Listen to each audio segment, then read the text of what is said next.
Hey everybody, let's get to the point. Today is a video with the best chases for the whole year. I won't keep you waiting. Enjoy the show.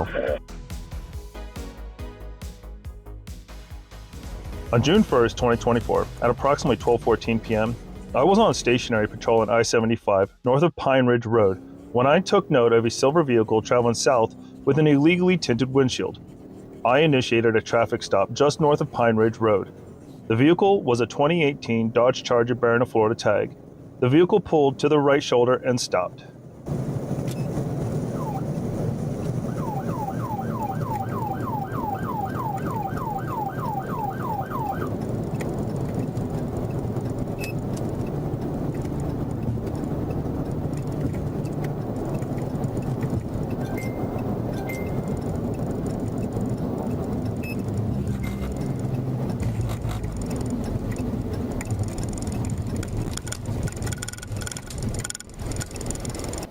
I met with the driver and immediately smelled the distinct odor of marijuana coming from the vehicle.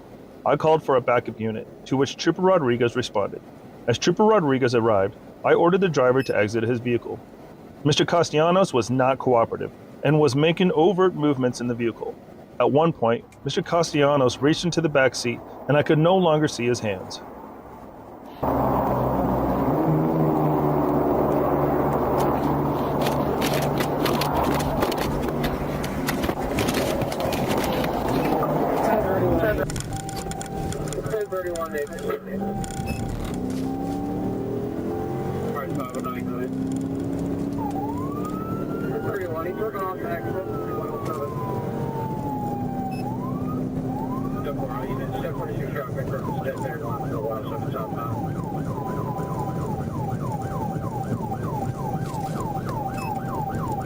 He's going west on 896.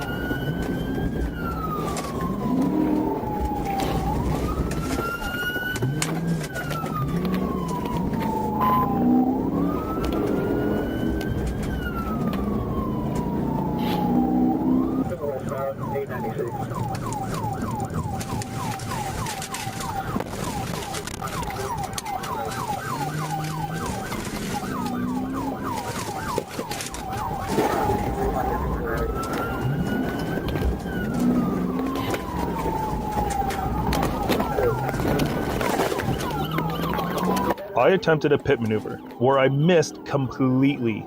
I was able to regain control of my patrol vehicle and re-enter the pursuit.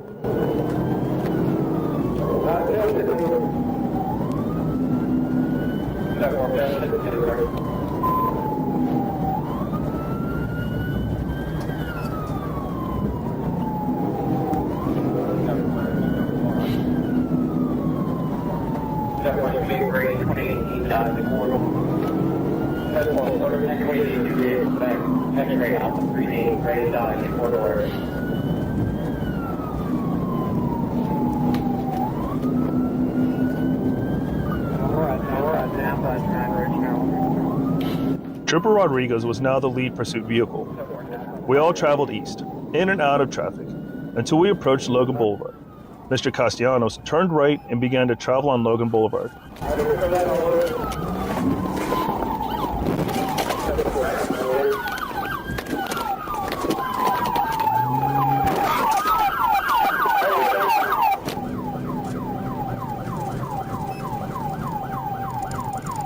took a right on Logan.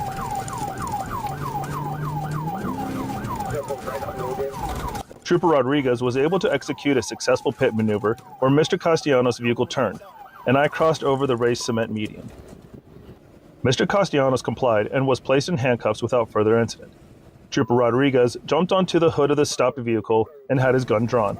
I told him there was another occupant in the vehicle, to which he was able to extract that individual and place him under arrest as well. I asked Mr. Castellanos if there was anything else in the vehicle that we should know about, such as drugs, guns, knives, etc. Mr. Castellanos replied that there was nothing else in the vehicle. We searched the trunk and located a black backpack. Inside the black backpack were the following: a scale, 5 vacuum-sealed clear plastic baggies containing a green leafy substance which smelled like marijuana, a clear plastic baggie containing a white powdery substance which field tested positive for fentanyl, a pair of scissors, many clear plastic Ziploc baggies used for packing illicit drugs. On August 19, 2024, I responded to the area of Capitol Circle Northwest in reference to the Tallahassee Police Department, which was engaged in an active high-speed pursuit involving a vehicle and a suspect linked to an armed carjacking. The pursuit was moving northbound on Capitol Circle from Pensacola Street. TPD advised that the vehicle bore Florida registrations and was reported stolen during a carjacking on Palm Beach Street.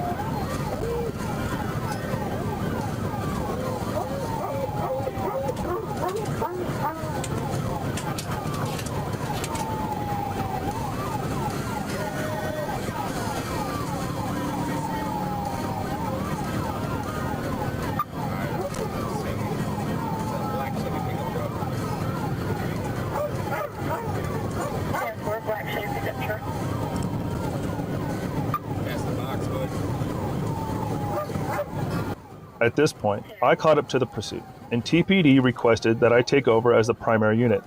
I overtook the TPD marked patrol vehicles and became the lead pursuit vehicle in the area of Dick Mitchell Drive and Old Bainbridge Road. The suspect vehicle continued fleeing northbound at speeds exceeding 100 miles per hour, forcing several other vehicles off the road.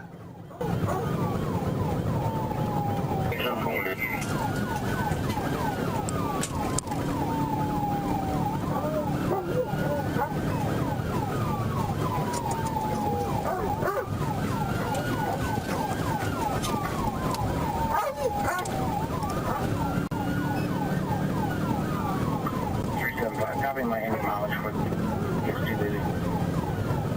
Go ahead, 375. 12320. This way, 1642.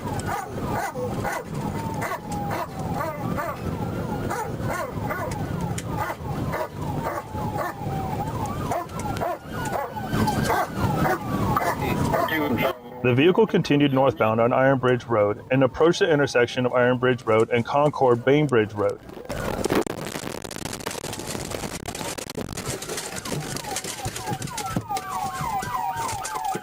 As the vehicle attempted to turn right onto Concord Bainbridge Road, I managed to use the push bumper of my patrol vehicle to strike the rear of the suspect vehicle, causing the driver to lose control.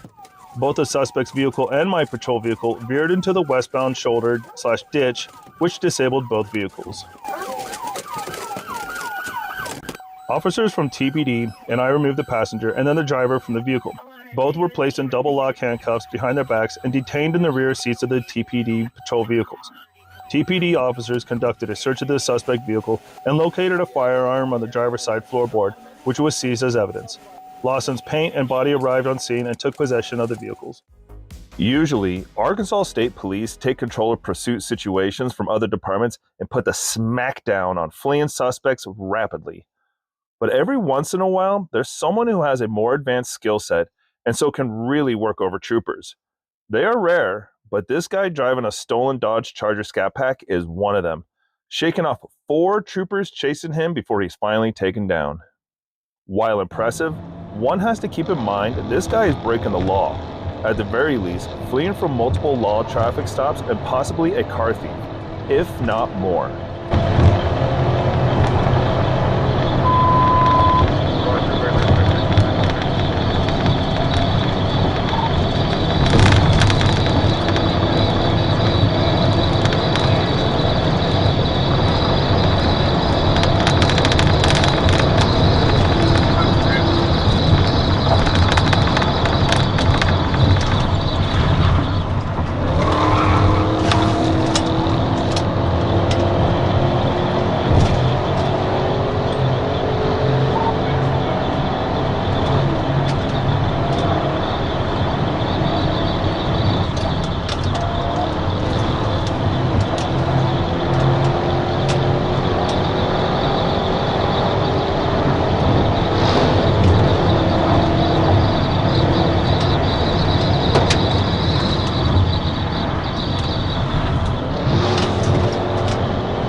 With the first trooper, our suspect goes on Mr. Toad's wild ride, slicing through traffic on a Little Rock highway with the kind of precision that laughs at people who claim modern Dodge Chargers handle like slobs. Obviously, it's the driver who makes the difference, and this guy is good.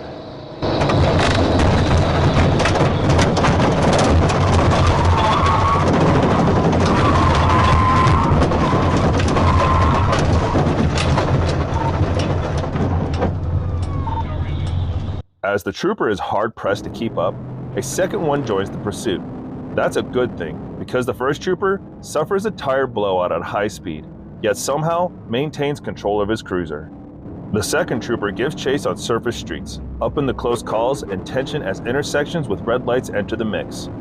It doesn't take long for the Scat Pack to black out and try slipping away, a trick that surprisingly doesn't work.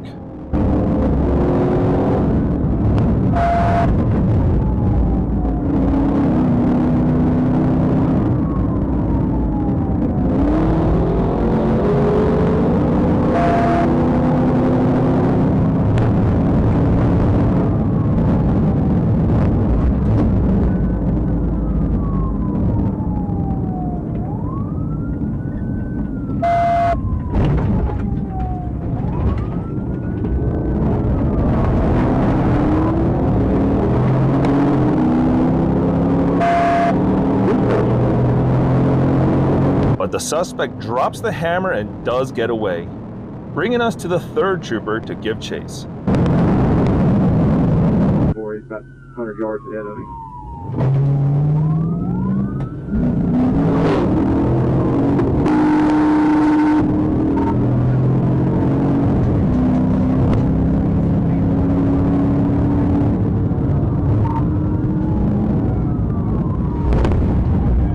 That's short-lived, as the Scat Pack slips between two cars and the ASP cruiser doesn't, slamming into the back of one instead. Trooper Glover sustained minor injuries. Two other occupants, including a minor, were transported for treatment and evaluation. It's almost an hour and a half later when the four troopers see the Charger Scat Pack and give chase on surface streets. Where you at?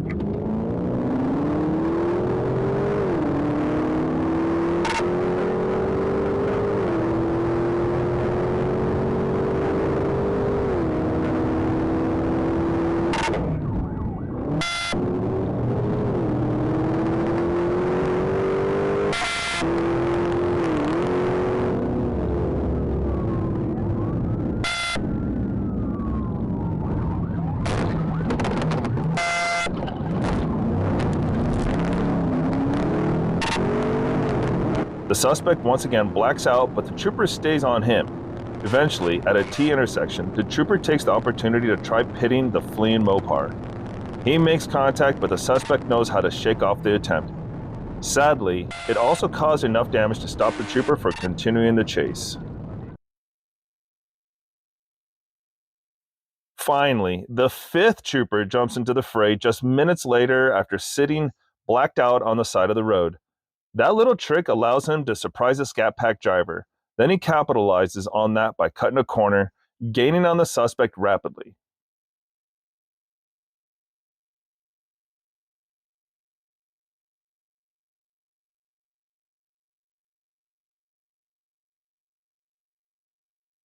As the Scat Pack tries to turn, the trooper delivers the killing blow, pitting it out.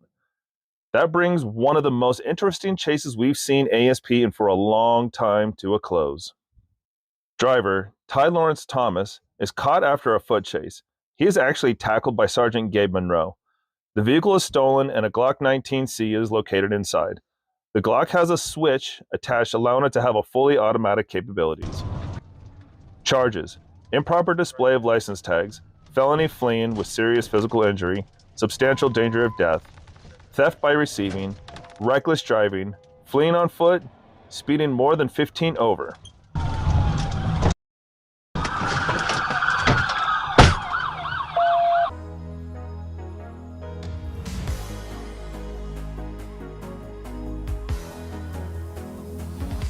On Thursday, June 20th, 2024, at approximately 9:14 p.m., Troop A Communications advised that Little Rock Police Department was in pursuit of a stolen vehicle in the area of Baseline Road and Interstate 30. West on Dahlia, ASP is trying to join in with us. 32 ASP is third car, he's catching up to you.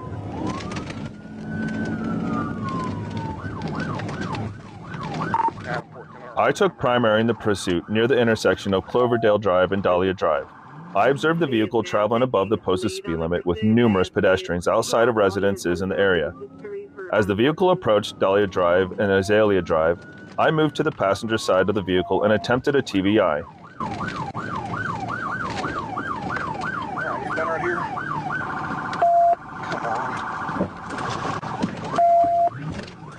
Adam 14, I'll take a location.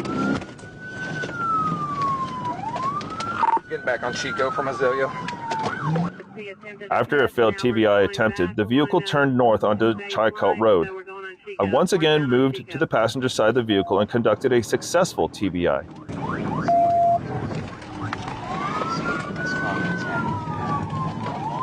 TBI University. Disabling the vehicle, I assisted LRPD with take of the driver, identified as Quentin Forney, into custody without further incident. The investigation was turned over to LRPD. Thanks for your time, and have a great day. At approximately 2:12 in the morning, North Little Rock Police Department requested assistance for a pursuit on I-440 West. I responded to I-30 East at mile marker 131 and took primary of the pursuit on I-440 at mile marker 1. I traveled up the I-440 West on-ramp from Springer Boulevard and approached the rear of the vehicle at the Gore.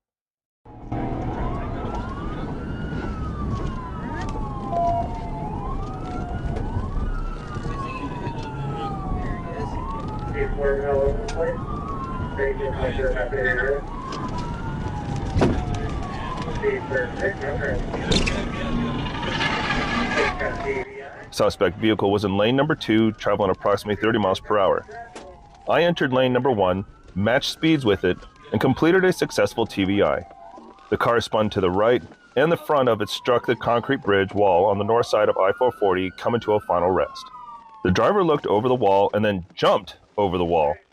There was an approximate 50-foot drop from the bridge to the ground. 50 foot down. There he is. The suspect was transported to UAMS and pronounced deceased by Dr. Melissa Kest at 2:57 in the morning. The passenger was the front passenger of the vehicle and immediately surrendered to NLRPD. On March 8, 2024, at 10:35 hours, I, Trooper Weatherly, attempted to conduct a traffic stop on a 2015 white Chevrolet Cruze on Highway 365 North near the Waffle House in Mamel for fictitious tags. I observed the temporary tag was much smaller and a different font than the temporary tags issued in Arkansas. I ran the tag number through ACIC and NCIC, and the tag returned to a 2015 Chevy Chrysler, which expired in September 30th, 2022.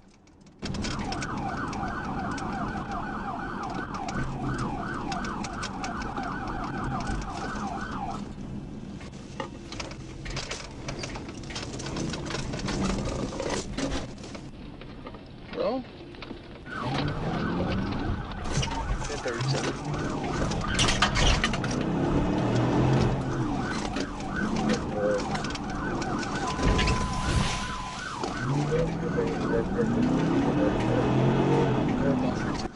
The vehicle accelerated forward and turned onto Highway 365 North. I attempted a TBI almost immediately, but was unsuccessful.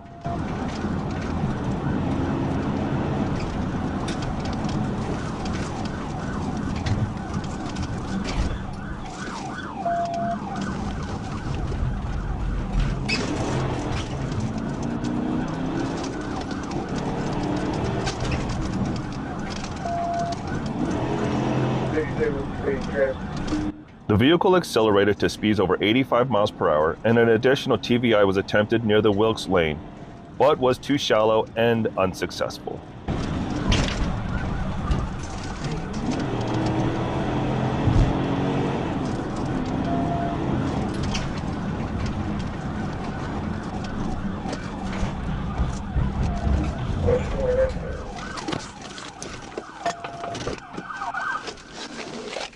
Put your hands up! Put your hands up! The vehicle traveled too fast, making the turn, which resulted in the vehicle traveling through a ditch on the west side of Quinn Road and striking a small tree with its front bumper in the front yard of 14305 Quinn Road. Put your hands out, bro! He wouldn't let me. Shut up! Stop talking! Shut your mouth! I conducted a search of Kramer's person and located 2 clear plastic baggies containing a white crystal-like substance in his right front coin pocket. I conducted a search of the vehicle and located a glass pipe with a burnt crystal-like substance in the center console. On Tuesday, June 4th, 2024, at approximately 9 p.m., I, Trooper Dylan Evans, received information that the West Memphis Police Department was in pursuit of a gold Kia Sorento. West Memphis advised the Sorento was northbound on Missouri Street and turned to travel east on the East Service Road. I observed the Sorento traveling east on the East Service Road at a high rate of speed. I became primary in the pursuit as the Sorento passed 7th Street on the service road. Speed's 112.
The Sorento entered Interstate 40 and continued fleeing eastbound at speeds in excess of 120 miles per hour.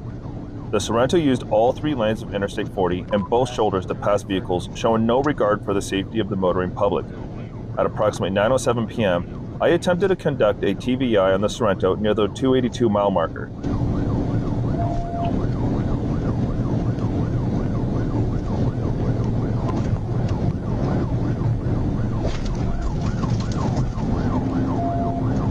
TVI. But the TVI was unsuccessful. We're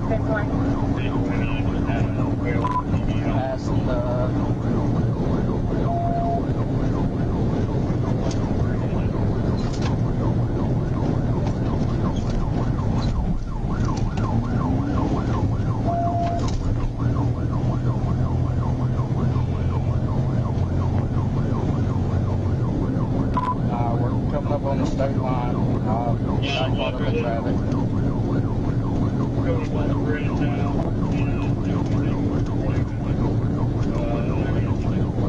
I terminated the pursuit at Tennessee State Line on Interstate 40. The reasons for the chase are not known. The video began with the Toyota already being chased, and the officer whose car is being recorded was called to assist with a pit maneuver. The original audio will appear at the end of the video. Almost immediately, the officer made an attempt to stop the suspect, but was unsuccessful.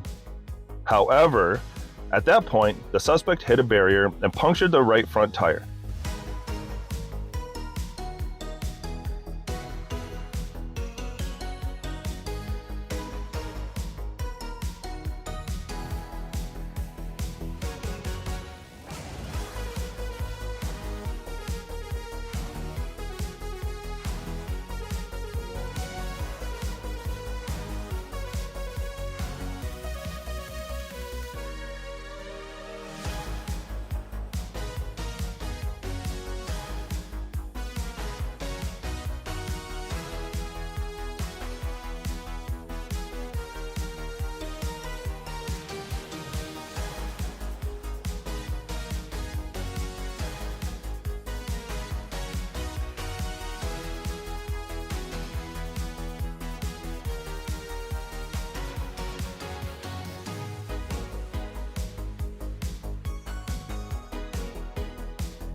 The first attempt to block the suspect was made, but there was not enough for a third car to block the Toyota from behind. Almost immediately, a final attempt was made to block the suspect. Get out of the car!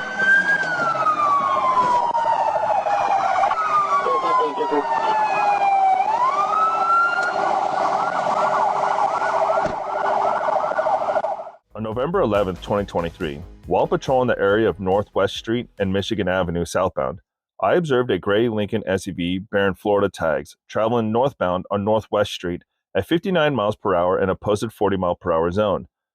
The vehicle was rapidly passing cars from lane to lane without signaling. I made a U-turn and began overtaking the suspect vehicle.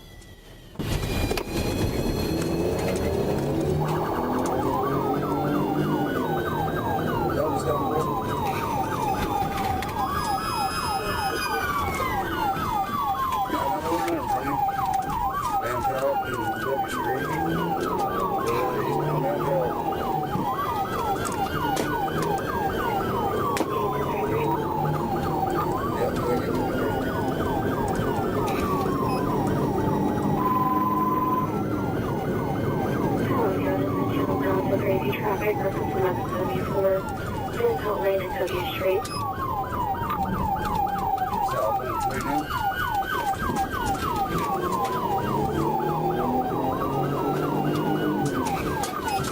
Right on those lane. That's a dead end. I guess might help. We're getting to 5 to 6 there. Hello, P683, P651, Slow, Penn, The suspect vehicle made a loop around the apartment complex on Boone Street and re-entered US 29, traveling southbound.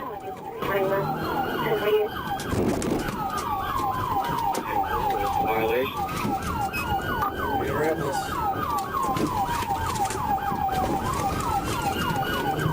Speed, multiple lane changes. You are public. Stop 129.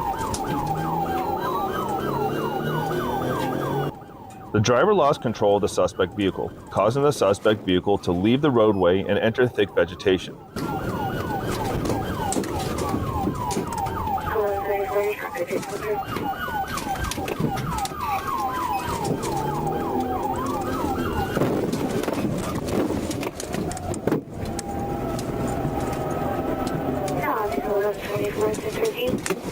I made a left turn onto Neighbor's Place as the driver was attempting to regain control of the suspect vehicle.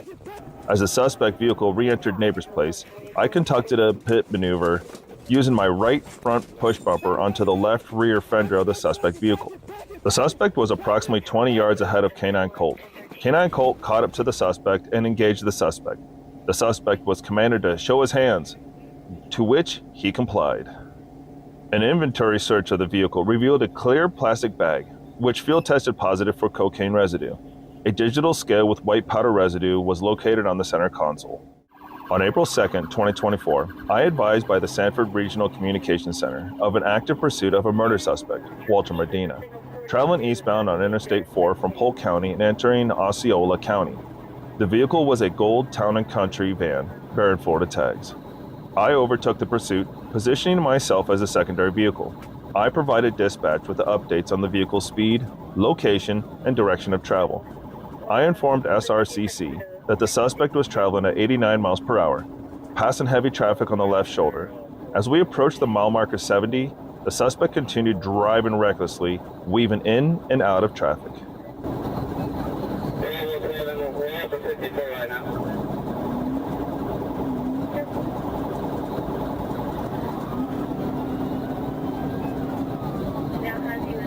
for 80 miles per hour.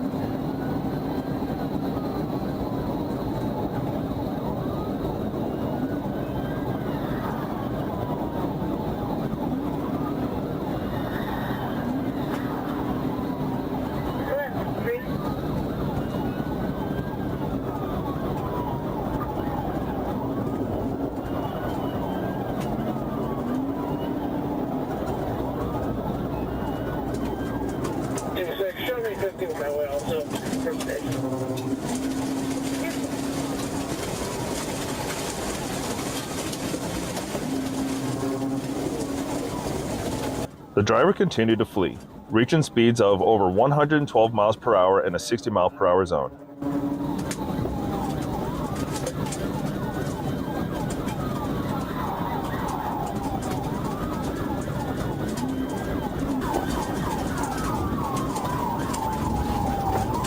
Someone speeds 128, and on further, heading this way. There's more.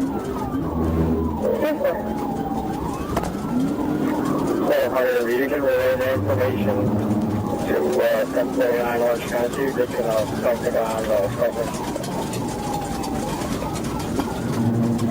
Is it not that? You sure you can one out of them?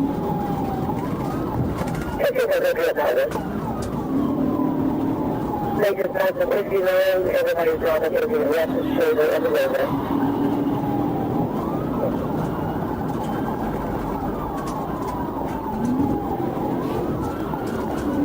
As he's approaching,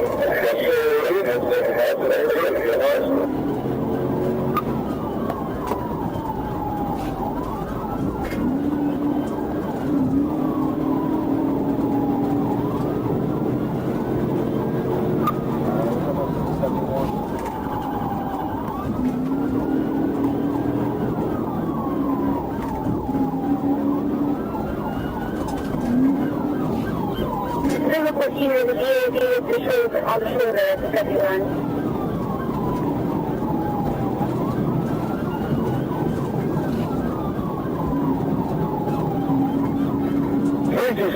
Unit, when it reaches the beach line, and you stand east, let me know to go on the beach line and raise your nose either way.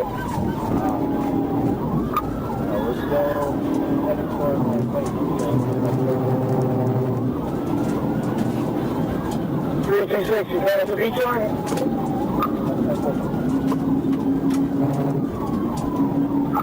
Yes, keep going. I'm right here in the shoulder. As traffic eased, I pulled alongside the suspect vehicle on the left to attempt a pit.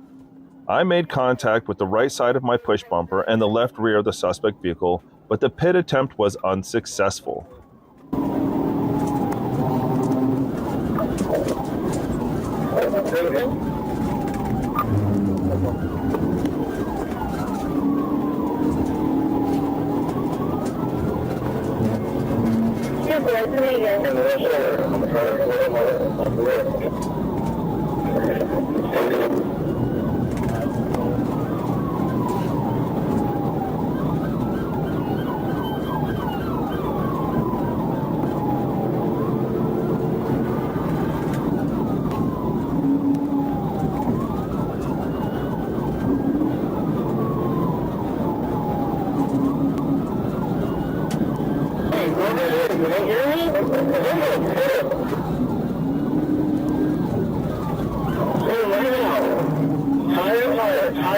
Push it around you. He's just passing everybody on the shoulder. Now we're back on the road, we're passing over the road.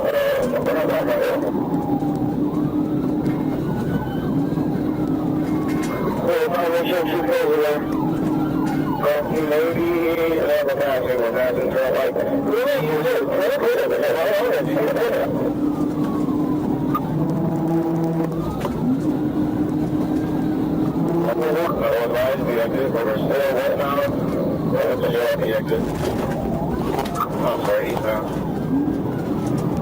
The suspect exited the interstate at exit 79 on John Young Parkway and continued driving recklessly on the exit ramp toward an intersection with a red traffic signal.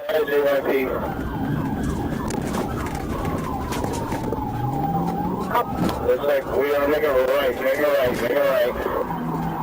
The suspect ran the light and attempted a right turn to travel south on John Young Parkway, but collided with the Ray Center median, disabling the vehicle. I exited my patrol car and challenged the suspect on the driver's side with loud verbal commands, which he failed to comply with. K-9 Trooper Jeffrey Publiones arrived as backup, and we continued giving the suspect loud verbal commands to show both hands. The suspect did not comply and instead reached his right hand into the vehicle. The suspect was then placed under arrest. EMS was contacted, and the suspect was treated at the scene. On July 6, 2024, Trooper Calvert, was sitting at the North Little Rock Police Department NLRPD Justice Center when NLRPD advised that they were in pursuit of a vehicle near East Broadway. The vehicle was described as a red Chevrolet pickup. NLRPD advised that they were heading west on Broadway at speeds of approximately 40 miles per hour. I intercepted the vehicle at East Broadway and Poplar and became primary in the pursuit.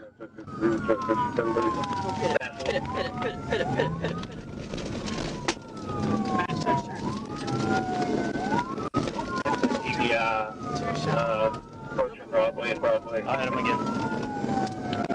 You're right.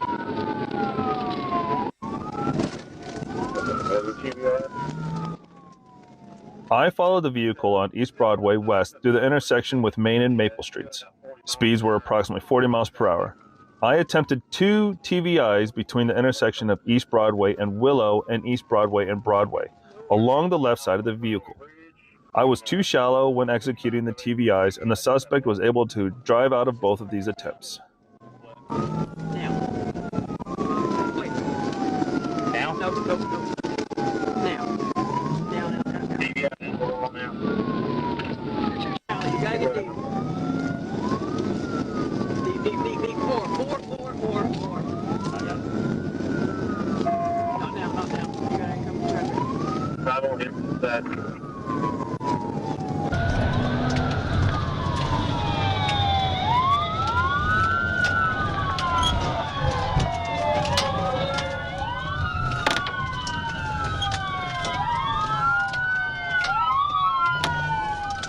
The suspect continued to flee south over the Broadway Bridge, and Sergeant Gabe Monroe became primary in the pursuit. Sergeant Monroe moved into position along the right side of the vehicle and performed a TVI. The vehicle rotated clockwise 90 degrees and struck the concrete barrier on the right shoulder.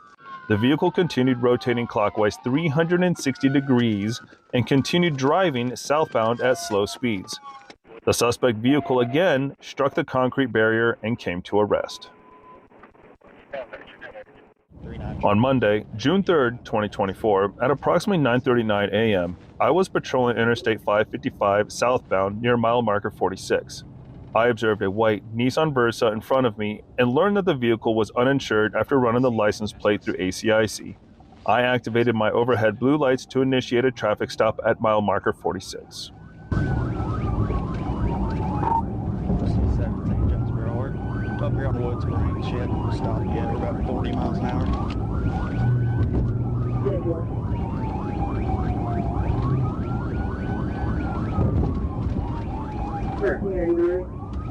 The Nissan Versa took the exit and continued over the overpass on Wood Springs Road.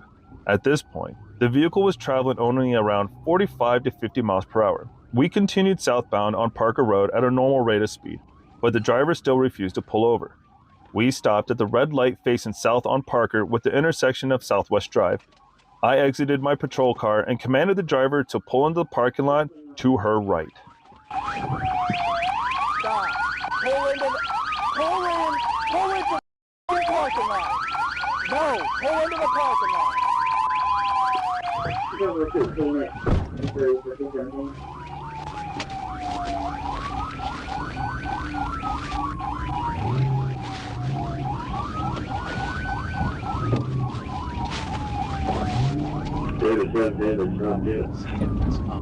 Negative.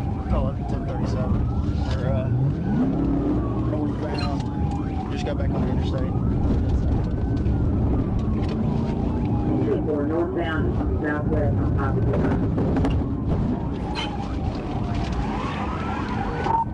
TBI. Not listening.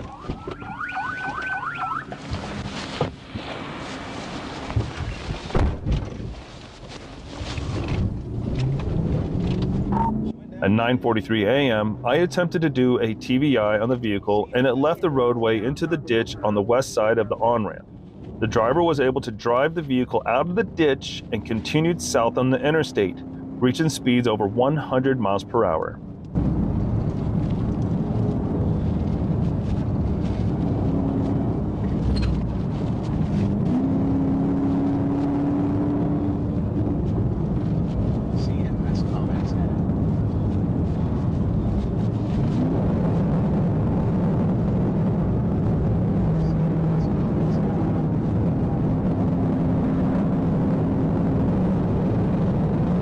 Yeah,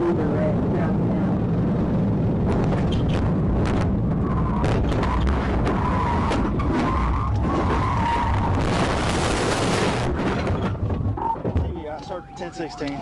I attempted the TVI, which resulted in the vehicle going into the concrete wall on the right side of the road. After the TVI, I started a fishtail going towards the wire barrier.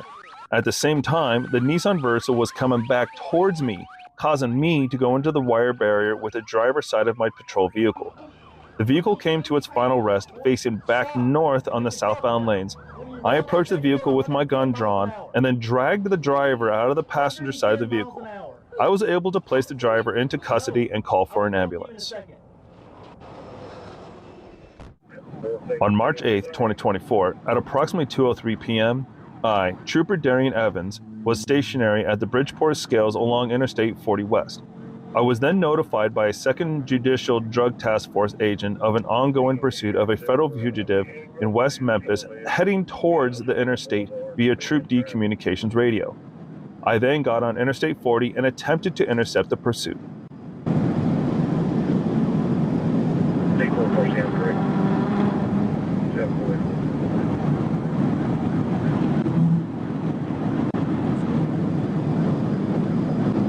That's 25th, that's 25th.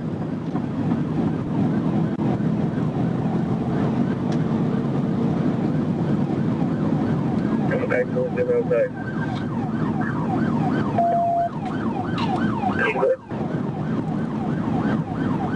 I'm eastbound from St. Francis County.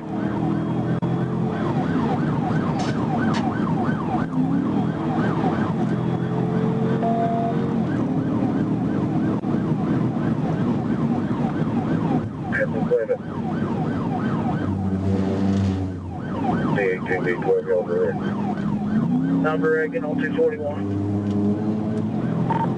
At this time, the pursuit continued on Interstate 55 North, then onto Interstate 40 West, where I was able to intercept near the 271 mile marker. When I became the primary vehicle in the pursuit, the suspect vehicle showed no signs of stopping, and due to the reckless operation, it was determined the pursuit needed to be ended to protect innocent third parties on the roadway. 114, 271 westbound, Okay, I'm primary. primary.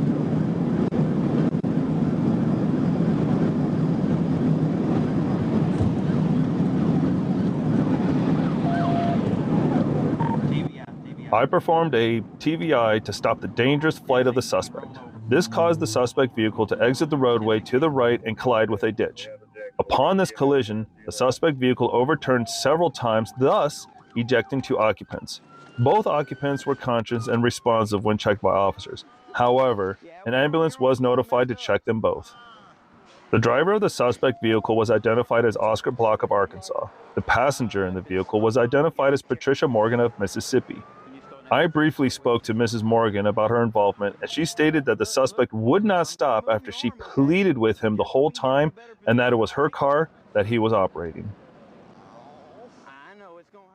The incident took place at approximately 8 a.m. when an officer in a parked patrol car noticed a gold Lexus E300 traveling eastbound on East Valley Pleasant Road without a visible license plate.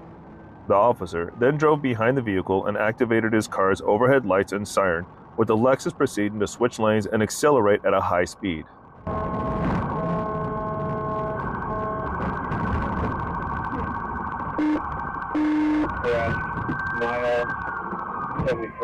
The chase continued through side streets before ending up on Broadway Avenue. As the Lexus approached the intersection of Broadway and Miles Avenue, it drove on the wrong side of the road, striking a Lincoln in a crash that disabled both vehicles. Following the crash, 3 occupants exited the Lexus, including a female who exited from the back seat and immediately dropped to the ground. 2 males exited from the front passenger door, with one standing by the vehicle and the other taken off on foot.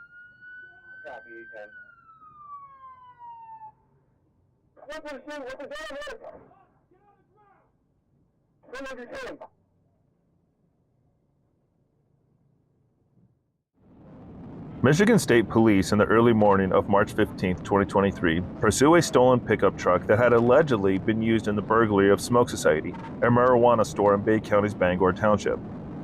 Just before 5 a.m. on March 15th, a break-in was reported at Smoke Society in Bangor Township.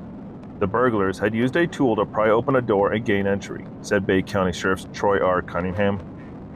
Deputies responded to the scene, by which time the culprits had already fled. The business manager provided deputies with surveillance camera footage of the burglary, from which they learned that the thieves had fled in a black Chevrolet Silverado work truck. Southbound up Dixie now. Speed's too fast to hit. It looks occupied times 3. Probably too fast to go, southbound Dixie. Yeah, he's going to be in the opposite side lanes now, southbound on Dixie. Going approximately 80 now. He's going to hit T1's car. Southbound Dixie. Pursued by a Michigan State police car, the truck veered across lanes as its speed topped 120 miles per hour, causing heaps of stolen weed to rise from its bed and fly across the blacktop. Despite all the weed that flew from the truck during the pursuit, its bed still contained a large amount of it when the chase came to an end. Sheriff Cunningham had said the value of the stolen merchandise exceeded $100,000. Yep, just took one. Hold on. We're in a parking lot. Hit him. Going 3 yards. Going 2 yards here. Bailing. No. Stay. Yep. Mike.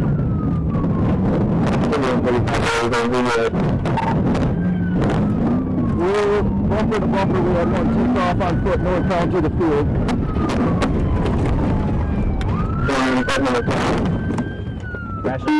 One person exited from the passenger side of the truck and took off running. Troopers chased after the suspects on foot, quickly catching 4 of them. A canine unit responded and tracked the 5th to a nearby garage, where police found him hiding behind a boat. Euless police released dashcam video from Tuesday night showing their officers following the suspect's car. Police say they tried to pull over 2 men, but they drove off and ran a red light at the intersection of Trinity Boulevard and Euless South Main Street in Fort Worth.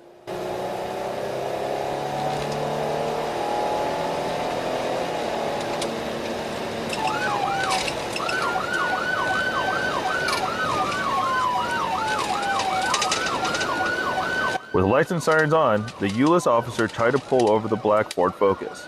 The department says he observed its front and back license plates were not the same. One did not belong to the car, and the other was expired. However, just seconds later, the officer abandoned the pursuit.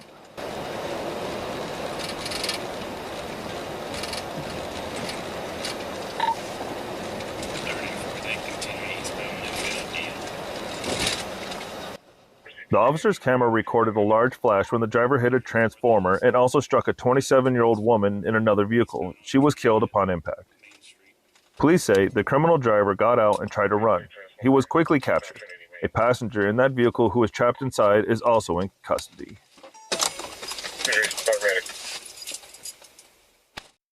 On May 23, 2023, at approximately 2:40 p.m., an officer with the Sheridan Police Department attempted to initiate a traffic stop with a vehicle within the city limits.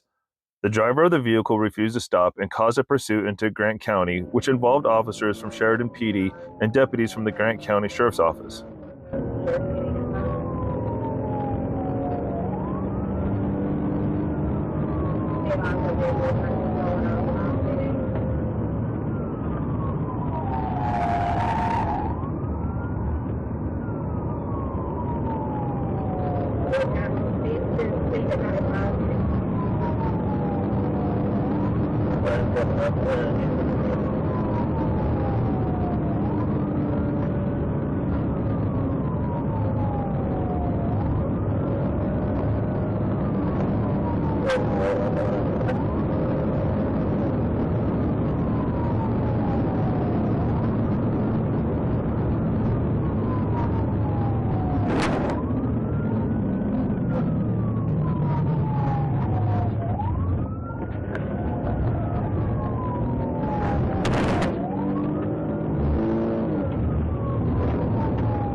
The suspect's manner of driving, including high speeds, showed an indifference for human life.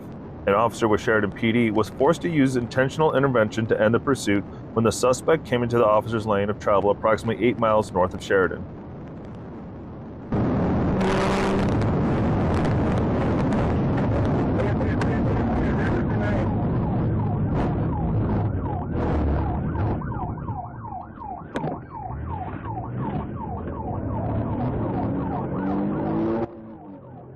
The suspect lost control and crashed into the roadside ditch. Officers and medical personnel attempted life-saving measures. However, the driver died on scene. The passenger was taken to the hospital with injuries. Both the driver and the passenger had active warrants and the vehicle was stolen. Charges are pending after suspected methamphetamine was discovered on the passenger person at the hospital. Miami-Dade County, Florida. On August 1st, 2024, Broward Sheriff's Office deputies spotted a stolen black GMC Denali near the Golden Glades interchange. Authorities followed the truck as it made its way onto Interstate 95 South in Miami-Dade, then onto the Palmetto Expressway. After briefly pulling over on Northwest South Avenue, the driver, 35-year-old Joseph Giannino, sped off, hitting a white Mercedes and continuing his reckless drive on the inside shoulder. Right now, almost there.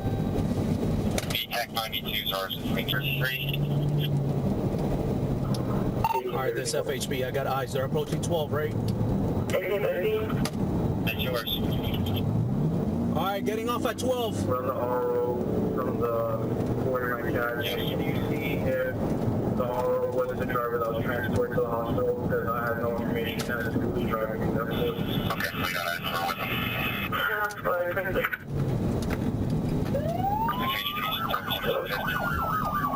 1155.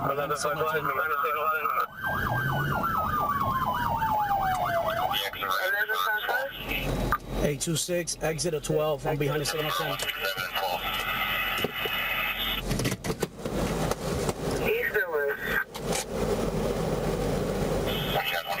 Driver! Lower all the windows! Driver!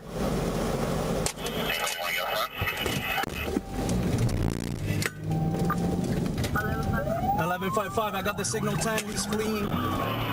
We're gonna be 826 eastbound from 12. 826 eastbound from 12, is he on foot or is he on the signal 10? I'm behind a signal 10, black GMC Denali. It's gonna be a 28 of 47 Bravo, Zulu, Romeo, Quebec.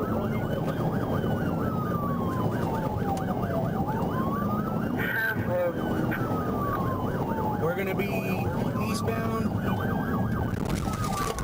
23. Alright, 23. I believe he's signal for the vehicle right now.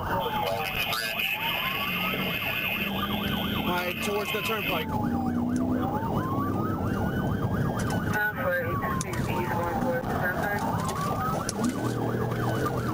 He's going 12 whiskey. Now going on the turnpike, signal 4 versus a truck, and we got to roll over.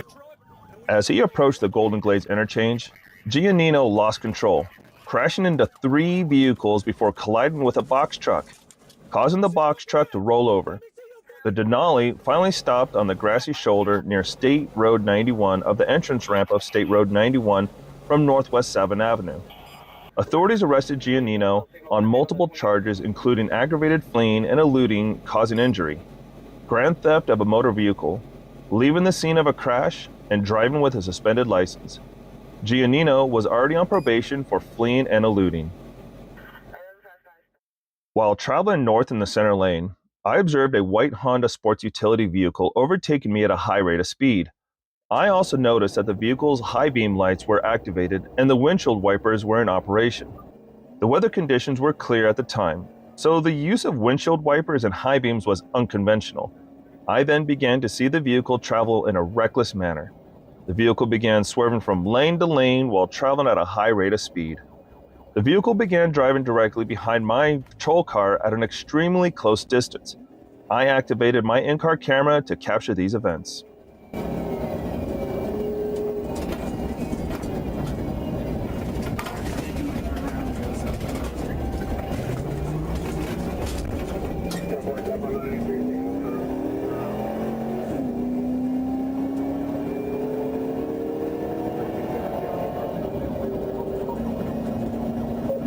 And I also need a description of that vehicle.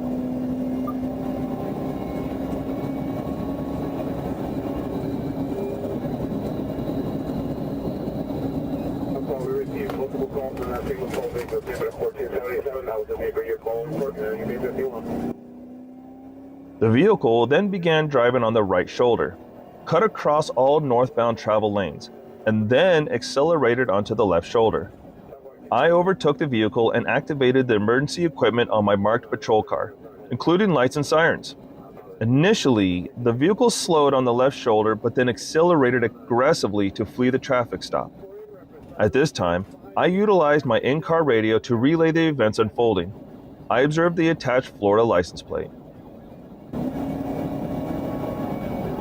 Exiting on my marker 314, exiting on my marker 314.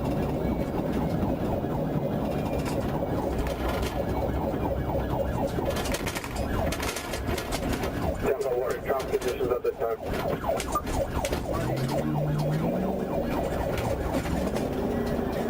Like traffic, signal flow with me. Like traffic, signal flow with me. Stop on. Really on the exit in the northbound on the southbound with the direction. I continued to pursue the vehicle, all while watching the motoring public narrowly miss a potentially deadly head-on collision with the defendant. Once I was able to determine I could safely end the pursuit, I utilized a pit by placing the front right of my patrol vehicle into the rear right side of the defendant's vehicle.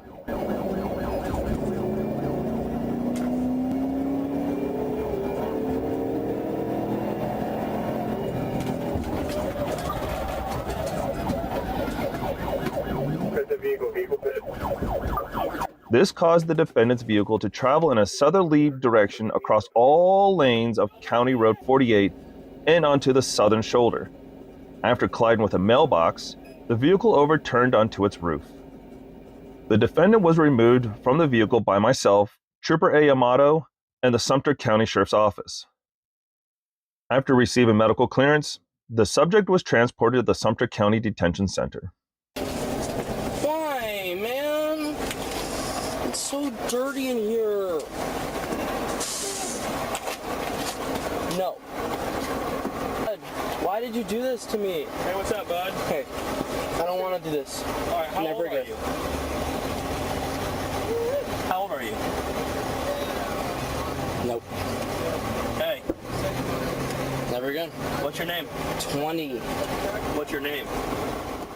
On December 25th, 2023, at 2:52 a.m., an FHP trooper was stationary in the center paved median of CR 876 west of SR 82 while conducting speed enforcement. He observed a vehicle approaching westbound.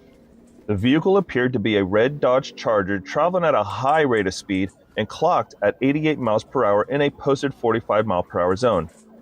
This led to troopers to conduct a traffic stop, but the red Dodge Charger took off.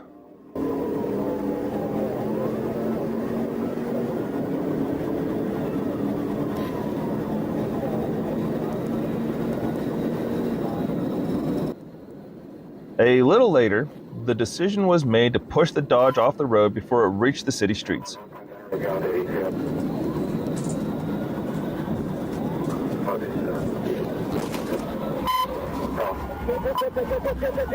Roll over, starting from 71.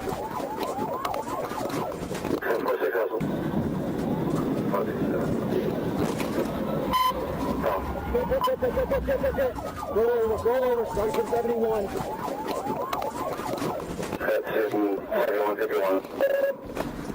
The suspect was apprehended and transported to the police station. As it was later determined, he was under the influence of substances. Did the law was breaking, be honest with me? What? Did the law was breaking bad this time? You? Not me. What happened tonight will cost me a good time in jail. Look, I can't talk to you because you won't tell me if you understand your rights or not. I do understand my right, but this Okay, it's a holiday season. Listen, it's a holiday season. Are you okay talking with me after I read you your Miranda rights? Yes. Yes? Okay. So what was it about, man? Listen, honestly, Okay, listen. it's too late. It's too late for that. I understand. But I work for the county too. Okay. I understand it's too late. Who do you work for? Shell Solution. It's too late. I was a career, right? Where'd you meet that girl at? Partying. You said you met her at a party? Yeah. Okay. Did you have anything to drink tonight? Yeah, she was supposed to be my designated driver. On January 7th, 2024, I, Trooper Flores, was operating a fully marked, authorized Florida Highway Patrol vehicle with agency insignia and other jurisdictional markings prominently displayed on the vehicle. During the overtake, I observed the vehicle weaving in and out of lanes at a high rate of speed. I activated my emergency lights and sirens to conduct a lawful traffic stop on the vehicle, which displayed Florida tags. The vehicle began to make evasive maneuvers and travel at a high rate of speed. I'm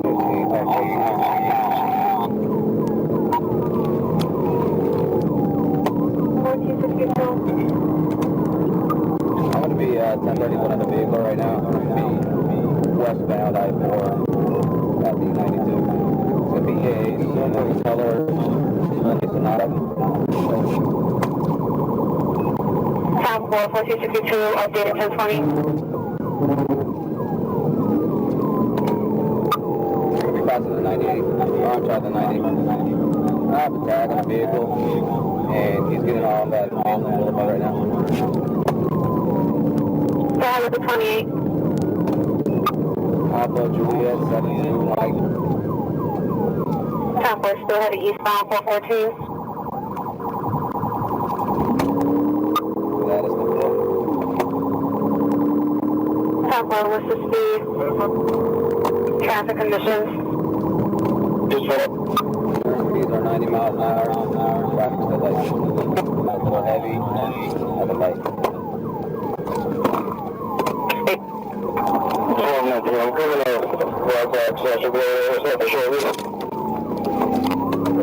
Top 4 1219, coming up to red ball. We just made a right. We're going to be on Maitland Avenue, heading north. Top 4 made a right on Maitland, northbound. At Maitland and 1792, if you get to that area, they're still heading southbound on 4262. Can you have my updated speed? 90 miles an hour. We'll be approaching Spring Lake Road. Top 4 90 miles per hour, approaching. The vehicle made a right turn onto Maitland Avenue, then attempted to make a U-turn. At this point, I performed a pit. 4262 has traffic conditions.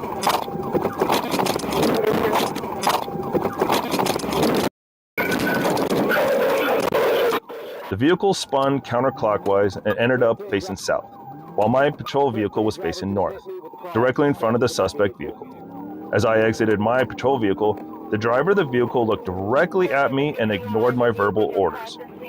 The driver drove her vehicle at a high rate of speed directly towards me, placing me in imminent fear of great bodily injury or death.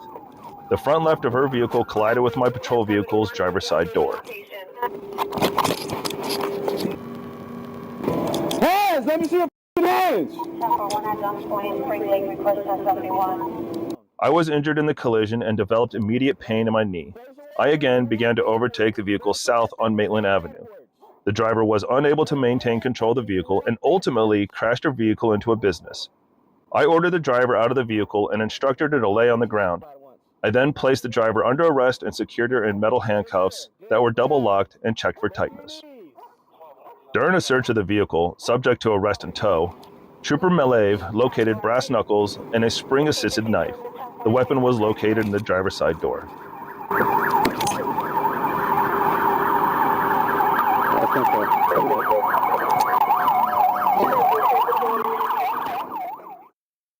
On Thursday, May 23, 2024, at approximately 2:26 p.m., I observed a black Cadillac traveling northbound on Interstate 95, approaching Davie Boulevard. I paced and clocked the vehicle at 80 miles per hour in a 65 mile per hour zone. While behind the suspect vehicle, a large piece of suspect's bumper went airborne and collided with the front of my patrol vehicle.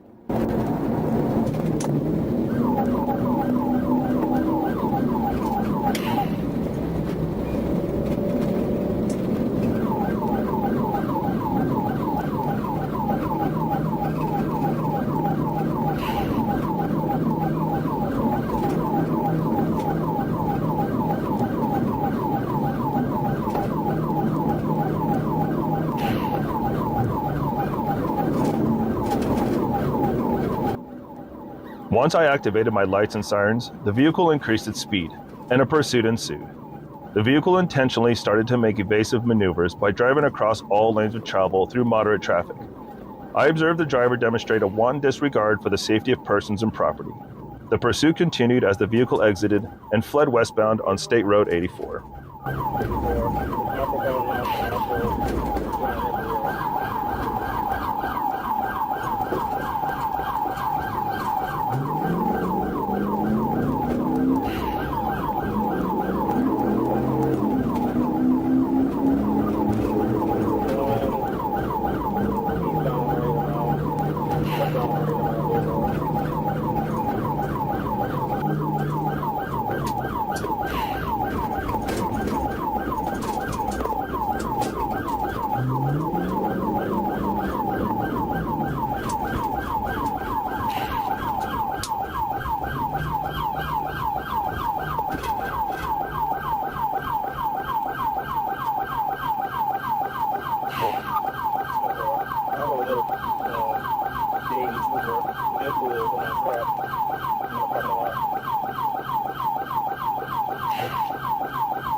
I then attempted another pit maneuver, made contact with the vehicle, but it was unsuccessful. The suspect vehicle continued fleeing north on 27th Avenue and turned into the entrance of the Broward Bat. where we conducted a felony stop. The driver stayed in the vehicle after multiple commands to exit the vehicle and intentionally placed the vehicle in reverse, crashing into my patrol vehicle. Get on the ground, man, please. Get on the ground, man, please. On the ground. The driver was identified as Greta Jaya Days and was placed under arrest. While in custody, Ms. Days spat on the Broward Sheriff's officer. On June 14, 2024, at approximately 10:22 p.m., I, Trooper First Class Brad Hitchcock, was sitting stationary on the right-hand southbound shoulder on Interstate 555 near the 25-mile marker. I noticed a dark passenger car traveling at a high rate of speed northbound. I verified the speed with the front radar antenna at 110 miles per hour in a 75 mile per hour zone. I immediately pulled onto the roadway, crossed the emergency crossover lane, and tried catching up to the passenger car.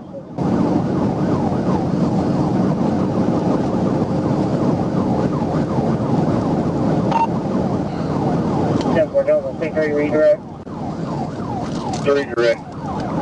I passed the car on the right-hand side, 35 northbound, speed's 110. The fleeing vehicle crossed in front of a semi-truck at over 100 miles per hour and passed a vehicle on the right-hand shoulder near the 32-mile marker.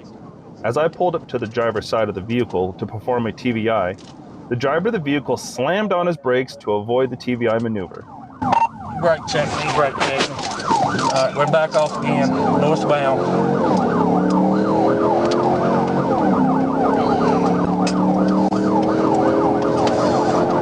Bay exit, northbound. Right in. Northbound Bay exit.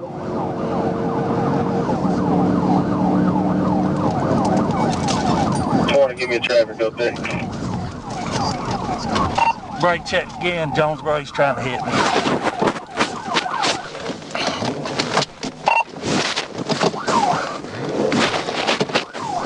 We're in the reverse interstate. Reverse, he's going into oncoming traffic.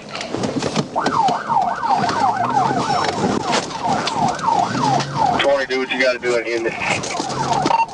Alright, we got off the Bay exit. Bay exit. Give me a return on that 28, Jonesboro. 354 is either day, Victor's coming back on the right, GMC as you need. Okay, we're on 463, advise Jonesboro. 463, I pulled up on the driver's side to perform another TVI at 108 miles per hour, but the driver of the fleeing vehicle slammed on his brakes. I was unable to avoid a collision with the vehicle, striking it on the driver's side rear fender.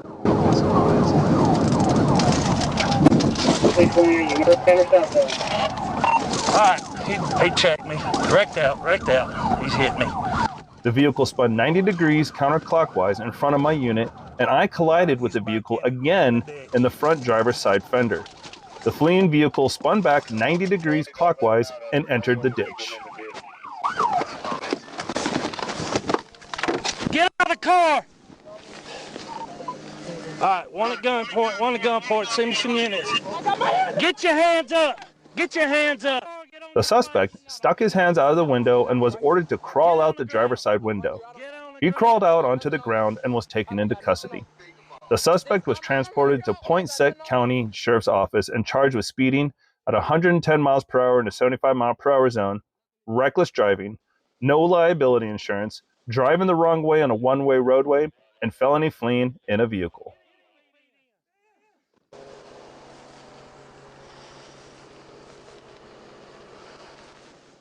March 7th, 2024, at approximately 3:25 p.m., Troop K dispatch advised that Pike County had a person flee from them in a black-colored BMW sedan bearing a New York license plate. I was on patrol in the area of State Highway 53 in an attempt to locate this vehicle. I met a vehicle matching the description southbound on State Highway 53. After turning around to confirm the vehicle, I had lost sight of the vehicle. I continued southbound on State Highway 53 and regained sight of the vehicle on State Highway 51. Where's this direction?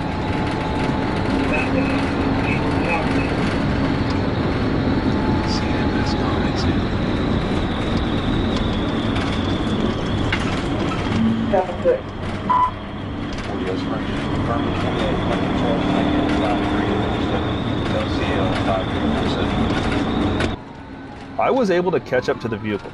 I paced the vehicle at speeds ranging from 75 miles per hour to 90 miles per hour in a 55 mile per hour zone. I activated my emergency lights and siren. The vehicle fled, reaching speeds above 100 miles per hour. The vehicle was being operated in a manner with complete disregard for human life, evidenced by driving it in the opposite lane, passing on blind hills and curves, and speeding.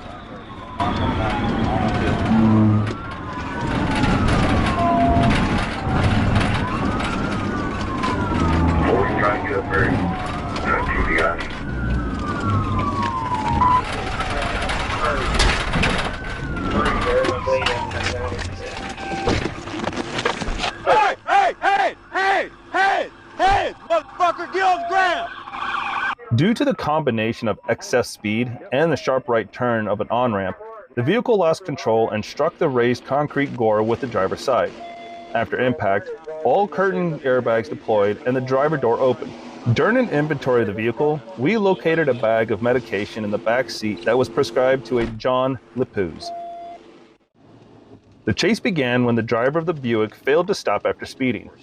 Arkansas police attempted to intercept the suspect at an intersection, but he swerved and drove across a field.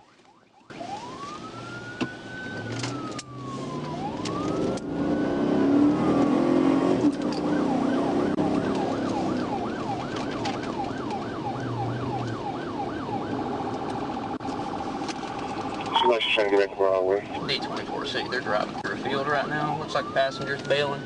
I'm on 70 parallel on them.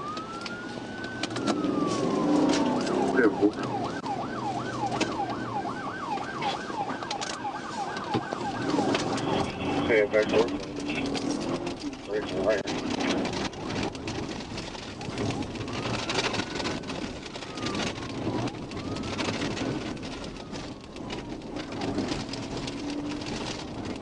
Alright, you got two.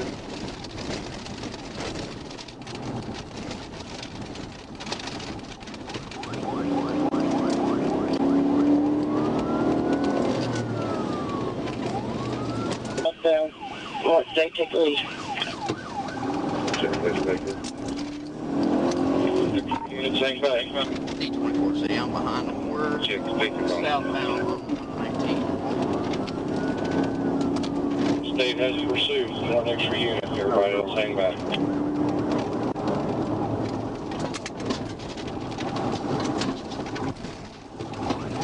Say, well, we got other cars coming in oncoming traffic towards her.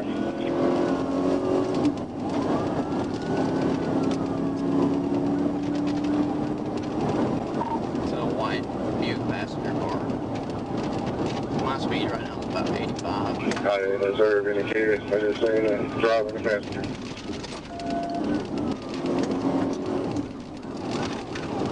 Pass the ringer.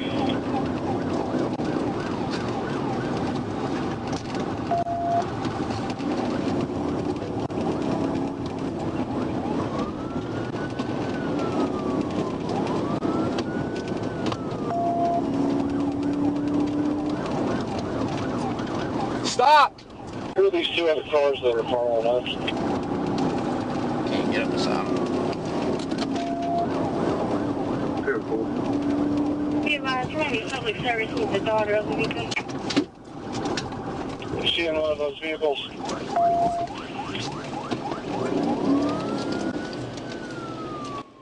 Once the suspect turned onto the field a second time and drove off the busy road, the decision was made to stop him as quickly as possible before he got back on the road again.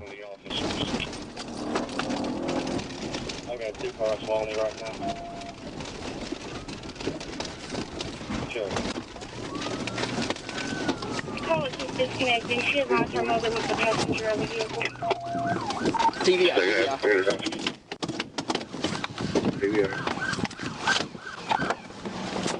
Hey, show me your ass! Don't, get back! Get back! Get back! The suspects were apprehended after a successful pit maneuver. As it later turned out, there were 2 children in the car at the time.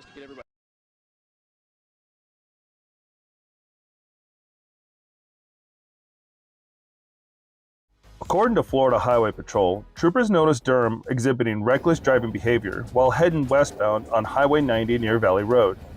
Upon attempting a traffic stop, Durham's vehicle accelerated away, initiating the pursuit near Webb Street and East Pine Avenue in Crestview.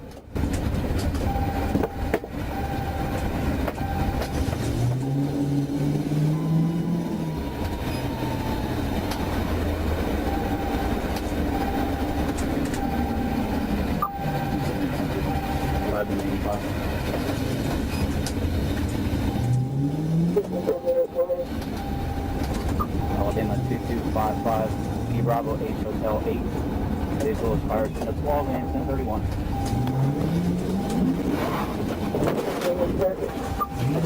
Attempted hit, miss.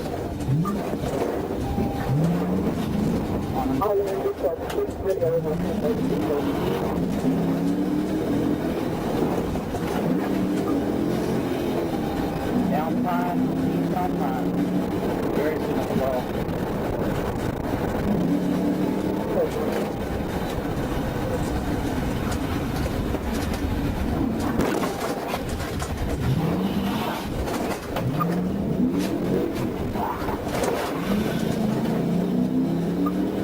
Back home 90.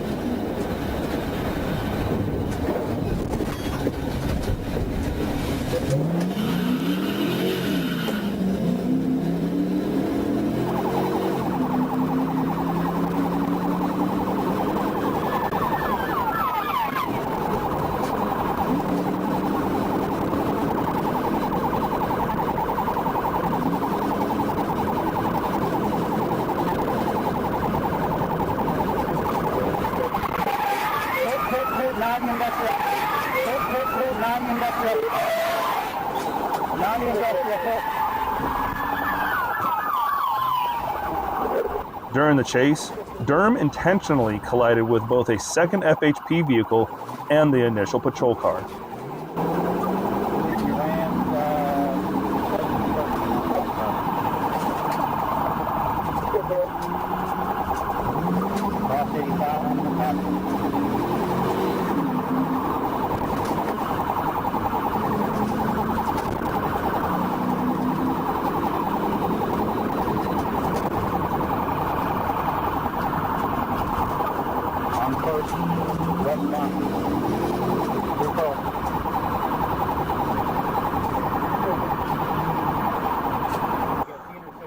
The pursuit concluded when law enforcement executed a pit maneuver at Lindbergh Street and West 1st Avenue in Crestview.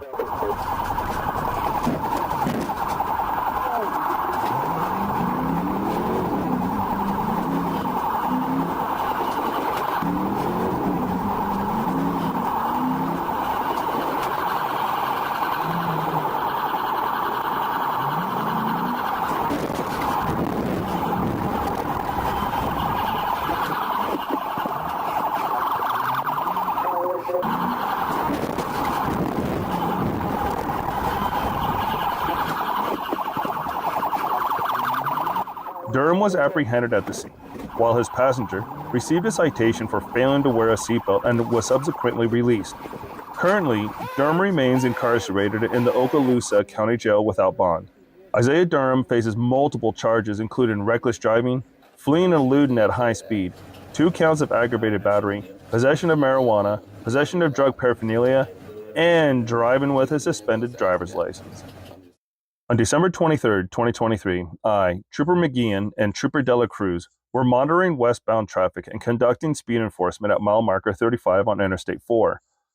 Trooper Dela Cruz operated the laser and clocked a gray Volkswagen at 119 miles per hour. Upon overtaking the vehicle, I observed reckless driving and activated my emergency lights to initiate a traffic stop near the 31-mile marker.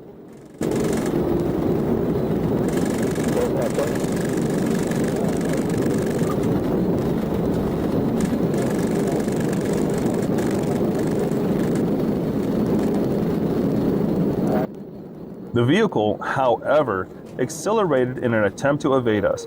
I activated my sirens, and the vehicle continued to weave through traffic at high speeds, driving erratically on the shoulder, taking exits, and swerving back onto the interstate abruptly. The vehicle reached speeds of approximately 140 miles per hour, and eventually it took exit 5 onto Martin Luther King Jr. Boulevard.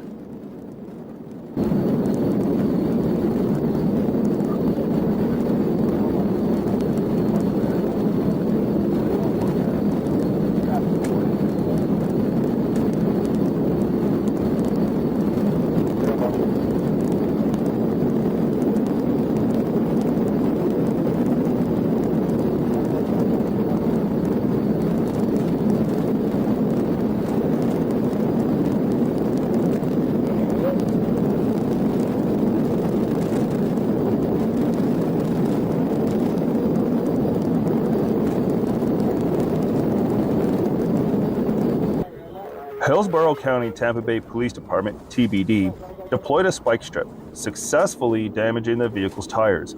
Despite the damage, the suspect continued to drive recklessly on Martin Luther King Jr. Boulevard, displaying a willful and wanton disregard for safety.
As the suspect's tires became too damaged to continue, the vehicle left the roadway and came to a stop in the dirt at East Lake Avenue and North 37th Street. After the vehicle stopped, Trooper De La Cruz and I exited our vehicle. Trooper De La Cruz issued loud verbal commands to the subject. Identified as John Butler through his Florida driver's license, the subject immediately complied, putting his hands out the window and going prone on the ground. John Butler chose to invoke his rights.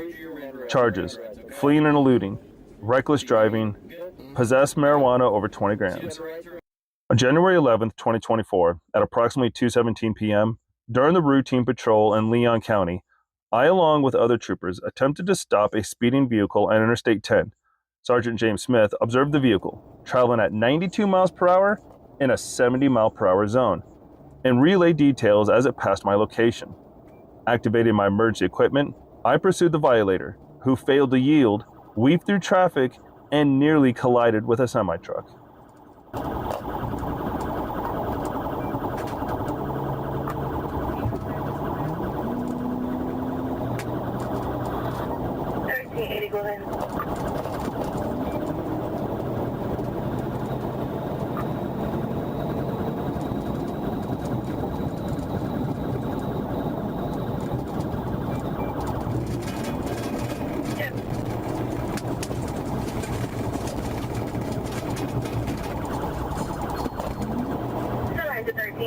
As the chase continued, updates were provided to the Tallahassee Regional Communications Center.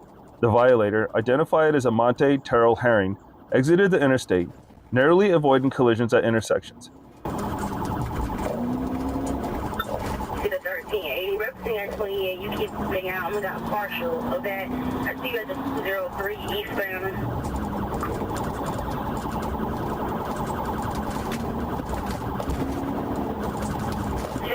Every other word is sitting out. You're northbound now.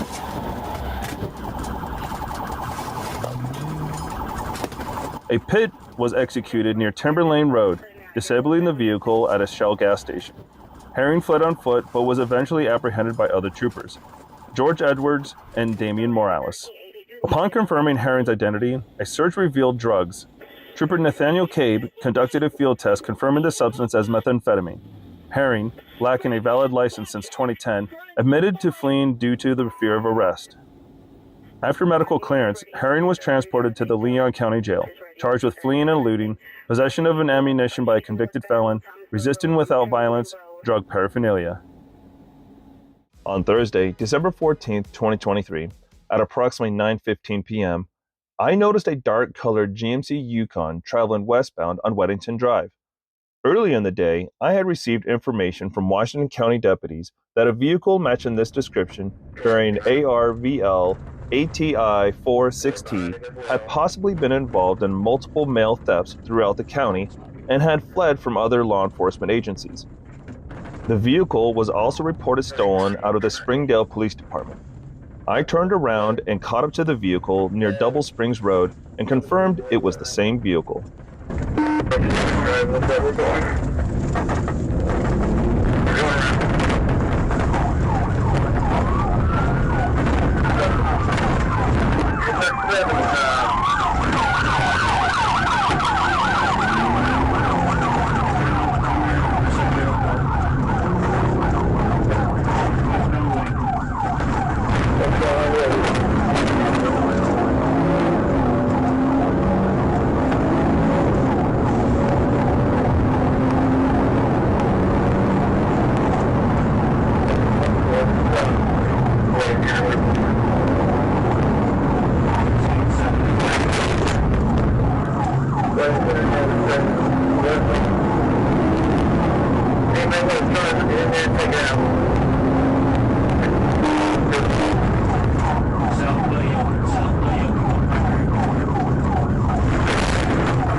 The vehicle used Buddy Elkins to turn around and go back to Weddington and turn back east. The vehicle attempted to pass a Chevrolet truck by driving on the shoulder.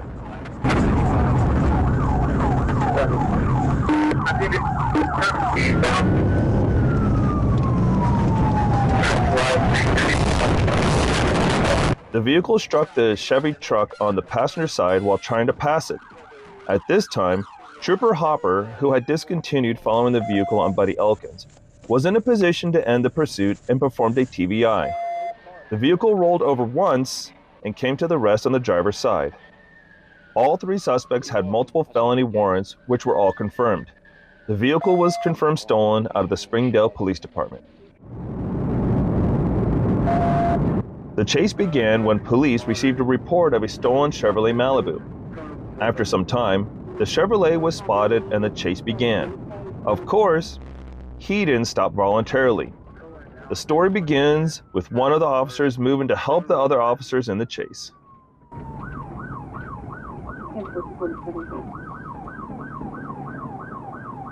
Passing Colonel Boyd down.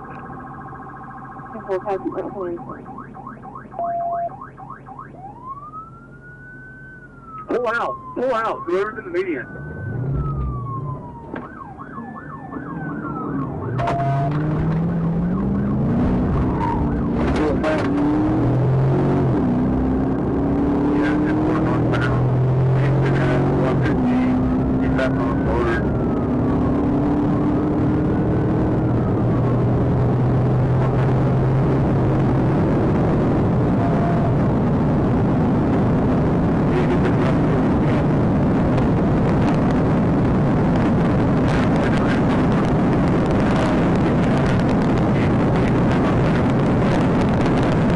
The speed of the chase crossed a 135-mile-an-hour speed limit.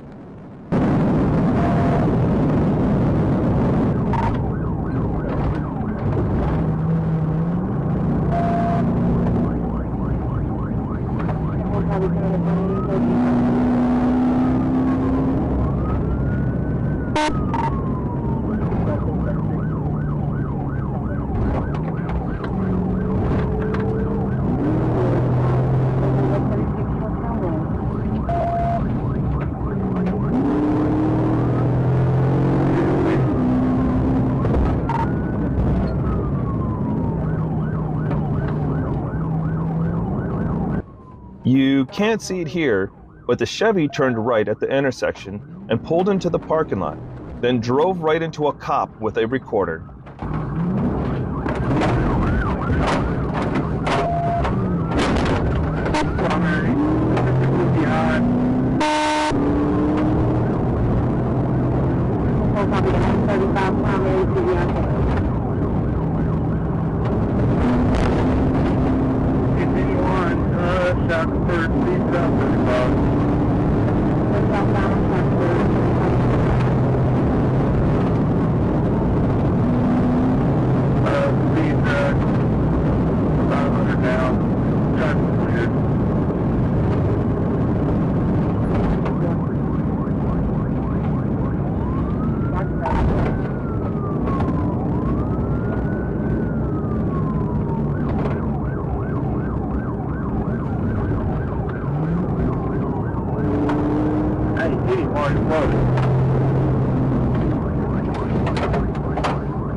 Whether due to the wet road or speed, the police Dodge fell into the same pit as the suspect.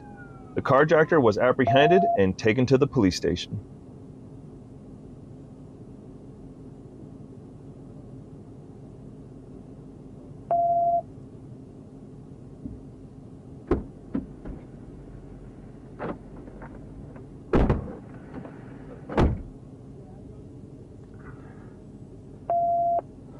Adam 1, we just spoke with them and they're en route. This time around, Trooper Ronald Elkins is pursuing a Nissan Armada, the very type of vehicle we're used to seeing hauling kids to soccer practice, not trying to ditch the cops. Trooper Elkins catching up to the suspect on an off-ramp. The driver even stops at a traffic light and puts on his blinker instead of blowing the red light and turning off all of his lights. However, the driver just keeps going, slowly, despite lights and sirens behind him. Just took the exit at the 10 North. It's a Nissan Armada 746 Young Boy X-Ray, 746 Young Boy X-Ray. We're on Greenwood, headed towards Phoenix.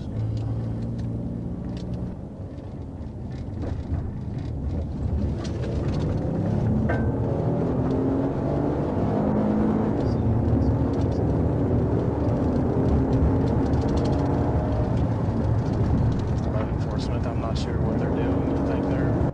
Things got a little weirder when the Armada driver signals a lane change, then punches the accelerator and tries pulling away. The thing is, these full-size SUVs aren't known for being quick.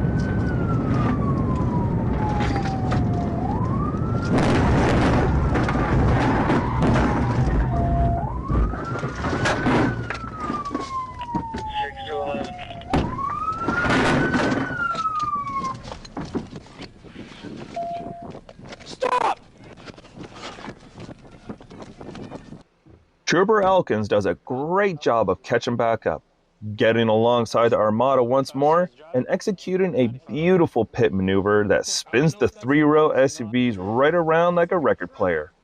Realizing his SUV is done, the driver jumps out and tries to run, but like many times, that doesn't go well for him at all. On September 20th, 2023, I, Trooper Marcus Simpson, was patrolling on US 67 North near the 80-mile marker when I was advised by Troop B Dispatch of a reckless driver call. The driver was reported to be all over the highway and driving into oncoming traffic on State Highway 367 northbound towards Tuckerman.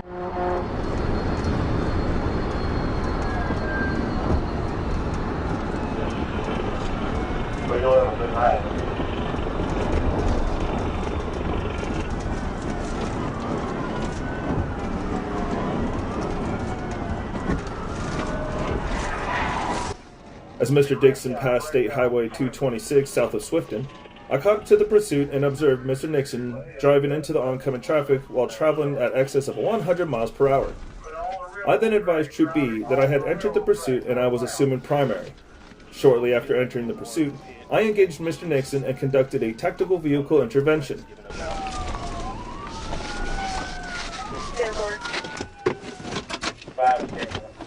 The SUV immediately spun out and left the roadway towards the right. Mr. Nixon traveled a short distance through a ditch and began traveling parallel to State Highway 367 on the railroad tracks. The vehicle came inoperable and came to a stop on the railroad tracks. Mr. Nixon then surrendered and was taken into custody without further incident.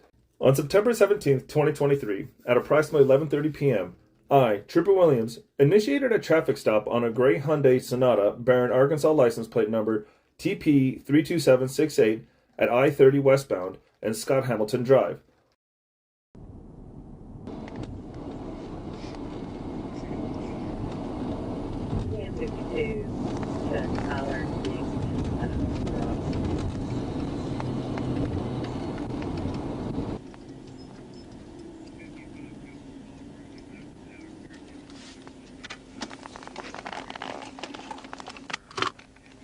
Pull into the parking lot.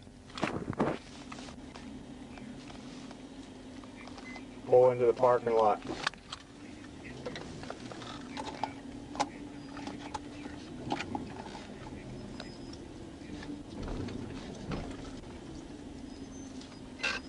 Get out of the street, move into the parking lot.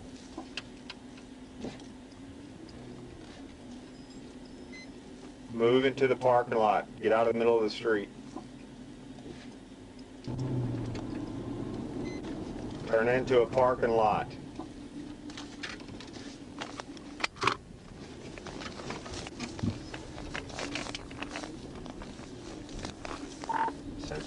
We finally got this car stopped at the Hug and Haul.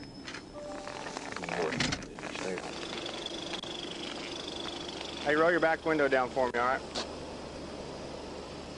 Can you hear me? Roll your back window down. All the way down, I can't see you. I'm Trooper Wayne State Police. I stopped you, you're drifting in your lane, you bumped the other lane, you're also running a transporter tag. What's going on with the car? What do you mean? Are you transporting? Yeah, my brother got a dealership. Huh? My brother got a dealership. Okay, well where are you taking the car to right now? And do you have proof that you're taking it there? Yeah, I mean, I have to call him. Okay, well see here's the deal. You can't just put a transporter tag on a car and drive it around. You have your license with you and then any kind of paperwork on the car?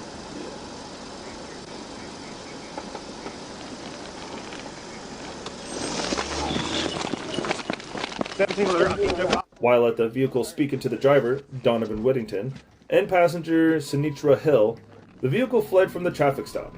The vehicle continued southbound on Scott Hamilton Drive. As the vehicle crossed over Baseline Road, the roadway became Hilaro Springs Road.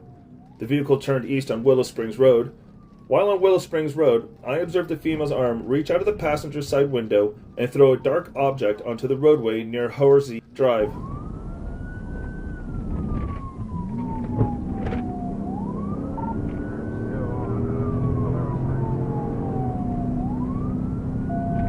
Moments later, she threw a large white bag from the passenger window into the ditch near the 2500 block of Willow Springs Road.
The vehicle entered the tree line and Whittington fled from the vehicle, west towards Allied Way Drive.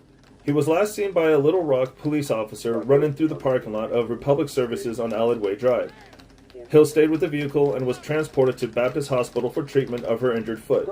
Pulaski County deputies searched the areas that I provided to dispatch and found a black Anderson manufacturing rifle and a white bag containing drug paraphernalia and a small amount of suspected marijuana. This chase begins when the driver of the Chevrolet was suspected of stealing from the store. That's why it started when the policemen arrived at the parking lot of the shopping center.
At the first safe opportunity, the police officer made the decision to perform a pit maneuver. The results of the chase are unknown.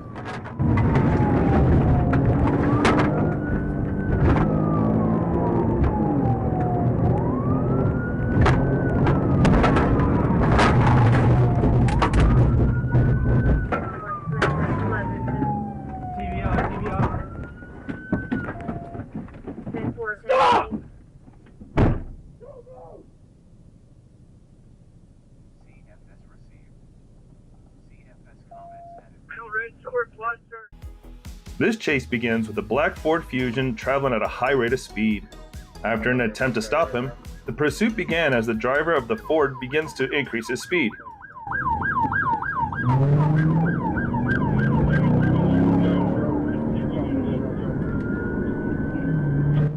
The lucky thing was that the chase took place at almost 12 p.m. and the roads were empty, so the policeman almost immediately decided to perform a pit maneuver.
The driver and the passenger were arrested and taken to jail.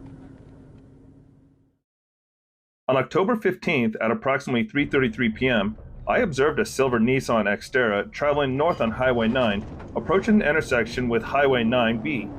I estimated the speed of the vehicle to be 65 miles per hour, which I confirmed with my radar. Due to the speed limit being 55 miles per hour, I attempted to conduct a traffic stop.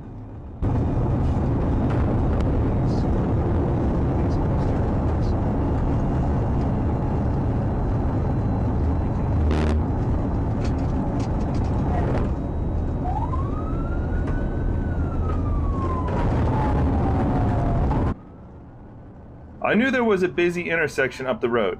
I did not know what Mrs. Lander's intentions were if we came to an intersection, because Mrs. Landers had passed 19 spots to pull over off the highway safely and to ensure the safety of other motorists on the roadway. I conducted a tactical vehicle intervention.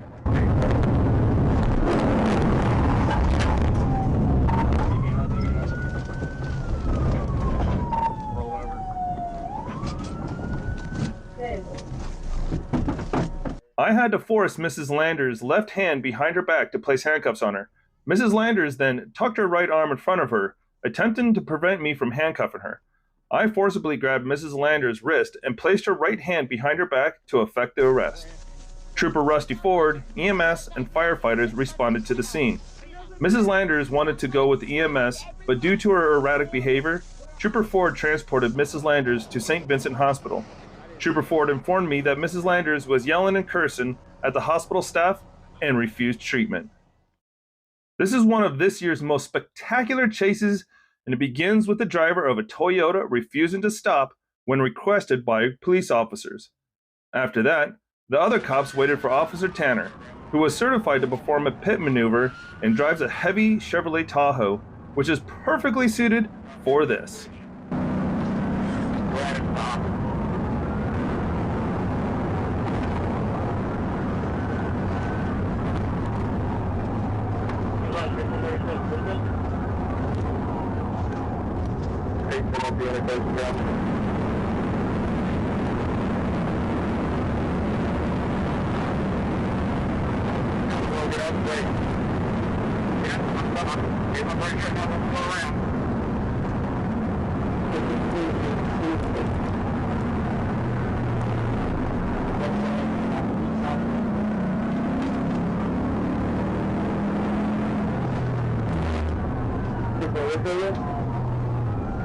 I'm saying now, he's traveling off the road.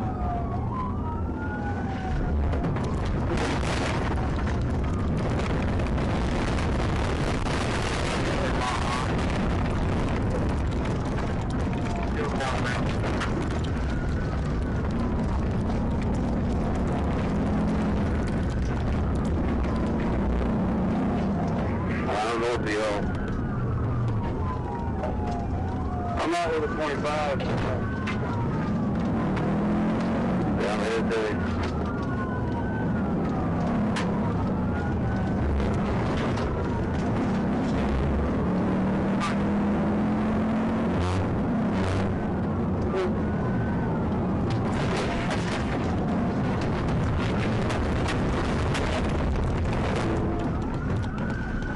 It will be a challenge for you to count the number of Rams in this chase, and write it in the comments.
Come back to the stadium.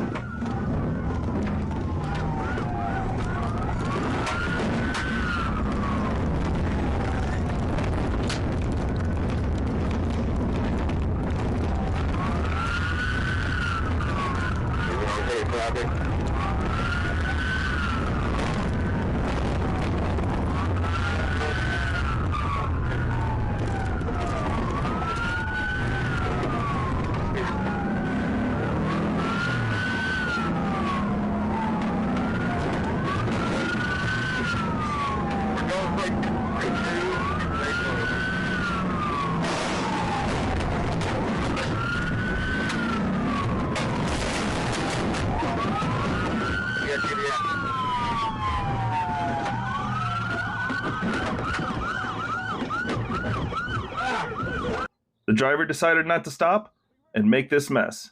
simply because he was drunk. On September 29, 2023, at approximately 5:54 p.m., I was sitting on the side of U.S. Highway 79 facing northbound, watching vehicles for traffic violations. I saw a passenger car approaching and noticed the driver was not wearing a seatbelt.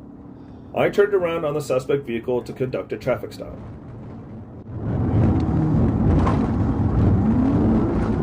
No traffic, we're stopped. Out of head 16. AI 16.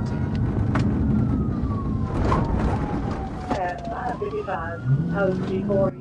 I noticed the vehicle turn right on Front Street in McNeil, and I activated my emergency lights and sirens to attempt to stop the suspect vehicle. I noticed the suspect vehicle accelerate due to the black smoke coming out of the exhaust, and the suspect vehicle was also driving down the middle of the city street. The suspect vehicle was driving in excess of 90 miles per hour in a 30 mile per hour zone.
Wrecked out to 1016. The suspect was driving in excess 100 miles per hour before coming to a stop on Columbia Road, 45 near a private drive. I had to drive 106 miles per hour to even keep up with the suspect vehicle. Please, I'm not trying to do this. I'm not trying to resist or anything. I just wanted to say goodbye to my daughter. That's all. She's only 5 months. That's all I know. She's all I should. That's all I know. When I was walking McLeod to my patrol unit to put her in the back seat, she refused to get in the back seat because I would not get her shoes out of the ditch. That is when other units arrived on scene. We were about to get McLeod in the back of my patrol unit. On October 9th, 2023, around 3 a.m., I heard Little Rock police attempting to stop a silver Chevrolet Malibu on Lancaster. The officer stated the vehicle was not stopping, but wasn't increasing speeds either.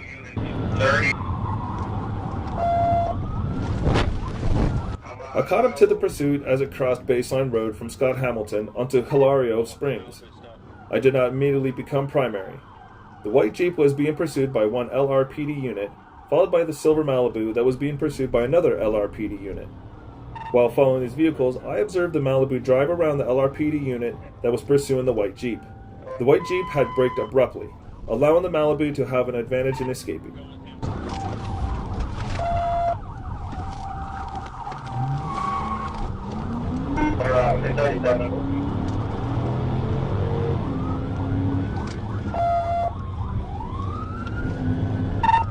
We're chasing two different cars. I'm on a Malibu on Pine Cone Drive right now. 10-4, Adam 16, go to north.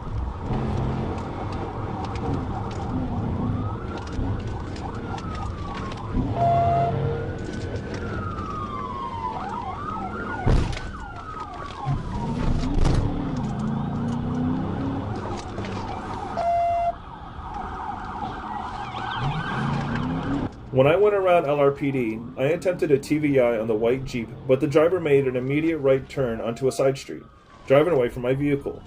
I informed Trooper Crossland, who was behind me, to pursue the Jeep and I would stay with the Malibu. As we exited the neighborhood from Bruno Road at Halaro Springs, he attempted to make a right turn into Halaro Springs, at which time I used the front of my car to push the Malibu across the road.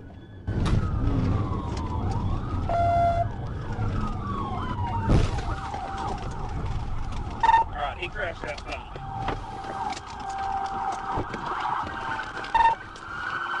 Show me your hand! Show me your hand! Let me see your hand! Clear that! The Malibu left the roadway and became disabled in a ditch after colliding. LRPD assumed custody of suspect and charged him with possession of marijuana with intent, possession of drug paraphernalia, defective license plate light, fleeing on foot, fleeing in a vehicle.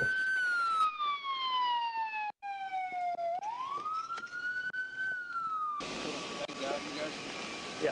Hey, you dropped something that looks like it. I don't want to run that over. I think that's his phone. Yeah, he busted his ass right here. While stationary, I received a reading of 72 miles per hour on radar off of a vehicle approaching me from behind. As the vehicle passed me, I was able to identify it as a dark-colored Jeep Grand Cherokee. After it passed, I flashed my spotlight. When I flashed my spotlight at the suspect, I did so in hopes he would slow down.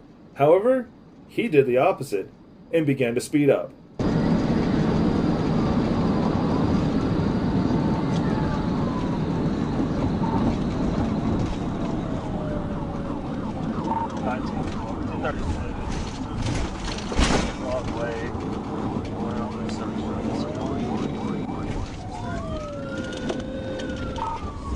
They're finally stopping. Arkansas, Adam, Lincoln, John. When I was catching up to the suspect, it was obvious that he was now traveling at speeds of more than 100 miles an hour and not slowing down. I had my front radar on, which received a speed of 115 miles an hour just before I caught up to him. The driver and passengers were placed into custody, where eventually the passengers were released. Come on, keep coming, keep coming, keep coming. Yeah, backwards towards me. Keep coming back. My voice right here to your left, to your left, to your left. Keep coming, keep coming. Please don't scare me. See right here. Ma'am, walk back here towards me. I got her. Step, walk back here towards me. Why are you driving like that, dude? You passed me speeding. I hit my spotlight at you. Listen. You passed me speeding. You're in the low 70s. I hit you with my spotlight. You speed up to 77. I pull out behind you and you're running well over 100 miles an hour. And then you duck off to take this exit trying to avoid me. Yeah, it's dumb. You almost crashed, injured all these people that you're... On October 14th, 2023, at approximately 9:02 p.m., I clocked two cars westbound on Interstate 40 at over 100 miles per hour. I was able to identify the second vehicle as a Dodge Charger. The Charger accelerated at speeds over 120 miles per hour. The Charger continued westbound on Interstate 40 using all three lanes of traffic and driving with no regard for other motorists.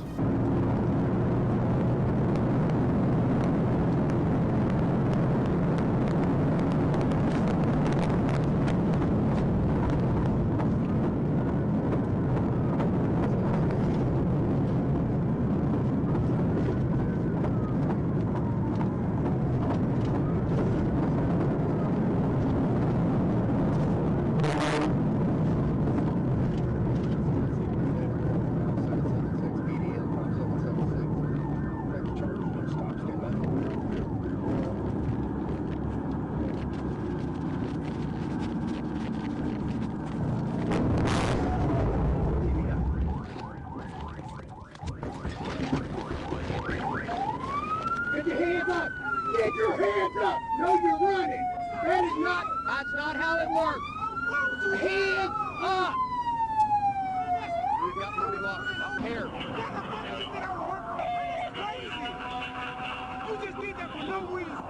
You know you did. That's what's being quiet. Don't run. Why the fuck would I run in a V6? It's your fault. I don't know. The Charger then passed a semi-truck on the shoulder of Interstate 40. Based on the reckless driving and speeds, I used a tactical vehicle intervention to stop the Charger. The driver fell to the ground, was laid on his stomach, and was taken into custody without further incident.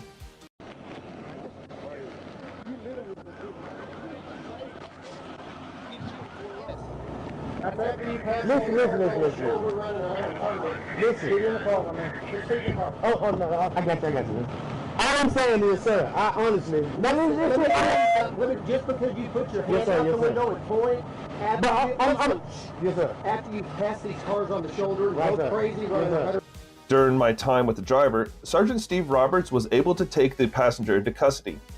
The driver, identified as DeAndre Brown, was checked at Crittenden County EMS and released at the scene. Brown had a strong odor of intoxicants coming from his person and also admitted to drinking. He hit my car. I signaled that I'm pulling over, sir. I got him to pull over, not pulling over. Sir, I slowed down. I was going to help you. You're running 100-something miles an hour. While patrolling on the highway, a police officer noticed a black Nissan that was missing some front parts of the car and had a broken rear window. After the cop pulled him over and got out of the car, he decided to run away. Funny excuses are present, as usual.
PBR. Okay, 19, where you at? 283. Let me see your hands. Let me see your hands. Let me see your hands. Let me see your hands. Let me see your hands. Okay, don't get out yet. Don't get out. Is there anybody else in the car? No, I don't have. Okay, get out. Show me keep your hands up. I don't care. Get out. My leg.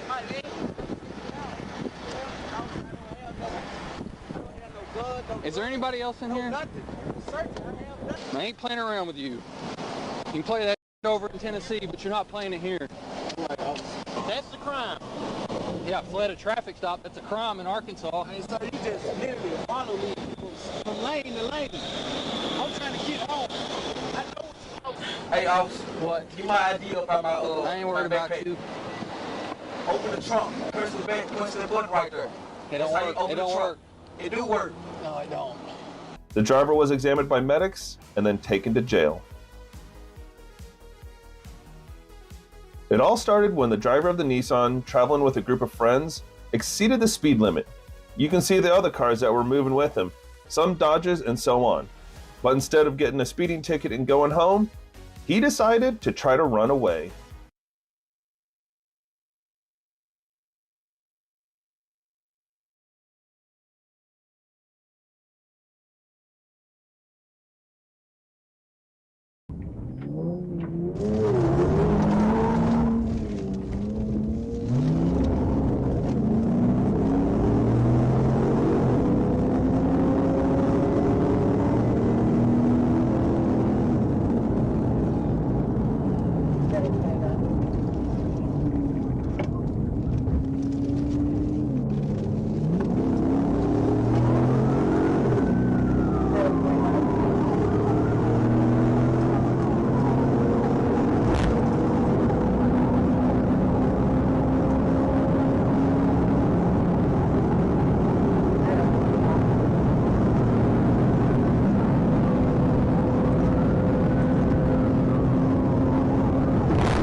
After a short time, the Nissan driver made the right decision and stopped. Listen to the funny excuses at the end of the video.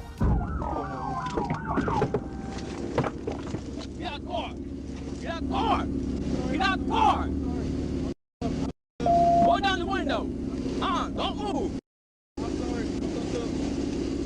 Come here! I got scared. I'm sorry. I got scared, officer. On the ground! I got scared, officer. Everybody else, hands up! Please, I got hands up! No! I got a car! Officer. I don't know why you ran. Because I got scared. Please. Whose car is that? That was my car. You get messed up for no reason. Please, sir. Stand up.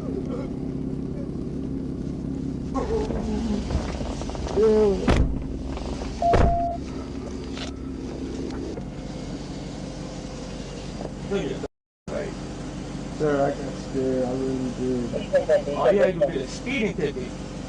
But now you want blackout, run the stop sign. I got And scared. you got 200 people in the car. I was Same thing about your life, but what about their life? 19 years old, you just caught a felony.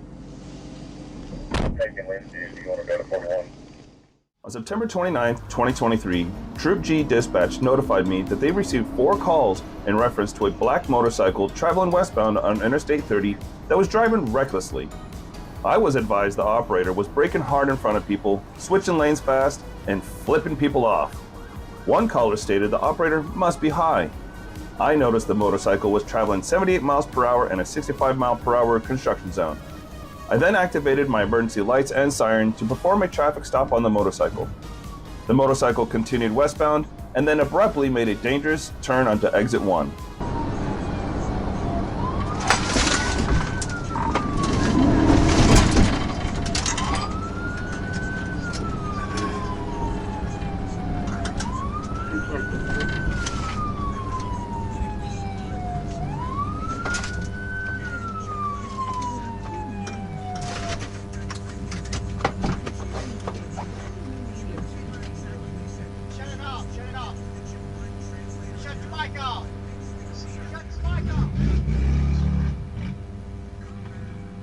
The motorcycle stopped at the Jefferson Avenue stop sign in the middle of the lane. I ordered the operator to turn off the bike. The operator nodded his head and put the bike into first gear. I then pulled out my taser, but the motorcycle then continued straight onto the service road.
You advise your way to take the GPS or Boone County. Legally on that. Major Mike Moyer then joined the pursuit as a secondary unit. The motorcycle continued west on Interstate 30, making dangerous lane changes while overtaking vehicles on the road.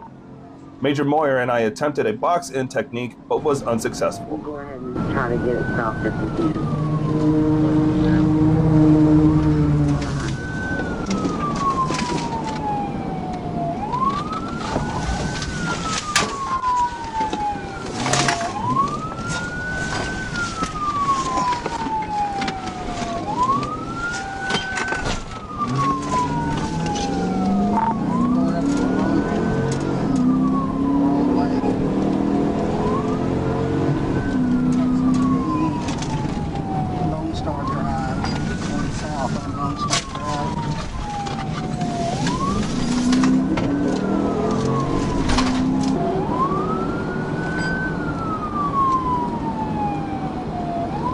go back in. I'll ship down.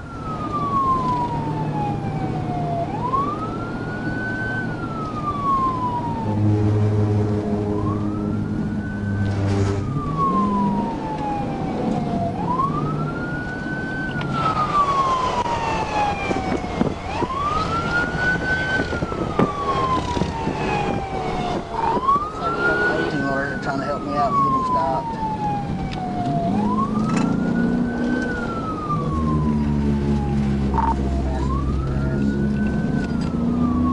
Coming up on the rear exit.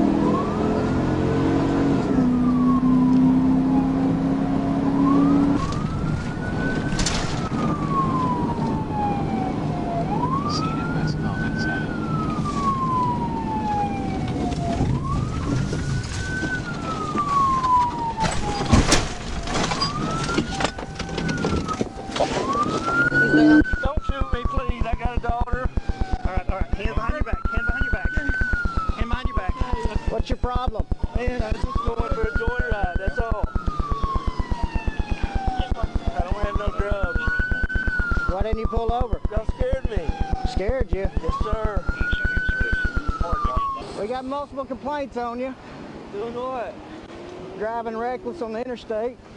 I see you. You're speeding.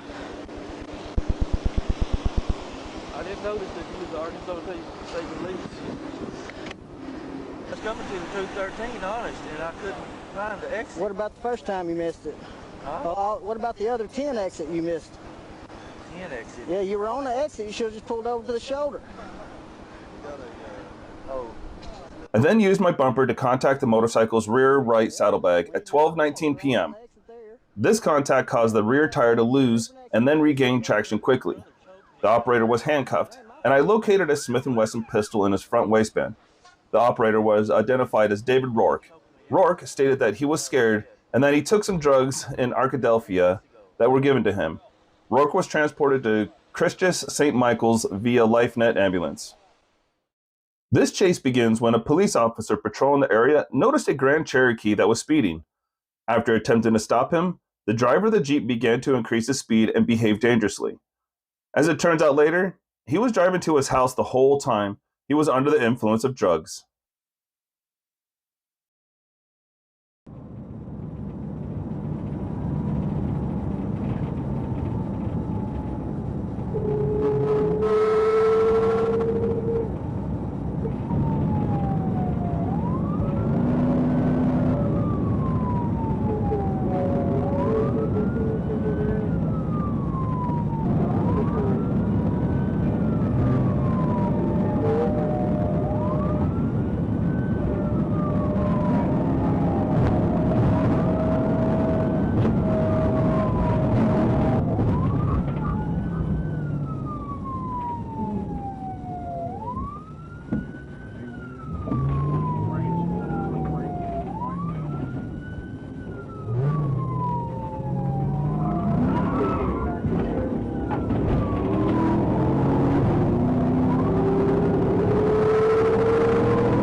Get on the ground or you're dead. Get on the ground.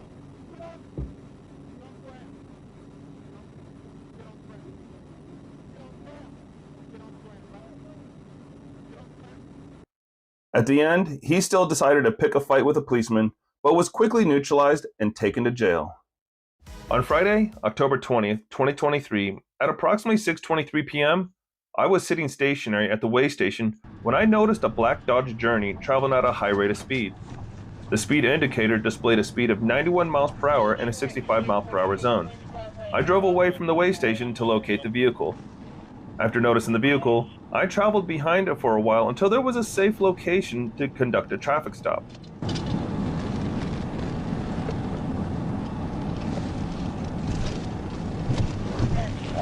Take 1 Bravo, see, take 1 Bravo.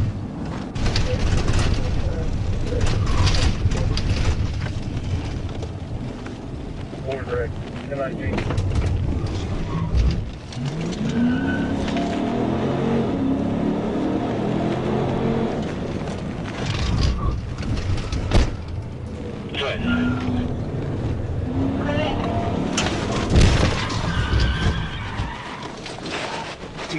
TVI. The male ran north across a service road before being tased in a grassy area between the interstate and service road.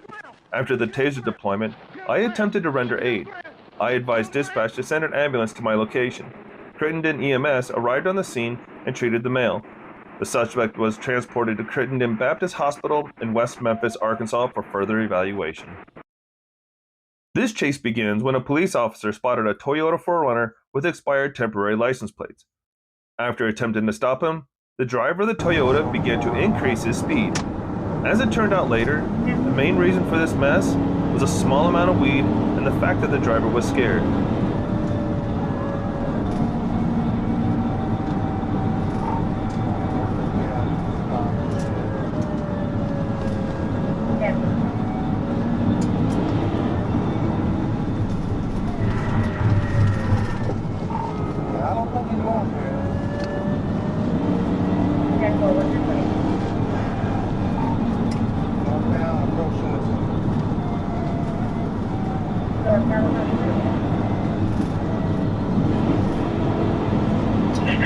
Take off or just slow I think we're going to be 1037. About 100.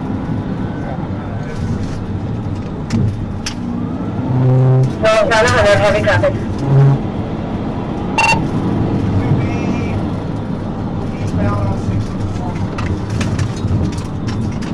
Eastbound on 64.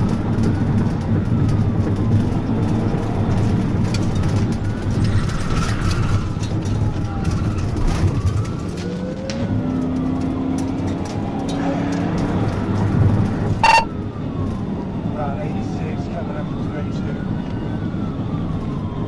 282, 86. What's your reason for stop?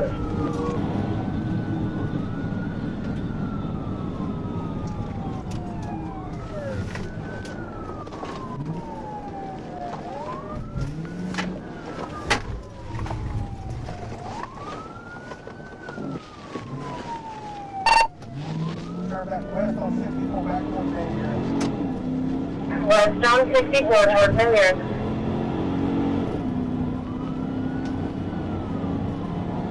I'm coming over the river bridge now. Every other unit close? 78.59, something bodies laying up. 1847, I'm getting on here at 40 Larry's. 282 back into Van Buren. Tempo, westbound 105, we're good. Back on 540. Local.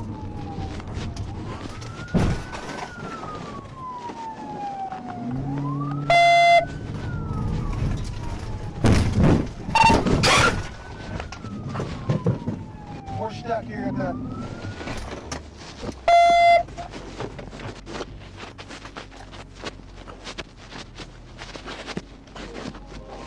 Well, you're stuck, H20. face. Denver. Be honest with you, I'm not going to do anything. There's weed in the front. I don't give a about your weed. Are you stupid? Stand up, you dumb. I sure hope you weren't running for that weed. No, sir. I was running because I was scared, A parole officer. violation? Yes, sir. What I figured. I was just scared, officer. I swear I didn't want to run from you. Yeah, that's what they all say. This car gonna be stolen? No, sir. I'm not gonna get no charges. You're not gonna get no charges, yeah. The driver was arrested and transported to jail. I'd be happy to read what your thoughts are in the comments. This is a different view of that chase from the last video. It shows the chase of the Grand Cherokee that tried to stop police from arresting the Chevrolet Malibu. As you remember from the last chase, the Chevy suspects were apprehended. Westbound on Route Peter 56. Traffic clear.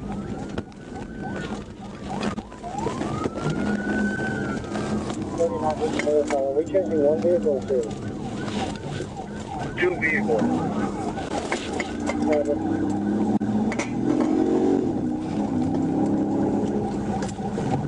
16 Little Rock. I'm right behind 15. We're chasing two different vehicles.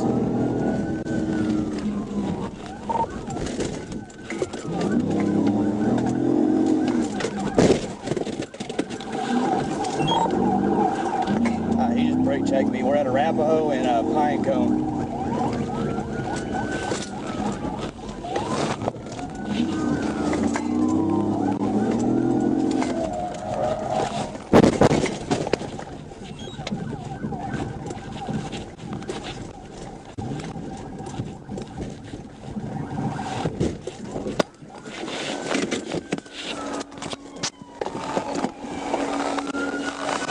Luckily, the driver of the Jeep didn't last long and slammed into the house. No one in the house was injured. As you can see, there were children there. Oh my God, thank you, Lord, my daughter. She was in her sleep. I'm glad I took you to sleep with me, baby. Oh my God. Do we saw folks in the Malibu? There are 15 of them. Okay. Are they B&E suspects? On October 25th, 2023, at approximately 4:38 p.m., I was contacted by Lieutenant Kennedy with the West Memphis Police Department. He informed me officers were attempting to locate a black Ford Mustang after the occupants shot at a residence and left the scene. Shortly after, he advised that units located the Mustang on South Loop, and upon attempting to make a traffic stop, the vehicle fled and threw a firearm out of the window.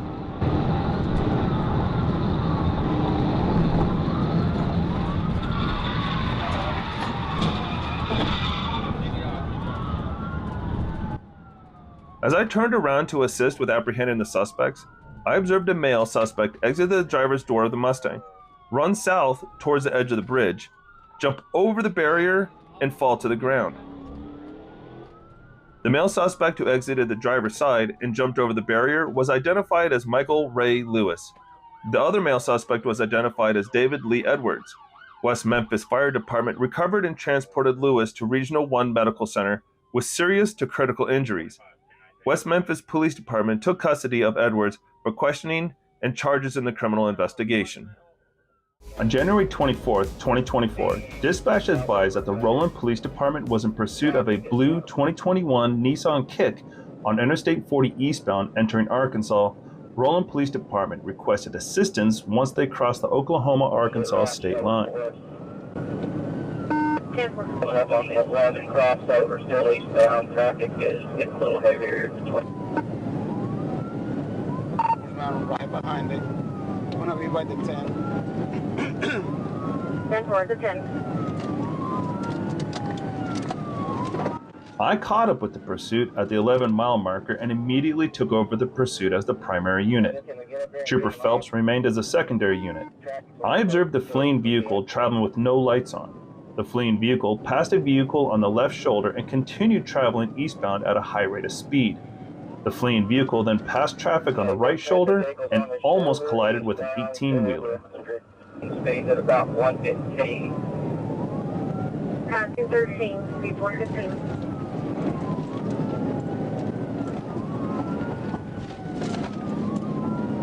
Okay, Southern's trying to pit him, the guy's trying to avoid him, but Southern's trying to get him right here.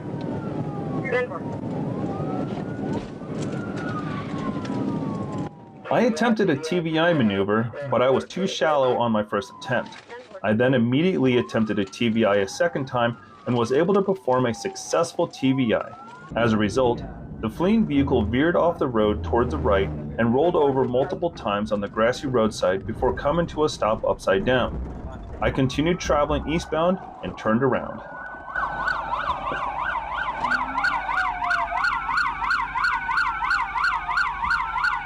Trooper Phelps and Corporal Bowman conducted a felony takedown. Both subjects were taken into custody without further incident. The driver was identified as Eric Boyce and the passenger was identified as Maurice Turner. An ambulance was called to treat the driver and passenger. Mr. Boyce declined any medical assistance and was taken to the Crawford Detention Center. Mr. Turner complained of pain in his right shoulder and requested to be transported to the Baptist Health Hospital in Fort Smith. It all started when a police officer noticed an Infiniti that was speeding. Almost immediately, the police officer attempted a traffic stop. In a classic pattern, the suspect began running away as soon as the officer got out of his car and approached his vehicle.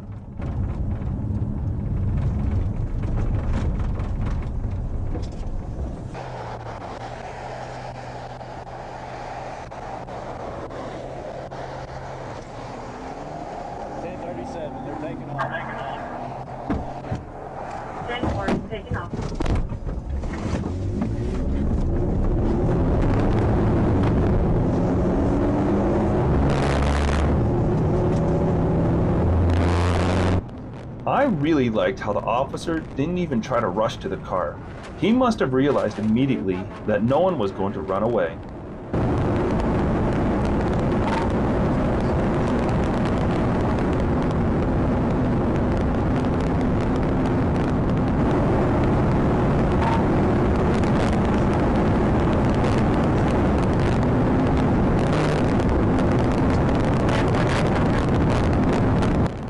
After a short period of time, the Infiniti decided to turn off the highway, thinking that the policeman would not notice this maneuver, but he was wrong, and almost immediately the officer was at his bumper, waiting for a free space to make a pit maneuver.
Stop!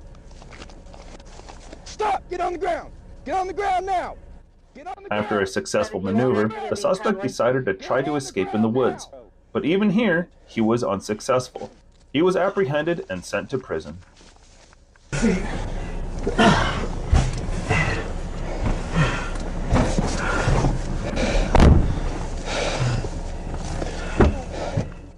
On July 27, 2023, at approximately 11:30 p.m., I, Trooper Robert Neese, was sitting stationary on the right shoulder of the road on Highway 65 north of Clinton, Arkansas.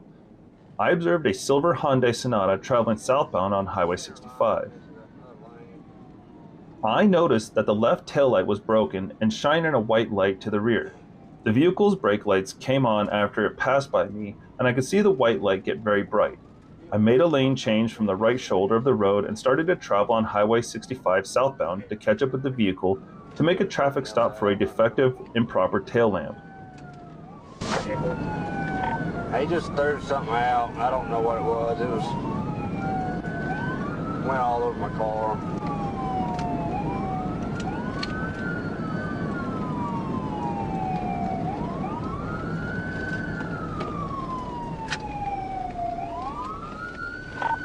I observed an object being thrown from the vehicle sunroof and struck the front portion of my patrol unit. The liquid was splattered all over my windshield and the front portion of my patrol unit. The vehicle made a right turn onto Banner Mountain Road. The vehicle began to drive very recklessly, crossing the center line, driving in the opposite lane around curves and reaching speeds in the upper 80s in some straight stretches. The vehicle made another right turn onto Banner Mountain Road while still driving across the center line and into the other lane of travel. At one point in this stretch of the pursuit, the vehicle turned the lights off and then turned them back on. Turn right on Banner by the church.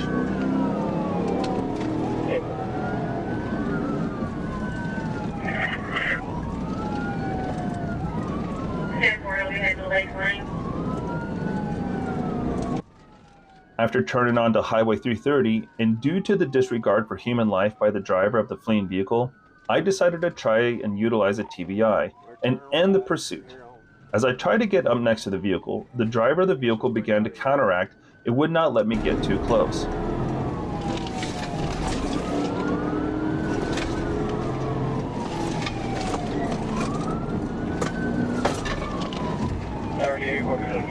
States running down. 63, I tried to get up, he's swerving all over the road, trying to prevent me.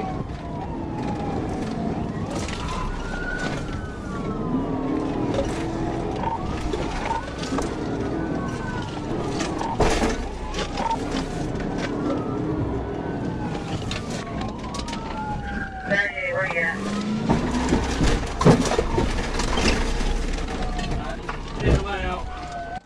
As I was trying to get up to the right side of the vehicle, the driver of the vehicle hit the brakes, causing contact between the right rear portion of the vehicle and the left portion of my bumper. Right northbound.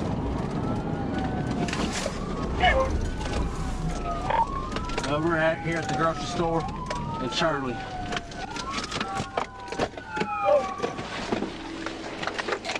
Stick your hand up the car and leave him right there. Driver, get out. Turn around. The vehicle made a left turn into the parking lot of Reeves Grocery Store for a final stop. I got out and initiated a felony takedown at gunpoint. The driver and front seat passenger were both arrested without further incident at approximately 11:48 p.m.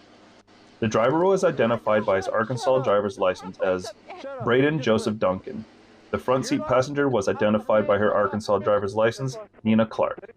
The fleeing vehicle sustained damage to the left and right rear portions of the vehicle. My patrol unit only sustained minor damage to the bumper. On Saturday, June 10, 2023, Arizona Department of Public Safety, troopers, and fellow street racing task force partners responded to reports of vehicles involved in intersection takeovers throughout the valley. During an incident at an intersection in Mesa, one of the involved drivers struck a pedestrian participant and then fled the scene.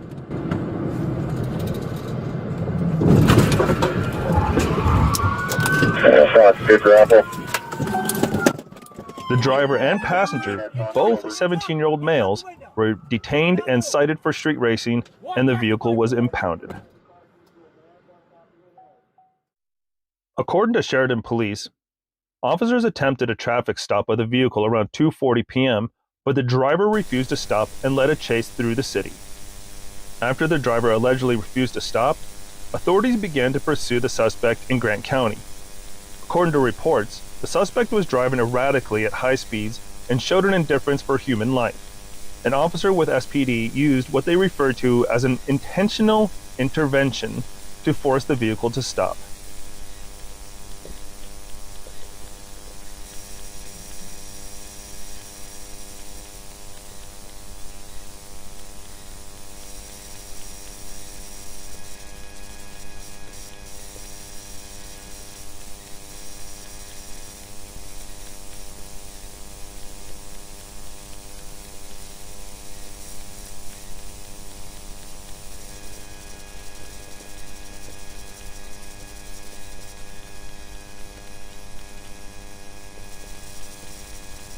Thanks. Think we're going to do better. Get it, lady.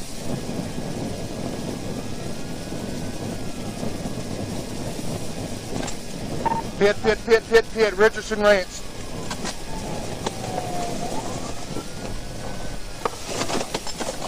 The pursuit ended when the suspect veered into the officer's lane and lost control before crashing into a roadside ditch approximately 8 miles north of Sheridan. Officers and medical personnel attempted life-saving treatment. However, the driver died at the scene.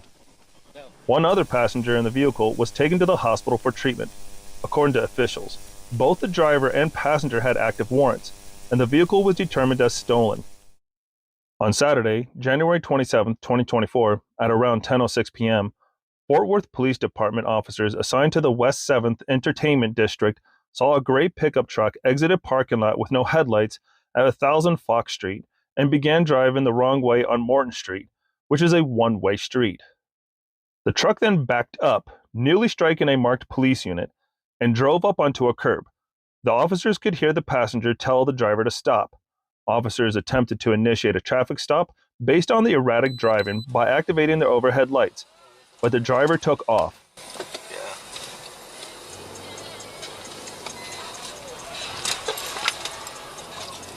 King 721, we got one felony yield. It's a truck. It's possible 22. He's almost hit us once. He was driving the wrong way on a one-way. He's refusing to get out of the car, and now he's taking off. He's going the wrong way down Fox. Driving rapidly through the parking lot.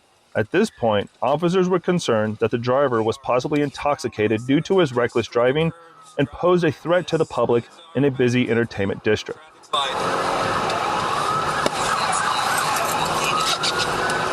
going to be a gray Silverado. You're still eastbound West 7th, passing Staten Street. Watch out. He just struck a curb. He almost struck a Tesla. Still eastbound, passing Harold. It's going to be occupied 2 times. Speeds are at 80.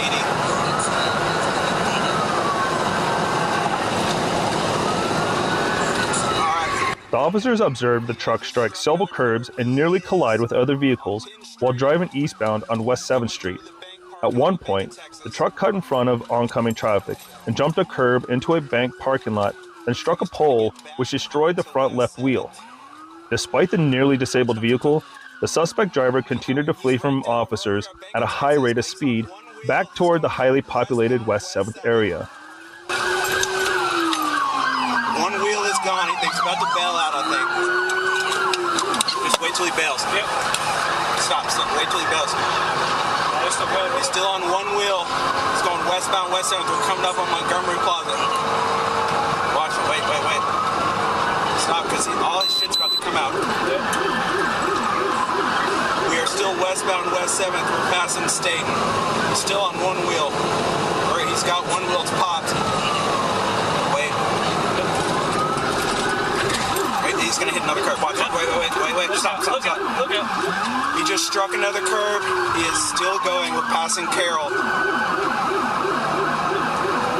Watch out. You can't see. Just go slow, bro, because he's going to go slow. There's a lot of smoke. Traffic's still light. Speeds are at 60. Passing Curry.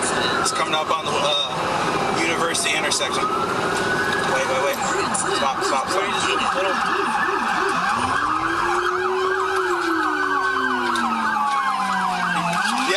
Where's he from? He right down at 7th University. Yeah, we got him. Stop. The suspect drove around, stopped traffic at the intersection of West 7th and University. The vehicle struck a pole, then a stopped car, and then struck 2 pedestrians, an adult male and an adult female, who were on the far side of the intersection. The suspected drunk driver, who was identified as Andrew Guerra, 29 of Grand Prairie, was taken into custody and transported to an area hospital for treatment of his injuries. Guerra refused to provide a blood sample. Therefore, officers obtained a search warrant for his blood alcohol content to be determined. Guerra is currently in the Tarrant County Jail on a $95,000 bond. He is charged with evading arrest, detention with vehicle, causing serious bodily injury, intoxication assault with vehicle causing serious bodily injury, and unlawful restraint.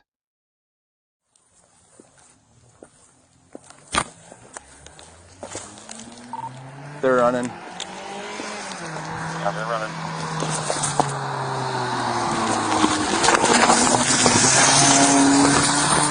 Good spike. They're running.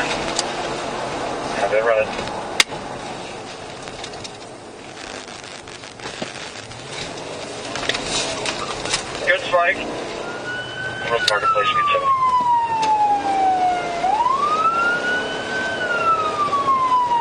No traffic coming up to M6. Looks like they might try to ramp on M6 westbound. Coming up to 52nd, speeds are still 50. No traffic. Testing.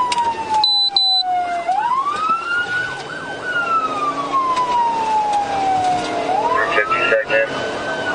One car coming south. Speeds are 55. And they just lost the tire. They are losing it right at... On December 17, 2023, I was entering my vehicle after stopping at the racetrack located at 4156 West Blue Heron Boulevard, Riviera Beach, Florida. This hour, sponsored by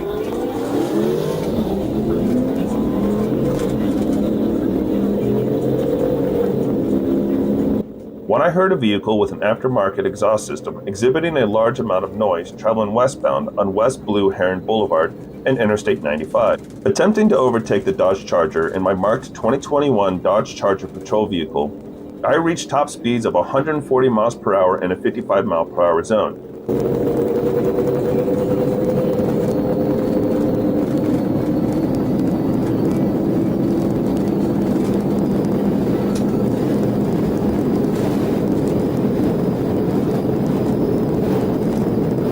I continued trying to overtake the vehicle without activating my emergency lights and sirens. However, the Dodge Charger persisted in speeding, eventually turning left onto North Jog Road from State Road 710 through a red light. This action almost caused a crash with other vehicles. The Charger then proceeded to drive recklessly, showing no regard for the motoring public by traveling southbound in the northbound lanes of North Jog.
The vehicle continued at high rates of speed throughout the city of Palm Beach Gardens, committing multiple traffic infractions until I was able to perform a left side precision immobilization technique, pit, and stop the vehicle southbound on North Military Trail, south of Gardenia Drive on the right shoulder.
The vehicle collided with bushes and signs within the right shoulder, coming to a stop. The driver, later positively identified as Jalen Camara, then exited shortly after and began to run eastbound through multiple backyards and lawns.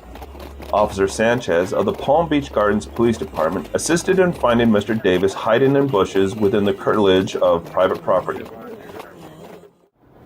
On March 3, 2024, at 2:34 a.m., while southbound on I-275 I-4 near Bird Street in the city of Tampa, Hillsbury County, I observed a white Chevrolet Camaro and a black Chevrolet Camaro enter the highway ahead of me at high rates of speed. I activated my in-car camera and accelerated to catch up.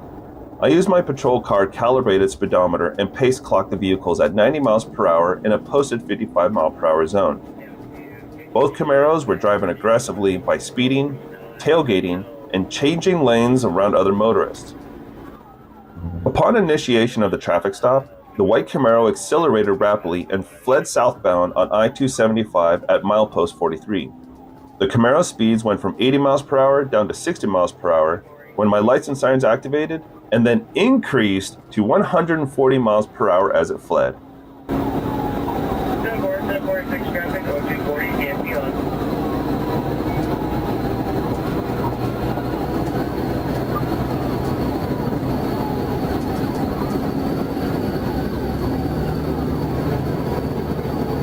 Light traffic, 130.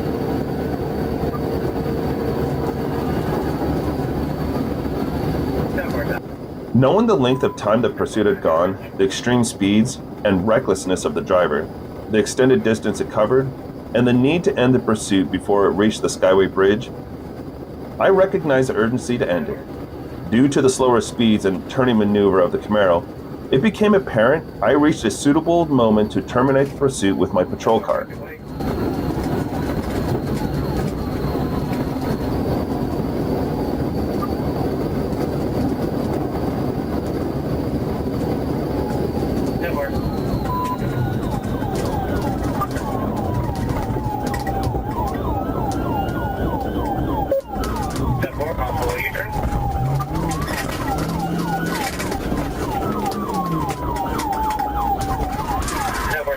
Business Park?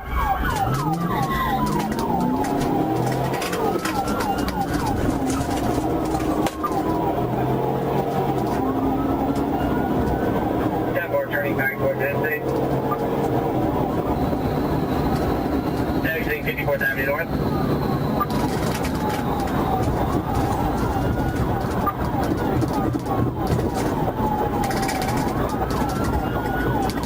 Westbound 54th Avenue North.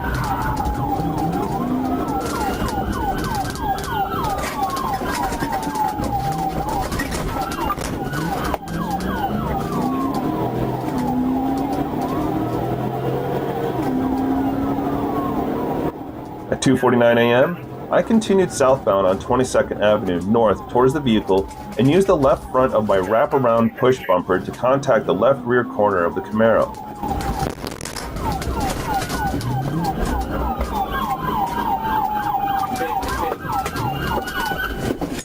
This caused the Camaro to spin, and its right two wheels collided with a street curb. I observed the driver exit the driver's seat, and he fled southbound on foot, 22nd Street North. The driver was a black male wearing a red jacket with black and white checkered pants. I yelled loud commands to stop, but the driver ran in full sprint away from me. I was able to catch the driver and took him into custody at 2:50 a.m. During the records check, I discovered Stokes' license was suspended. I also discovered he had 9 prior convictions for driving while license suspended, making this incident a 10th violation. On February 29, 2024, at approximately 8:27 a.m., Trooper James Booth was entering I-30 eastbound when he noticed a silver Ford Mustang with a temporary tag that had been altered sealed on the paper. He ran the tag number through NCIC and found that it had expired in 2022, despite displaying an expiration date of 4/2024. The vehicle took the Broadway exit, and the driver, later identified as Marquise Williams, began to flee upon reaching North Pine Street. 362-284. We're still rolling.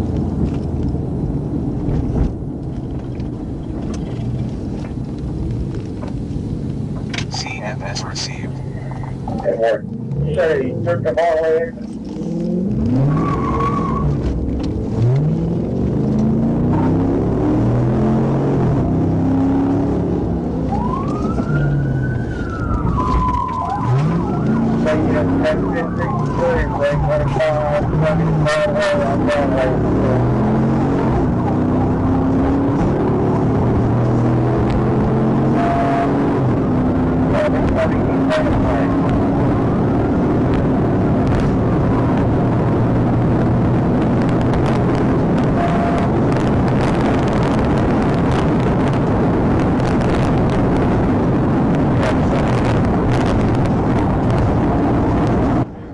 As he fled, Mr. Williams drove north onto North Locust Street, driving the wrong way in the westbound lane going eastbound, and exceeded speeds of 115 miles per hour.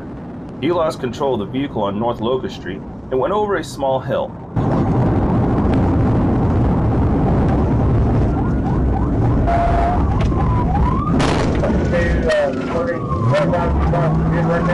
Trooper Booth attempted a tactical vehicle intervention as Mr. Williams was turning around, but it was unsuccessful. Mr. Williams then drove the wrong way towards oncoming traffic and went west onto West 13th Street. He slowed down due to a dead end and turned south on North Gum Street.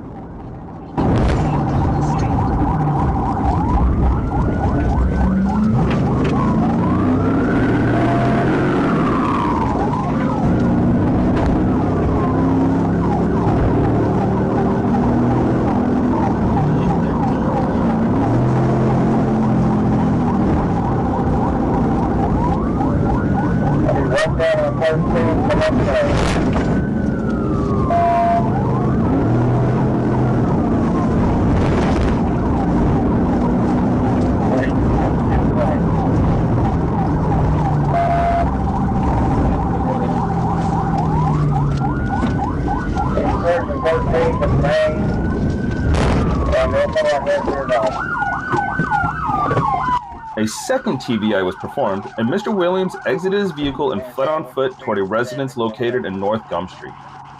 After a short foot pursuit, he was assisted by North Little Rock Police Department and captured Mr. Williams near the railroad tracks. Blue Hill Towing arrived at the scene to secure the vehicle. Mr. Williams was taken to Spring Hill Baptist Hospital to be cleared medically and then transported to Pulaski County Jail to be charged accordingly. On February 6, 2024, I, Trooper Weatherly, attempted to conduct a traffic stop on a green 2003 Suzuki GS for speeding going 85 into 55 on Highway 165 at Willow Beach Road. I was traveling east on Highway 165 and the vehicle was traveling west on Highway 165. I traveled to the right shoulder, activated my lights for a traffic stop, and got behind the vehicle to conduct a traffic stop. The vehicle immediately accelerated at a high rate of speed towards Interstate 440. I advised ASP Dispatch I was in pursuit.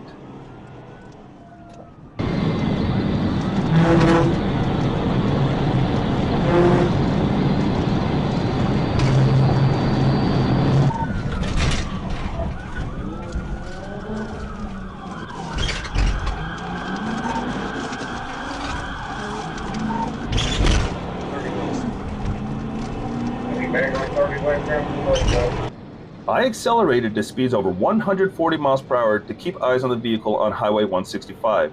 The vehicle took the on-ramp to I-440 West.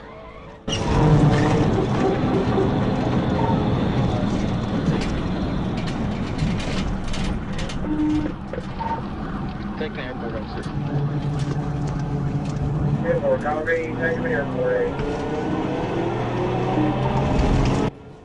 The vehicle failed to negotiate the curve on Jones Street near East 35th Street and laid the motorcycle over on the left side of the tree line on the northbound side of the roadway.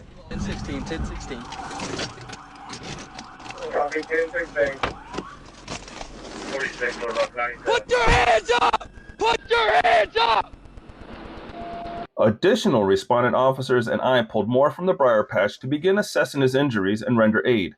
I ran Moore and his motorcycle through the Arkansas Crime Information Center and revealed he had a suspended license, expired registration from July 2022, and did not have insurance. On December 29th, 2023, at approximately 11:27 p.m., I observed a white Dodge Magnum displaying a license plate of Arkansas. I initiated my emergency equipment on Rodney Parham near West Capitol Ave. The vehicle pulled into a hotel parking lot at the corner of Rodney Parham and West Capitol Avenue.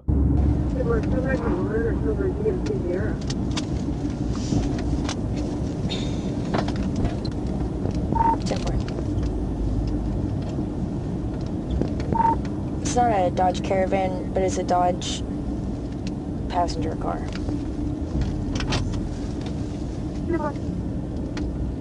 CFS received. Final stop is West Capitol and Rodney Parham.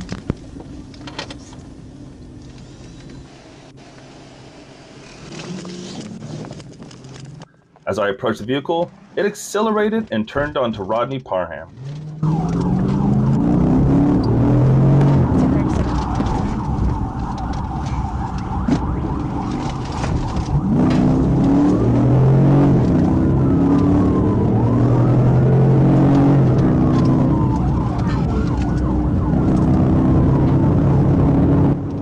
I began to pursue the vehicle on Rodney Parham. The vehicle approached the red light and turned right onto Rodney Parham. I attempted a TVI on Rodney Parham. We're getting on Rodney Parham. The TVI was not successful and ripped the rear bumper of the suspect vehicle. Just trying to get back on 630.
The suspect vehicle then entered Interstate 630 at speeds over 100 miles per hour.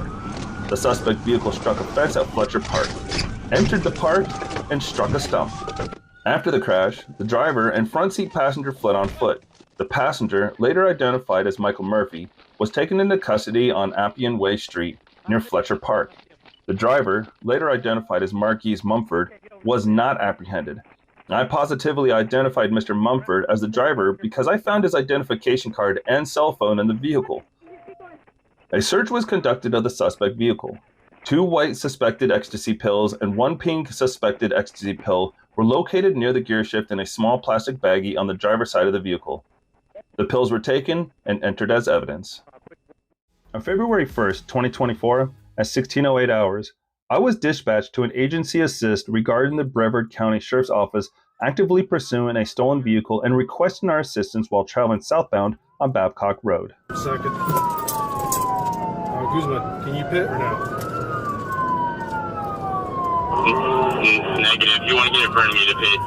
I'm over right now. Move your right. And advise all these cars are right next to us. 1180, 1040 pit. He's got 1 tire that's down. Once the vehicle entered our county, the Fellsmere Police Department assisted by stopping the fleeing car. which was actively evading the BCSO. The Fellsmere Police Department took over the pursuit, traveling southbound on Babcock Road.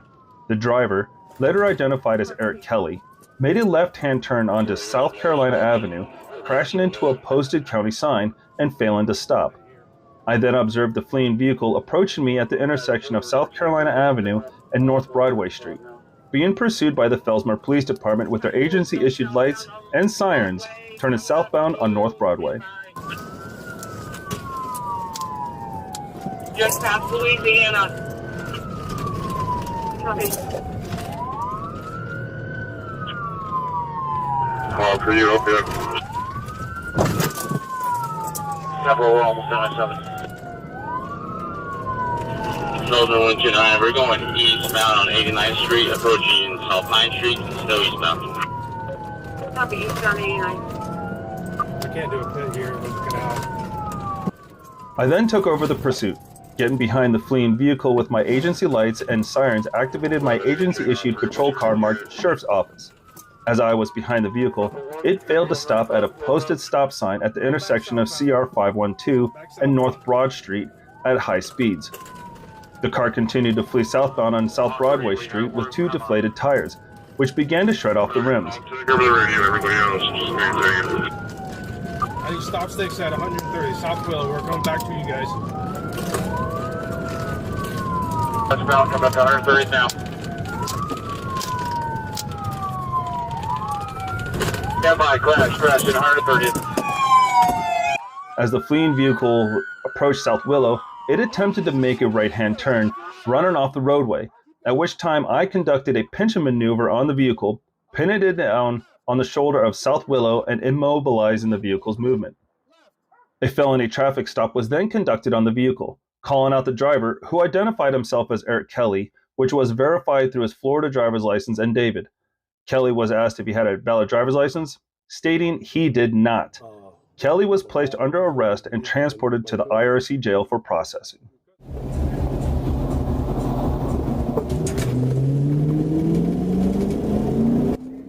On October 13, 2023, at approximately 1:49 a.m., Trooper Saget and Trooper Thomas were on routine patrol on Interstate 95 when the Lake Worth Regional Communications Center advised me that the Broward County Sheriff's Aviation Unit was behind a white Toyota Prius stolen vehicle, northbound north of Hillsborough, coming into Palm Beach County and requesting Florida Highway Patrol assistance.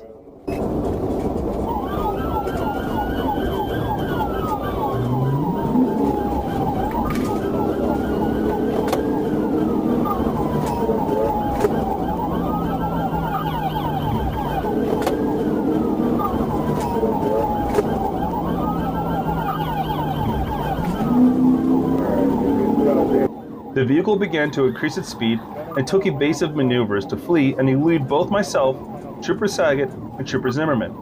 We attempted to box in the vehicle to force it to stop. I reached a top speed of 89 miles per hour in a posted 65 mile per hour zone. The vehicle continued to travel northbound, north of Lantana Road, attempting to flee and elude.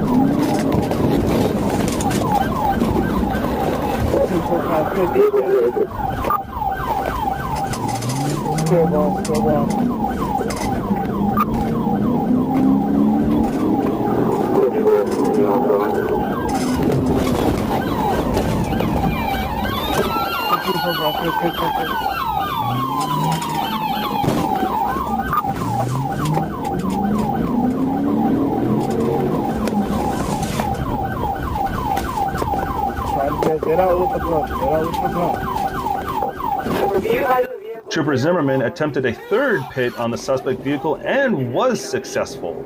The suspect vehicle became disabled. The driver was apprehended and handcuffed behind their back. I notified LWRCC that the subject was in custody. On March 14, 2024, at approximately 16:03 hours, I, Deputy A. Brady, attempted a traffic stop in the area of the 4800 block of 41st Street, westbound on a silver Mercedes-Benz SUV prior to the traffic stop. North on 49th Ave.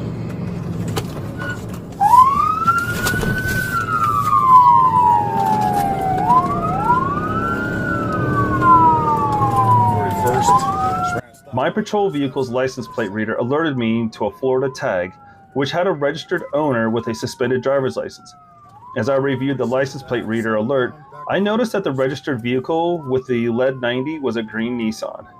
I activated my emergency lights and sirens at approximately the 4800 block of 41st Street. I was driving my agency-issued marked patrol vehicle with sheriff insignia. The defendant and sole occupant of the vehicle, later identified as Nefertiti T. Dutes, immediately turned north on 49th Avenue and began to accelerate away from me.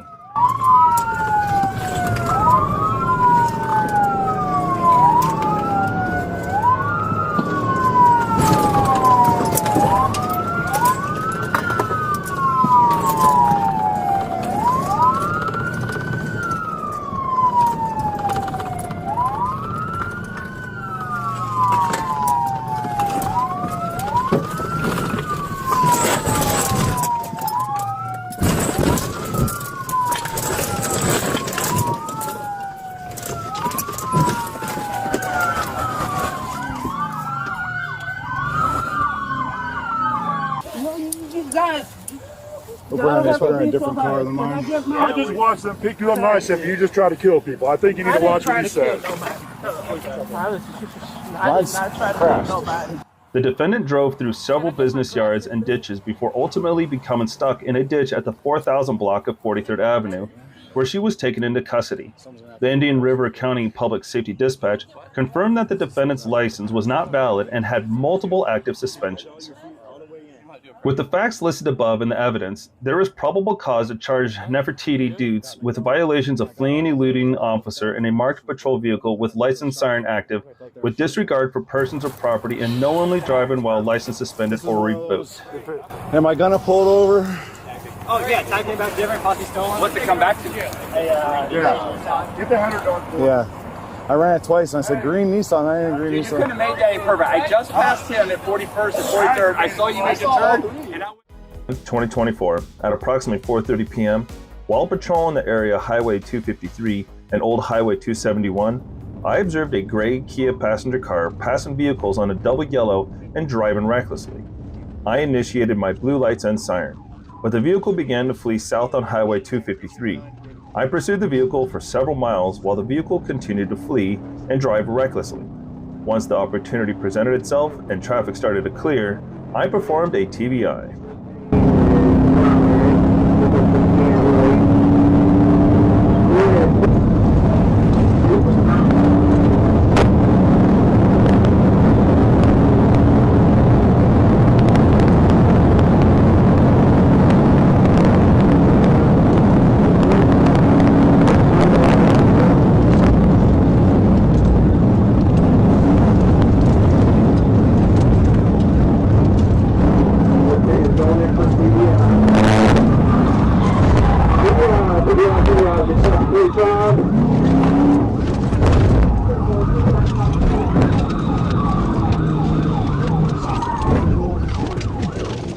After performing the TBI, the suspect vehicle attempted to regain control, but I continued to push the vehicle until the suspect vehicle left the roadway.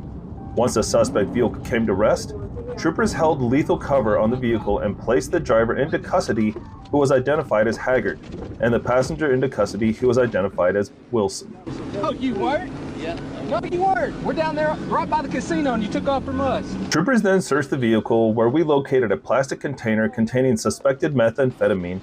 Let it be known that during the initial TBI, the suspect vehicle sideswiped a civilian SUV, and that driver was transported to Mercy Hospital.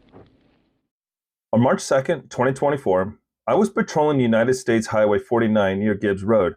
I observed a blue Nissan Altima traveling at a high rate of speed, confirmed with radar at 83 miles per hour in a posted 55 mile per hour zone.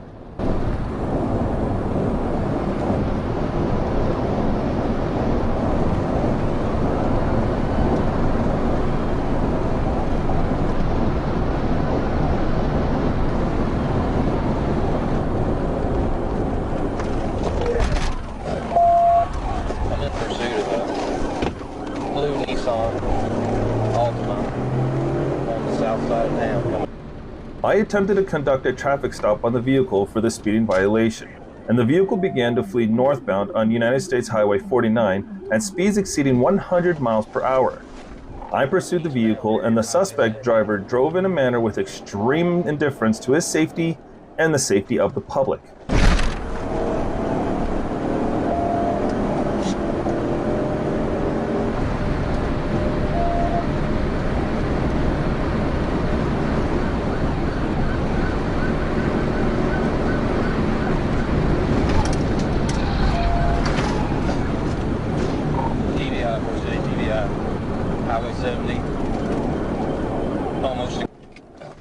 The pursuit concluded after I performed a TVI on United States Highway 70 west of Greenlee Park at Piney Creek. The suspect vehicle traveled off the roadway to the north and crashed into Piney Creek. I then performed a high-risk felony takedown, and the 3 occupants were ordered from the vehicle and taken into custody without incident. The 3 occupants were issued a Miranda warning and questioned as to who was driving the vehicle.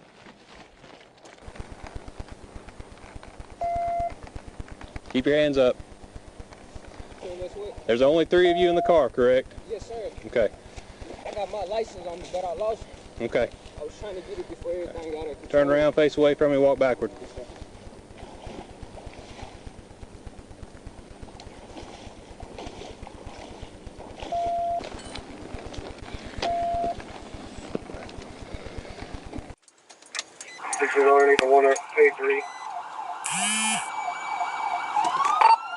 Notify state police.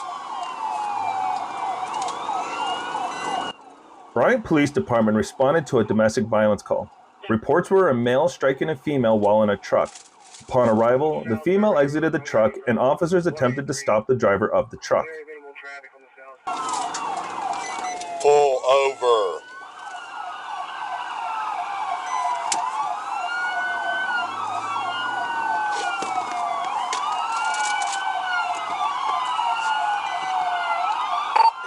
Something out of the window right here. Flight check was on the loop. He threw something out on the loop by Waffle House. We're fixing to go south on 183. As you can imagine, the driver of the pickup truck didn't stop. Not in an attempt to flee. At this point, police officers began to suspect the driver was under the influence of alcohol or drugs. 2-door. 68 miles an hour. Traffic is moving. I see your trooper. The officer, where the camera was set up at the point, began calling an Arkansas State police officer that he knew, who was somewhere further down the chase route. After 10 minutes, the officer was able to figure out where and who was, so the second officer was already waiting for the suspect. All right, your boy's in it.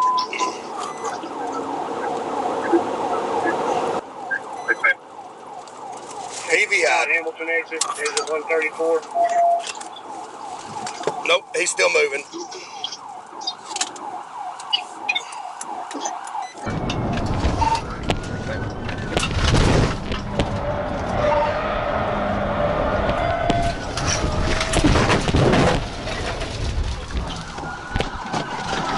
Lean up against the truck. Lean right there against the truck. Hang on. He tell me to get both off. Hang on for a minute. I ain't got my knife. I ain't gonna lie to you. Okay. Arkansas State Police intercepted the pursuit and performed a pit or TVI maneuver, ending the chase. The suspect was found wearing body armor and 2 empty gun holsters.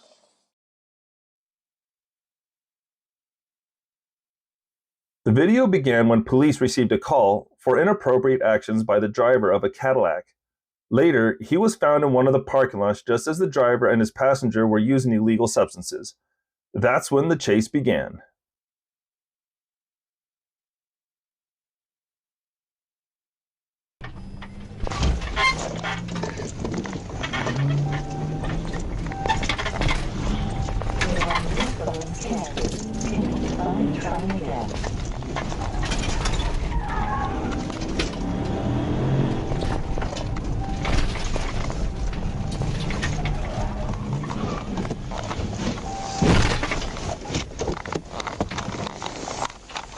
Keep your fucking hands up!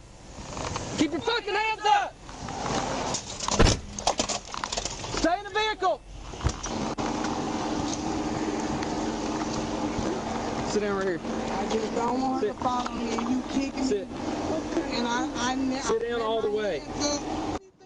Due to the driver's inadequate condition, he was unable to drive far. He crashed into an oncoming car and then into a fence.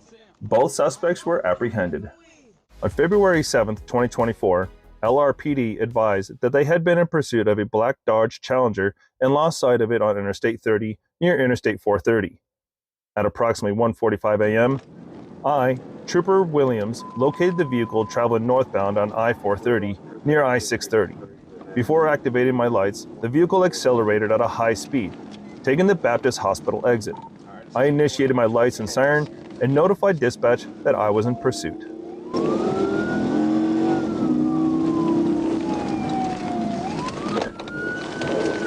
Make sure the rock's aware.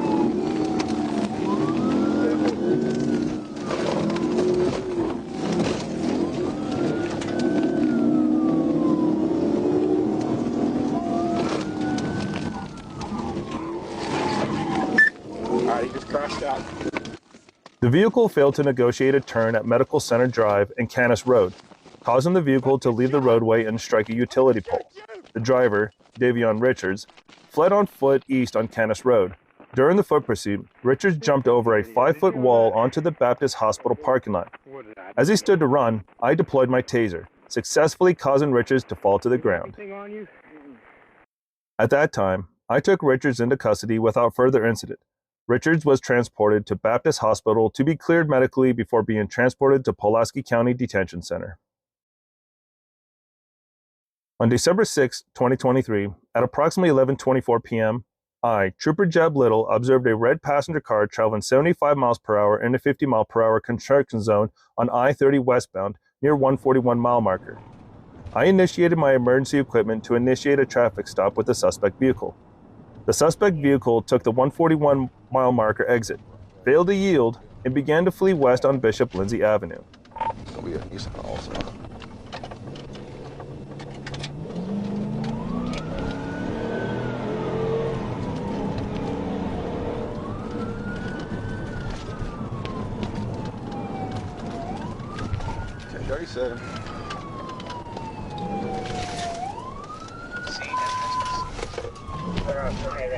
At approximately 11:25 p.m., I executed a TVI, causing the suspect vehicle to collide with a concrete wall located on the east side of the roadway.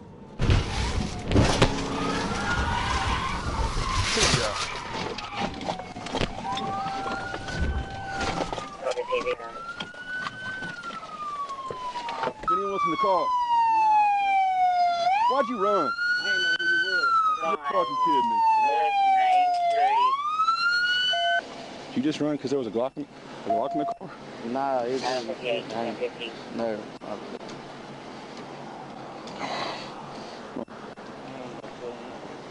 Trooper Parker and I conducted an inventory of the vehicle.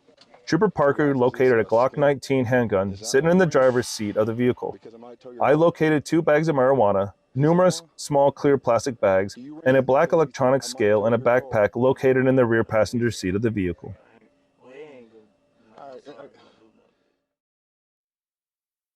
The chase began when a police officer spotted a motorcycle that was speeding. After checking its license plates, it was found that they had expired over 13 years ago. Of course, after activating my special signals, he did not stop and started to run away.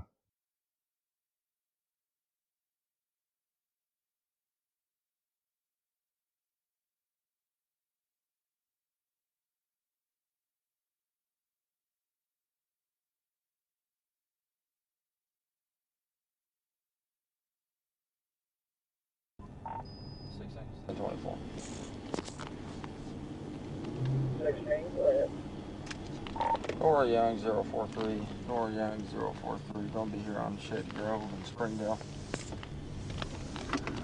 Matt, looks like we're going 37 with it. Okay.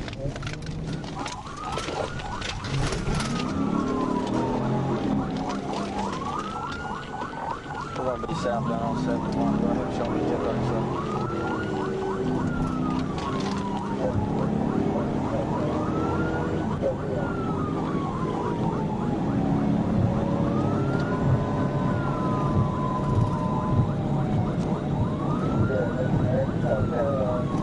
I'll leave most of the chase uncommented, as not much information is available.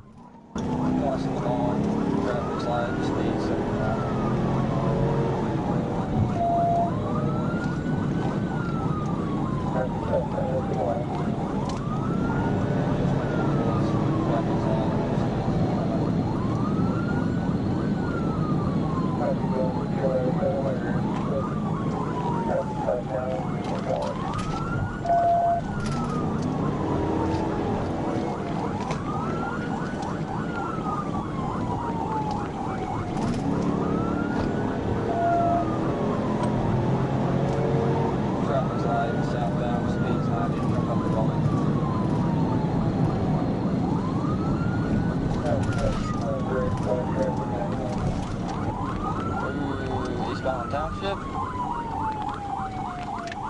Looks like we'll be eastbound on Township.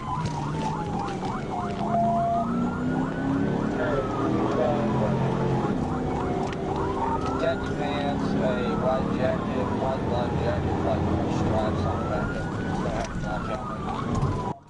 Several times the chase crossed the 100-mile-per-hour mark. Also, the suspect didn't even try to stop for red lights.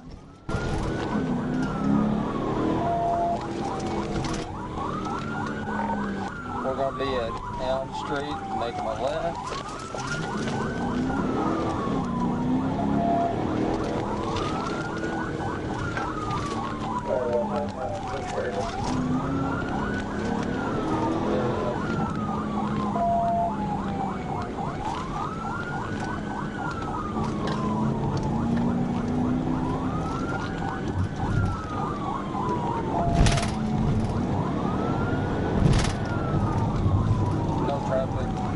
Little traffic on Mission, speed 60, not on College.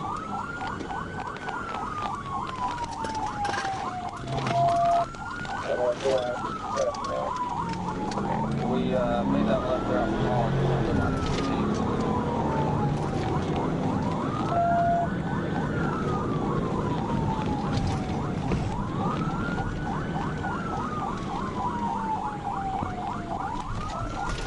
Good. Break out, break out.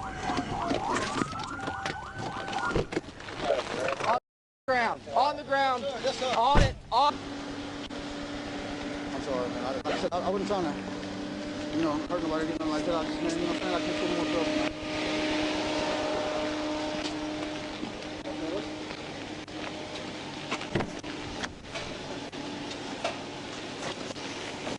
The suspect was apprehended and taken to jail. After detention, he was still asking what was the reason for the stop.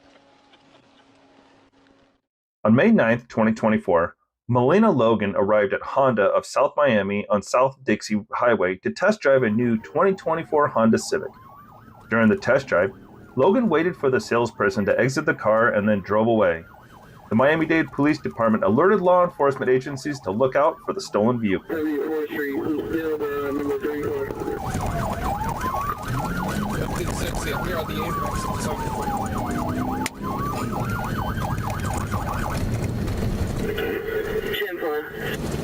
A Florida Highway Patrol trooper spotted the car heading northbound on State Road 826 near Northwest 74th Street and attempted a traffic stop.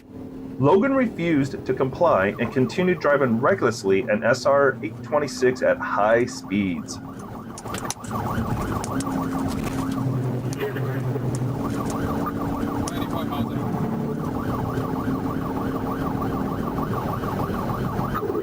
I'll take the radio. We're southbound now, approaching 58th Street.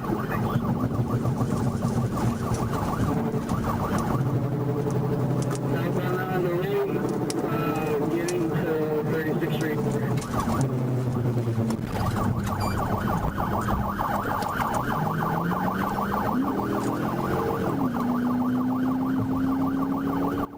Logan was driving recklessly and reaching speeds of around 90 miles per hour as she traveled southbound on the Palmetto, making aggressive lane changes amid heavy traffic and using the shoulder to pass vehicles.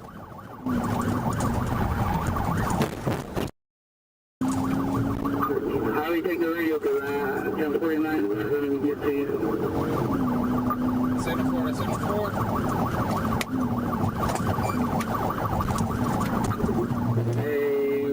southbound as you're approaching 2,000 Street. Go behind it.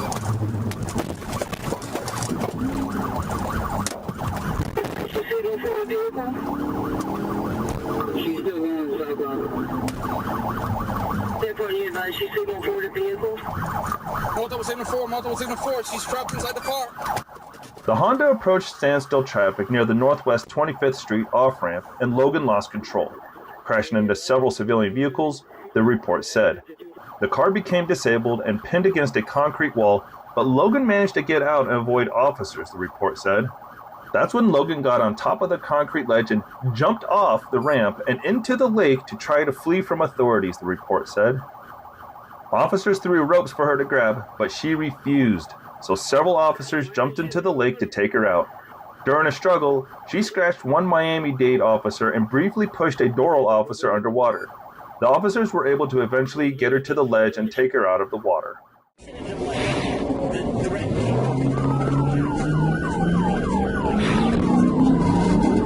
On April 14, 2024, at approximately 10:42 a.m., Trooper Atkins, was conducting laser speed enforcement on State Road 91 around mile marker 294.5 in the center median. I observed a maroon vehicle traveling in the left lane at a high rate of speed and estimated that the vehicle was traveling at 115 miles per hour in a posted 70 mile per hour zone. I targeted the vehicle with my laser Atlantic measuring device and activated it.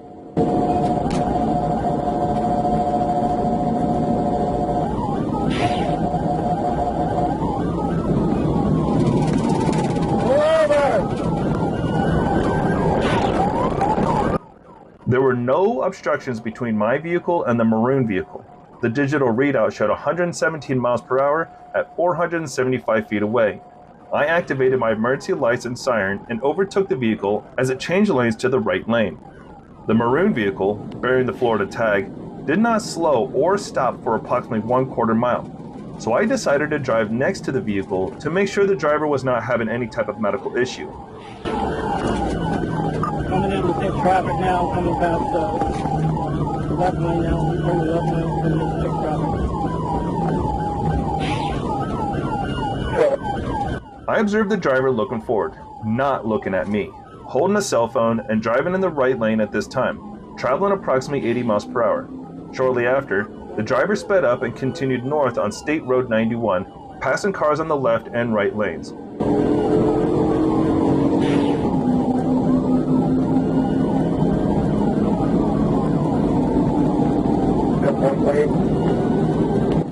The vehicle was still not indicating it was slowing or stopping, and it was approaching speeds from 80 all the way up to 120 during this time.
My third attempt was around 55 to 60 miles per hour, and I made contact with the left quarter panel and pitted the vehicle successfully. I made a quick U-turn to pull in front of the vehicle. Get out of the car! Get out of the car! Let me see your hands! You need to stop all the time. 80 miles. Why would you stop? I'm next to you the whole time you're texting on the phone. Why would you stop? On the phone. Yes, jacket. Like 295. You want over 120.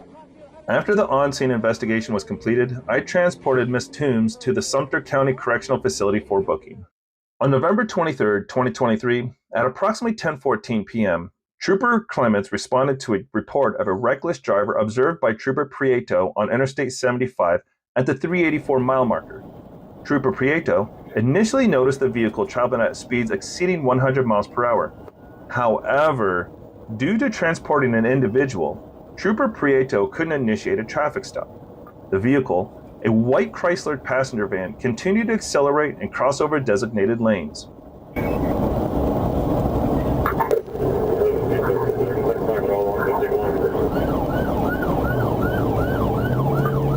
Trooper Toby Clements activated emergency lights and siren, attempted a traffic stop. The vehicle showed no signs of stopping. Due to the observed driving pattern, Clements decided to use the pursuit immobilization technique, PIT.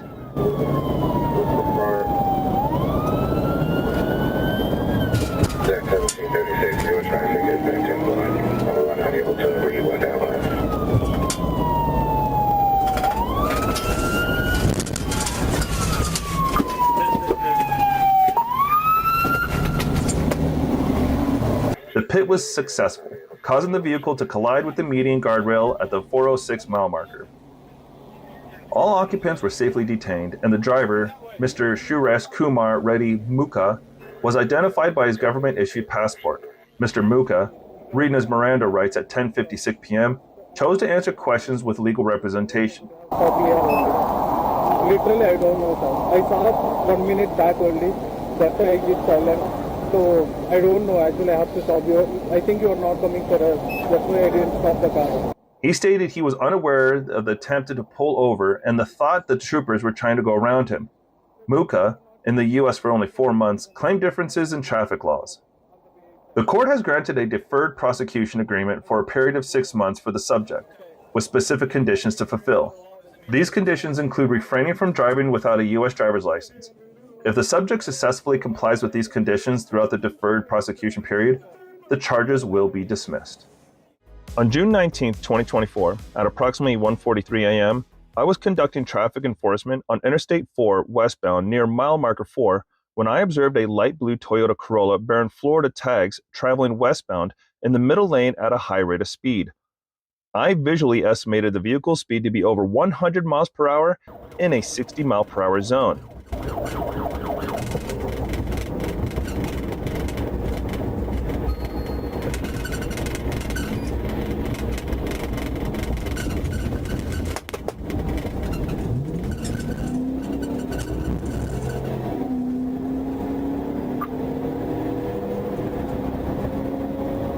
I began overtaking the vehicle and observed the driver of the suspect vehicle weaving through traffic and passing vehicles on the right, still at a high rate of speed. While overtaking the vehicle near mile marker 1, I obtained a pace clock on the vehicle at 87 miles per hour in a 55 mile per hour zone. 275 northbound.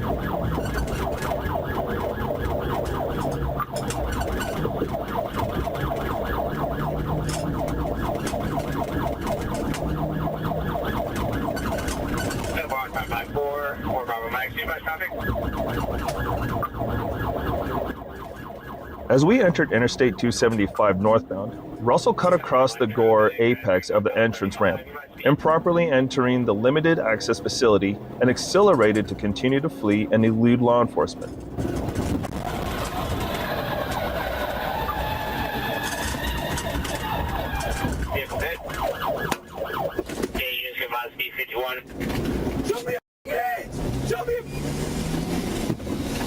Near mile marker 45, the surrounding traffic cleared, and I recognized an opportunity to terminate the pursuit quickly to prevent an extended high-speed pursuit and preserve the safety of other motorists on the roadway.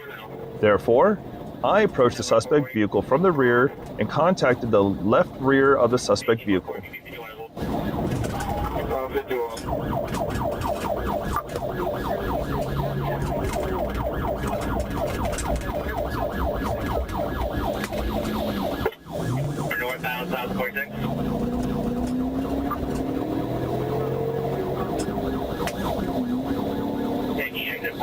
Pit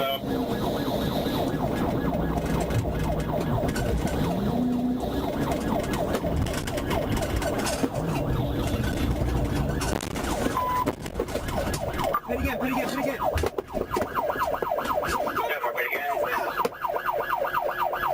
The suspect vehicle made a right turn at the bottom of the ramp to go eastbound on SR 574, but due to the prior damage to the pit maneuver, began sliding.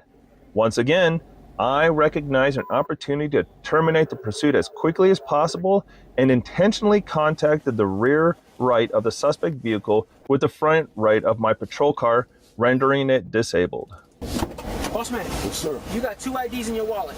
You told me what's your that's last me right name? now, Russell. My last name What's your date Russell. of birth? 5/31/1987. Who's this? A search of Russell's person incident to arrest revealed a black wrapper with a white powder substance tucked in his left sock. A search of the vehicle revealed a scale with a white powdery substance in Park's purse in the front right seat and a small clear bag of a purple powder substance in a smaller purse also in her possession. On June 20th, 2024, at approximately 12:11 a.m., Trooper Juan Rosado, was on marked uniformed patrol with the Highway Florida Patrol in Lee County. While on patrol, I responded to the area of Interstate 75 northbound and mile marker 145 in reference to a vehicle, a black Ram 1500 bearing a Florida tag, that fled from a traffic stop conducted by Trooper Jorge.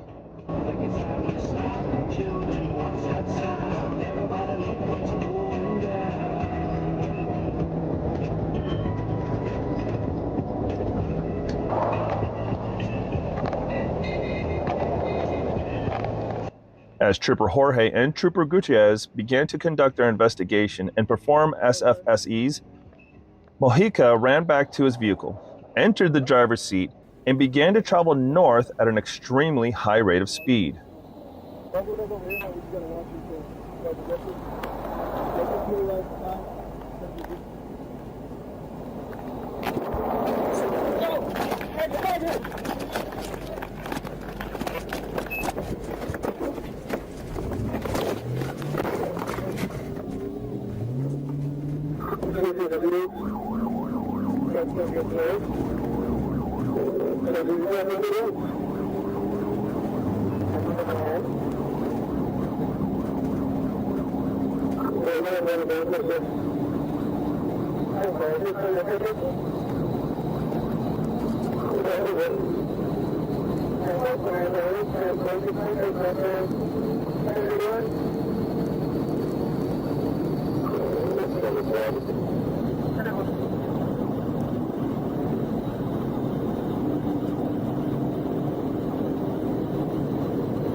The suspect continued to drive in a reckless manner, knowingly driving with willful or wanton disregard for the safety of others at a high rate of speed. Mojica reached speeds over 108 miles per hour on roads with a posted speed limit of 45 miles per hour.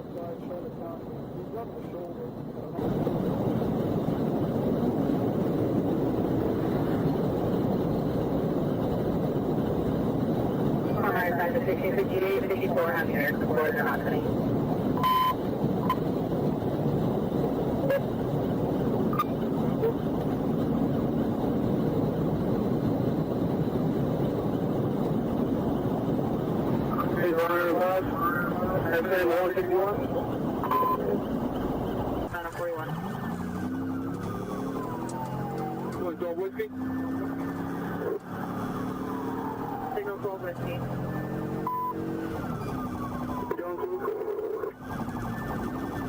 Signal 12 whiskey on Jones Loop.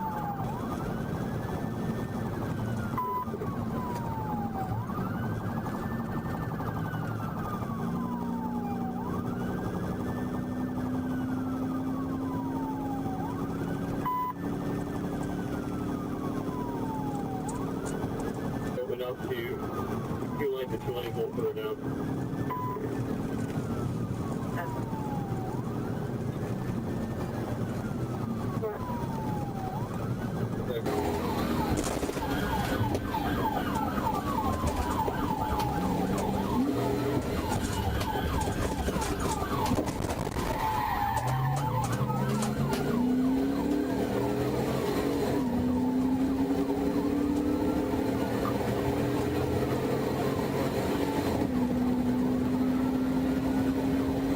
As we traveled east on Colonial Boulevard, approaching I-75, Mojica attempted to enter the on-ramp for northbound I-75.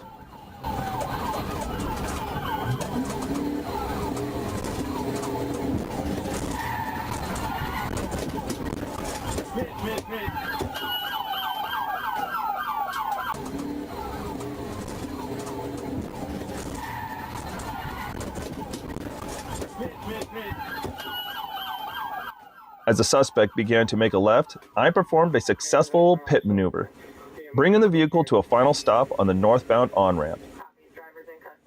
I then exited my vehicle and, along with Trooper Pepitone, broke the driver's window and extracted Mojica from the vehicle, ultimately placing him in custody. I then, along with other troopers on the scene, began to conduct an inventory for tow. Contained within the center console was a clear plastic baggie containing a white powdery substance.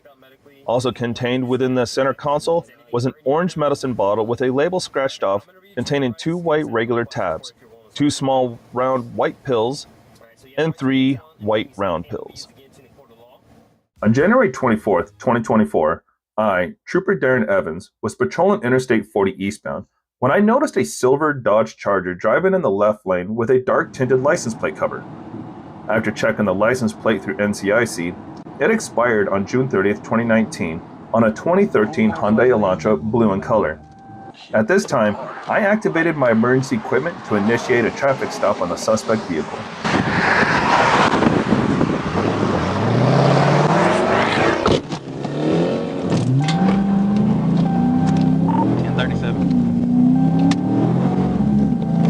The suspect vehicle slowed and pulled it to the outside shoulder, coming to a stop. As I exited my patrol vehicle, I noticed the suspect vehicle had not shifted to park. I closed the door to my patrol unit and began my approach to the suspect's vehicle. At this time, the suspect sped off and fled the traffic stop at high rates of speed.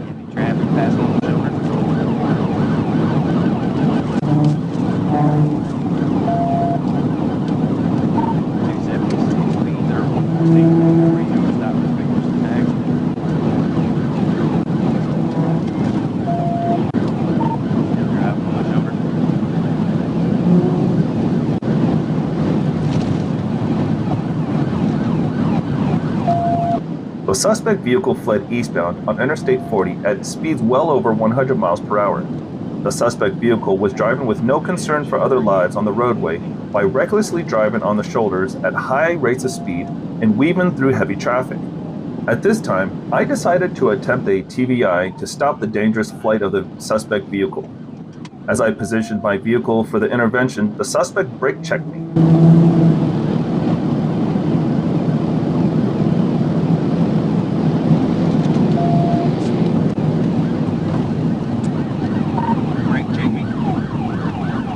Around going the wrong way, causing my unit to pass the suspect vehicle. The suspect vehicle then came to a stop and made a U-turn, continuing to flee the wrong way on Interstate 55 with heavy traffic present. He may have wrecked. He wrecked out. I then saw the suspect vehicle had struck a semi-truck head-on in the center of the Interstate 55, and the driver was fleeing on foot to the north. I exited my patrol unit and gave chase to the driver.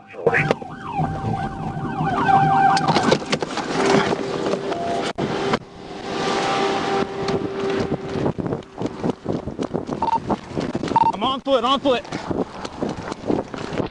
Hey, you better stop here and go to the outside.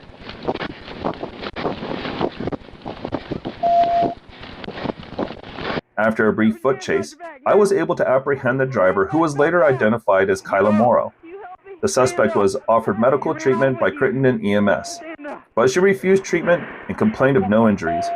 The suspect was then transported to the Crittenden County Detention Center without further incident. Got my whole damn boots dirty. Over nothing. Over what? You got a suspended license or a warrant or something? Did you kill somebody? Scared of the police. Never got something. You got a reason to be scared now, don't you?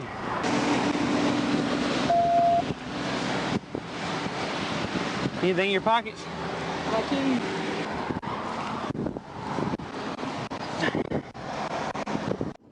On December 22, 2023, Stone County deputies initiated a traffic stop on a vehicle for following too closely to another vehicle.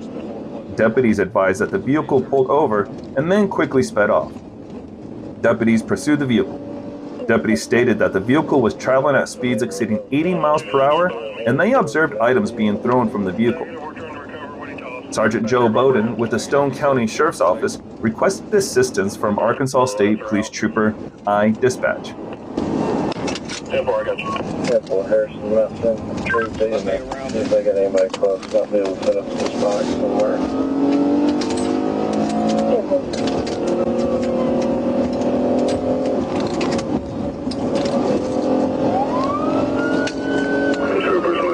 The pursuit continued into Independence County. Approximately 5 miles into Independence County, the driver of the vehicle, identified as Caleb Gurley, lost control of the vehicle and wrecked. Still eastbound, speed 75. Completed. Units just advising.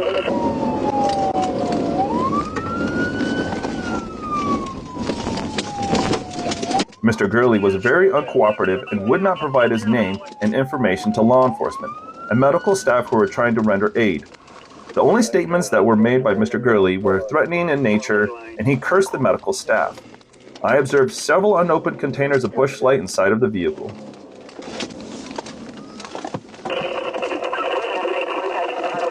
What do we got here? What's your name?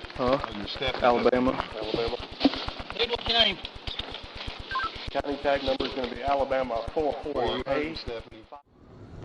This crazy chase for a Ford Bronco started with him speeding and, of course, not stopping. At peak times, speeds reach up to 120 miles per hour. The suspect also attempted to fool the police by swerving into the exit, but he failed.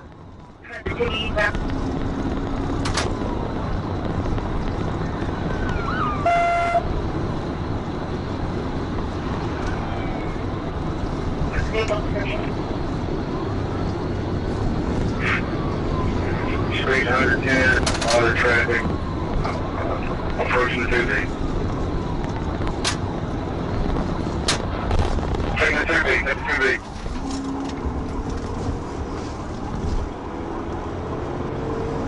I'm secondary, though.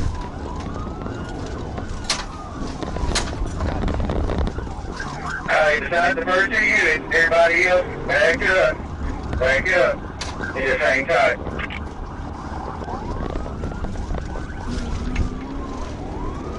Crossover in on Gary, get back on 630.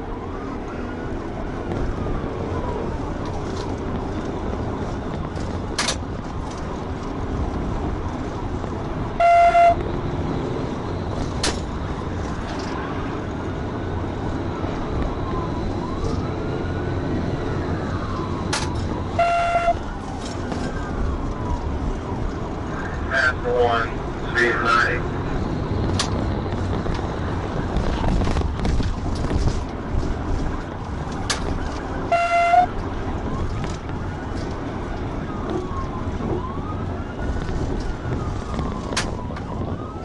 Sucker 1, 30 east, 30 east.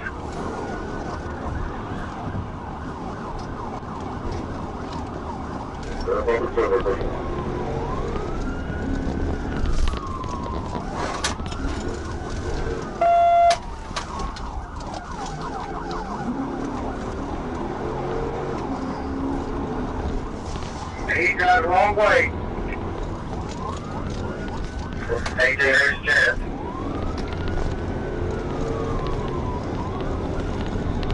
Down, look outside. You're going hell with traffic here.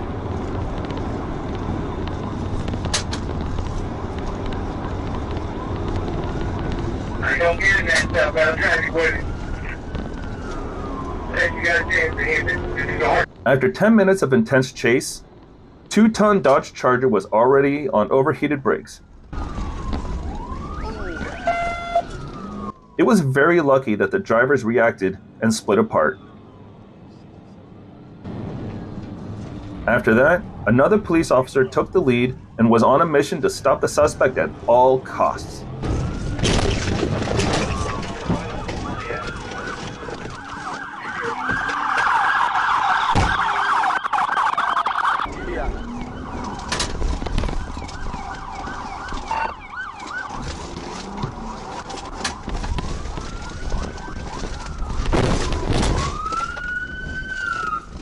After a short foot chase, the suspect was apprehended.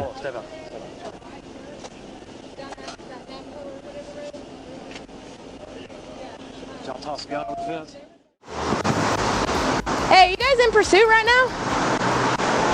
On June 21st, 2023, at approximately 7:21 p.m., Troop A Dispatch advised that Little Rock Police Department was in pursuit of a stolen red Toyota Corolla traveling eastbound on Interstate 630. I was able to catch up to the pursuit on Interstate 630 eastbound at the 3-mile marker.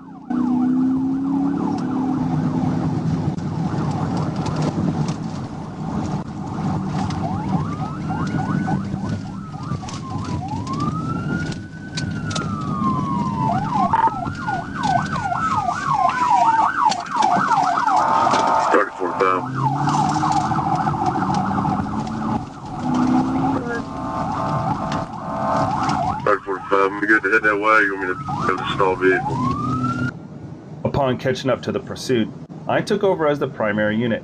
I continued pursuing the suspect vehicle eastbound on Interstate 630 at speeds in excess of 100 miles per hour. The suspect vehicle was driving extremely reckless, weaving in and out of traffic. The suspect vehicle continued traveling eastbound on Interstate 630 until taking the Broadway exit. Getting off on Broadway. East 116 Broadway. They just wrecked out. The suspect vehicle continued on the exit ramp at speeds in excess of 100 miles per hour. While on the ramp, the suspect vehicle disregarded a red light and struck another vehicle that was traveling northbound on Broadway.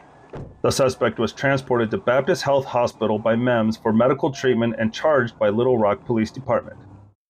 It all started when a police officer noticed a Chevy Silverado driving too close to a truck in front of him. For a while, the officer followed him and watched the pickup driver's further actions. He still continued to move too close to other road users.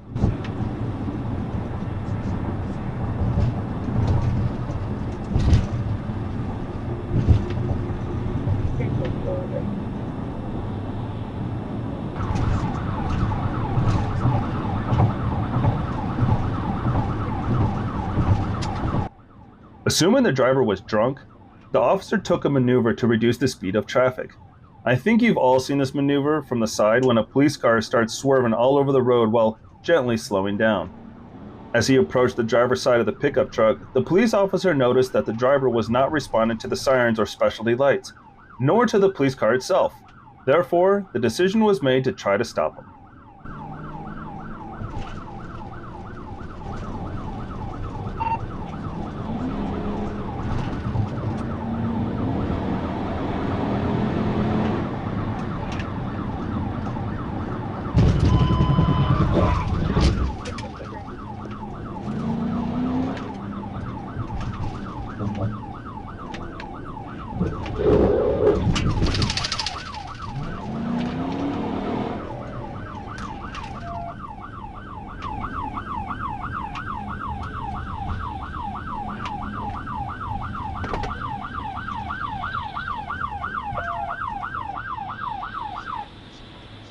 As you can see, the goal was not to turn the pickup truck around, but to damage its tire.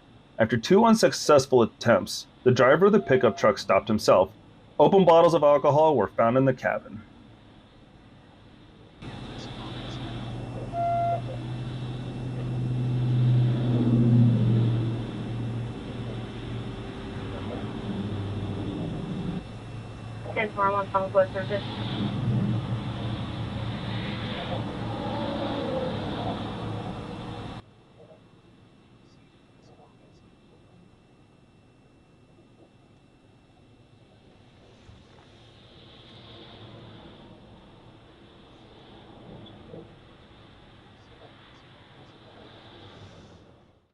While entering Interstate 49 from the 87 on-ramp to travel southbound, I observed a black sports bike pass me on the far left lane at a very high rate of speed. I used my state-issued Stalker radar system and got a reading of 108 miles per hour in a posted 70 mile per hour zone. After notifying dispatch, I began attempting to catch up to the suspect from exit 83. During this time, the suspect was at speeds of 114 miles per hour via radar. I activated my emergency blue lights and sirens and began to gain on the bike. I was able to catch up to the suspect, who at this point was joined by a second sports bike, white in color, also traveling at a high rate of speed. No license plate was visible, and I called out a traffic stop and began giving a description of the riders and bikes. While I was giving out rider and bike descriptions, the black sports bike made a hand signal to the other bike and began to accelerate.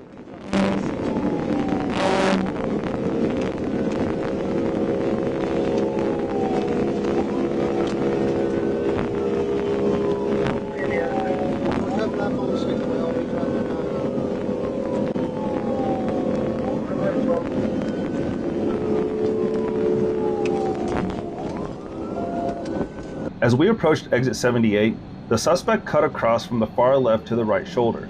The suspect traveled a very short distance on the exit ramp before re-entering the interstate from the gore. The suspect then entered the interstate from the shoulder and proceeded to travel a short distance before approaching Trooper Walker and Trooper Miller, who had been previously notified.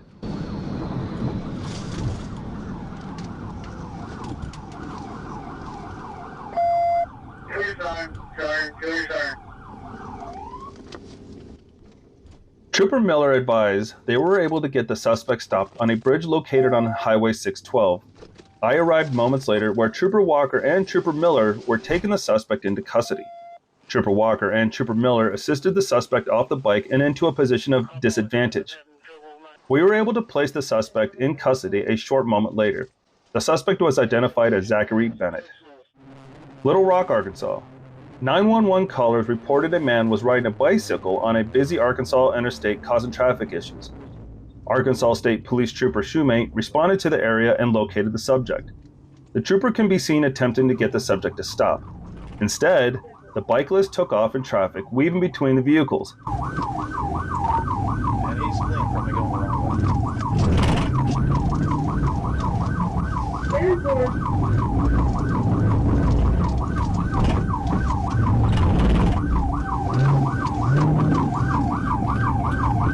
Stop! Stop!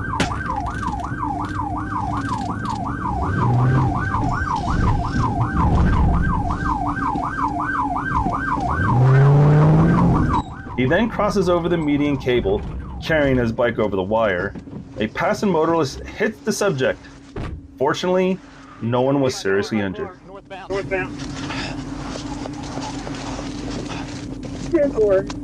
Yeah, you heard me slam my brakes, but I didn't. No, and I'm not saying. I'm just asking if you're the car because I didn't see. Yeah. Just I hit it. Okay, just pull over in front of that Nissan. Why are you trying to run? Why am I running? No, yeah, why are you running? You've been doing this for weeks now. Yeah. I just came over here, promise to God. Okay, I get behind you with the lights and sirens, and you decide you want to go against traffic? Okay, nah. I usually go in Little Rock because okay, well. Because I had bad shoulder pads, but now I'm clean. Okay. Are you wanted? No.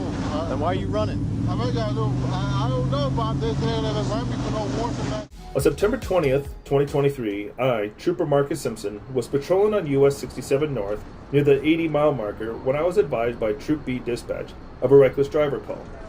The driver was reported to be all over the highway and driving into oncoming traffic on State Highway 367 northbound towards Tuckerman.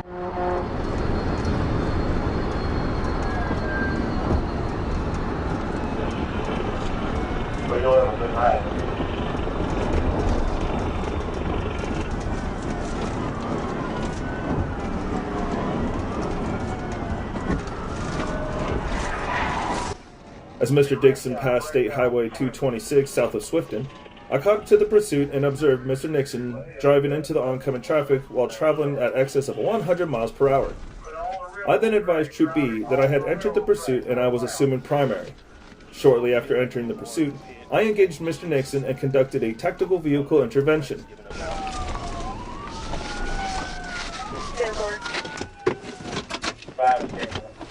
The SUV immediately spun out and left the roadway towards the right. Mr. Nixon traveled a short distance through a ditch and began traveling parallel to State Highway 367 on the railroad tracks. The vehicle came inoperable and came to a stop on the railroad tracks. Mr. Nixon then surrendered and was taken into custody without further incident. On September 17, 2023, at approximately 11:30 p.m., I, Trooper Williams, initiated a traffic stop on a gray Hyundai Sonata bearing Arkansas license plate number TP32768 at I-30 westbound and Scott Hamilton Drive.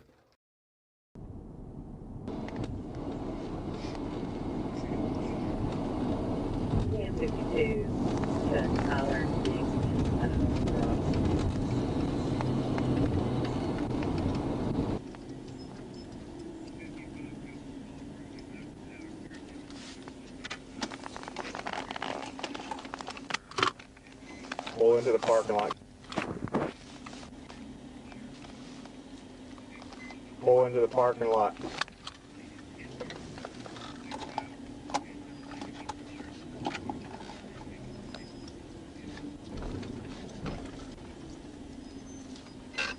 Get out of the street, move into the parking lot.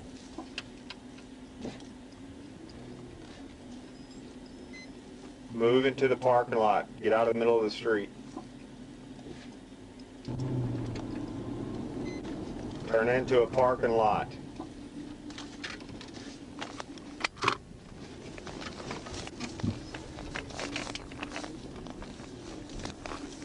Senses a little rotten. We finally got this car stopped at the Hug and Haul.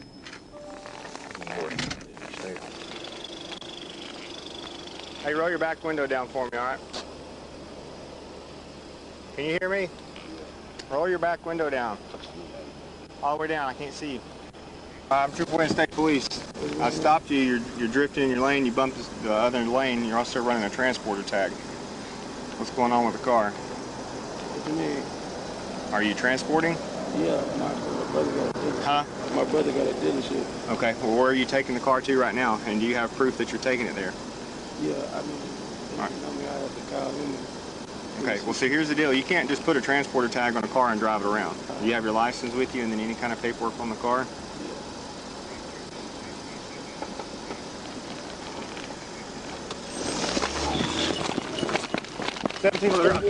While at the vehicle speaking to the driver, Donovan Whittington, and passenger Sinitra Hill, the vehicle fled from the traffic stop. The vehicle continued southbound on Scott Hamilton Drive. As the vehicle crossed over Baseline Road, the roadway became Hilaro Springs Road. The vehicle turned east on Willow Springs Road. While on Willow Springs Road, I observed the female's arm reach out of the passenger side window and throw a dark object onto the roadway near Horsey Drive.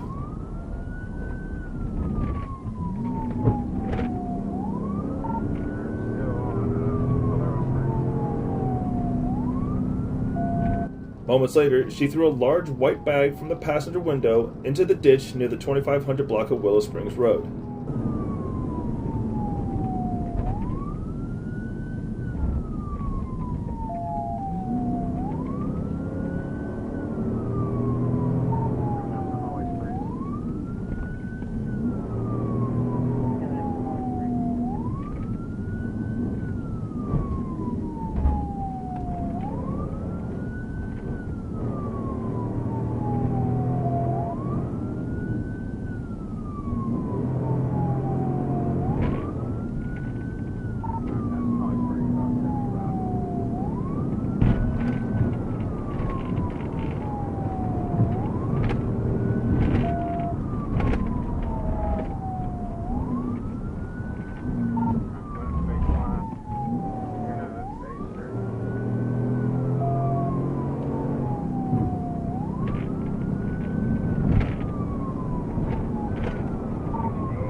The vehicle entered the tree line and Whittington fled from the vehicle, west towards Allied Way Drive. He was last seen by a Little Rock police officer running through the parking lot of Republic Services on Allied Way Drive. Hill stayed with the vehicle and was transported to Baptist Hospital for treatment of her injured foot. Pulaski County deputies searched the areas that I provided to dispatch and found a black Anderson manufacturing rifle and a white bag containing drug paraphernalia and a small amount of suspected marijuana. This chase begins when the driver of the Chevrolet was suspected of stealing from the store. That's why it started when the policemen arrived at the parking lot of the shopping center.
At the first safe opportunity, the police officer made the decision to perform a pit maneuver. The results of the chase are unknown.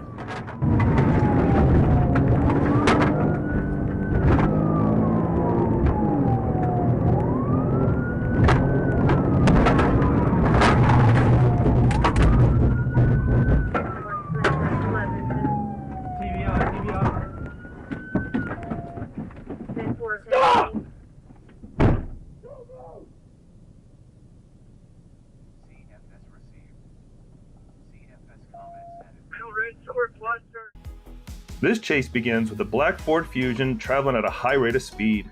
After an attempt to stop him, the pursuit began as the driver of the Ford begins to increase his speed.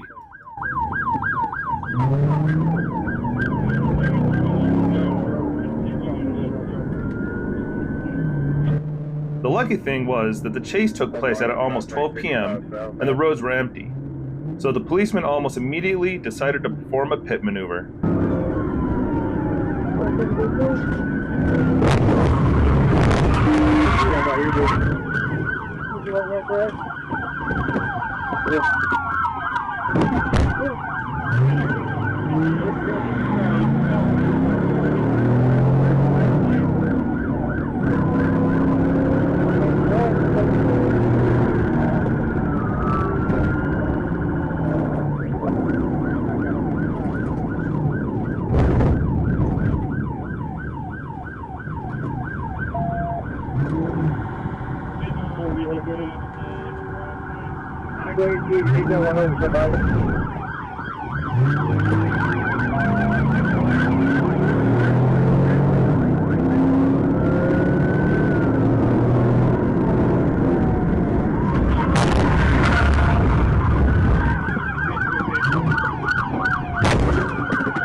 The driver and the passenger were arrested and taken to jail. On October 15th at approximately 3:33 p.m., I observed a silver Nissan Xterra traveling north on Highway 9, approaching the intersection with Highway 9B. I estimated the speed of the vehicle to be 65 miles per hour, which I confirmed with my radar. Due to the speed limit being 55 miles per hour, I attempted to conduct a traffic stop.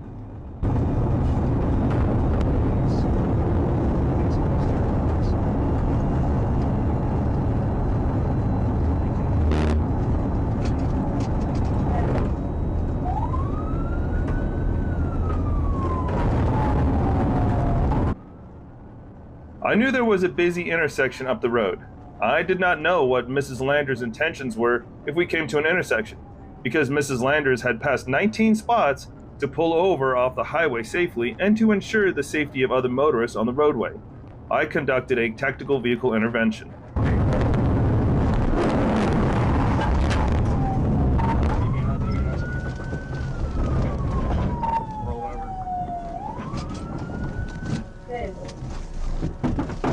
I had to force Mrs. Landers' left hand behind her back to place handcuffs on her. Mrs. Landers then tucked her right arm in front of her, attempting to prevent me from handcuffing her. I forcibly grabbed Mrs. Landers' wrist and placed her right hand behind her back to effect the arrest. Trooper Rusty Ford, EMS, and firefighters responded to the scene.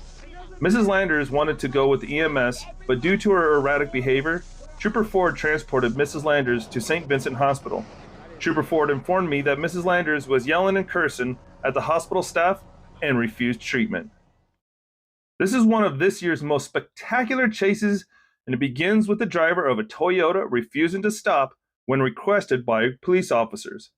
After that, the other cops waited for Officer Tanner, who was certified to perform a pit maneuver and drives a heavy Chevrolet Tahoe, which is perfectly suited for this.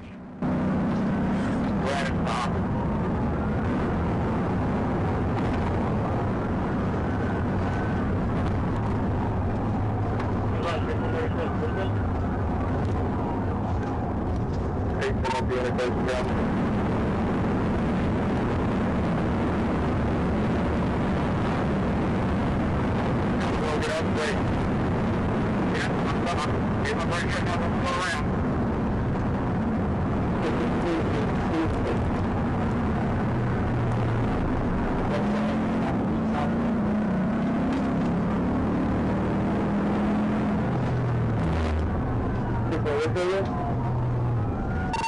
saying now, he's traveling off with the road.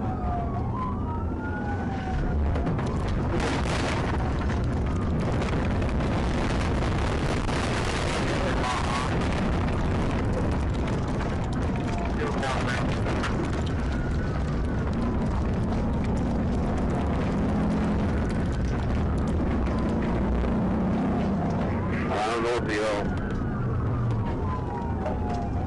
I'm out with a 25.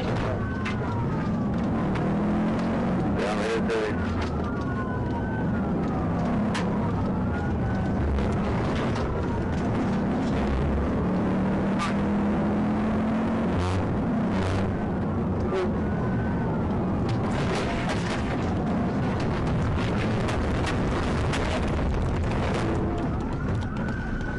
It will be a challenge for you to count the number of rams in this chase, and write it in the comments.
Come back to the stadium.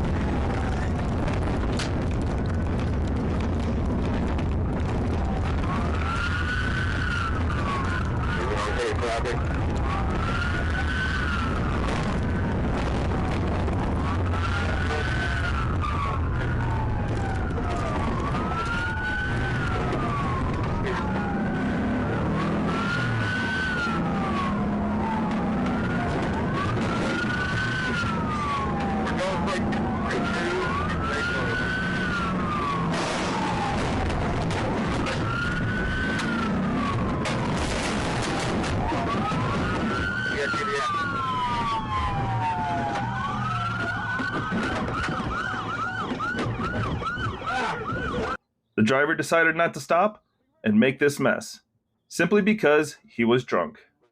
On September 29th, 2023, at approximately 5:54 p.m., I was sitting on the side of U.S. Highway 79 facing northbound, watching vehicles for traffic violations.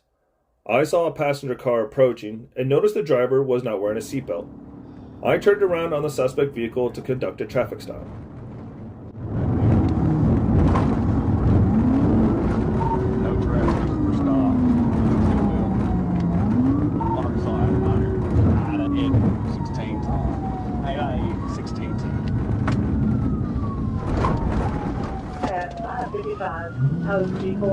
I noticed the vehicle turn right on Front Street in McNeil, and I activated my emergency lights and sirens to attempt to stop the suspect vehicle. I noticed the suspect vehicle accelerate due to the black smoke coming out of the exhaust, and the suspect vehicle was also driving down the middle of the city street. The suspect vehicle was driving in excess of 90 miles per hour in a 30 mile per hour zone.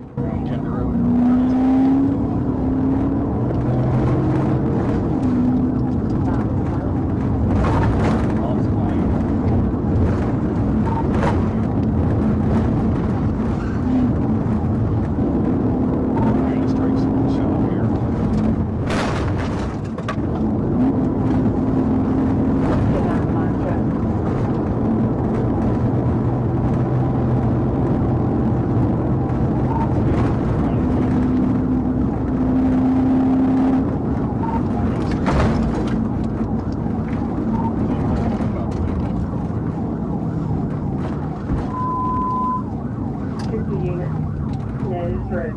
That is correct.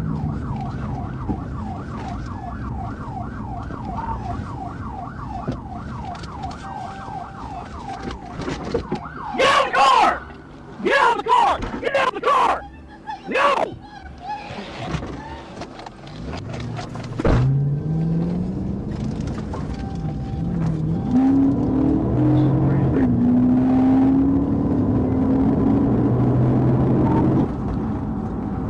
Sorry about the turn on Thunder Road 60.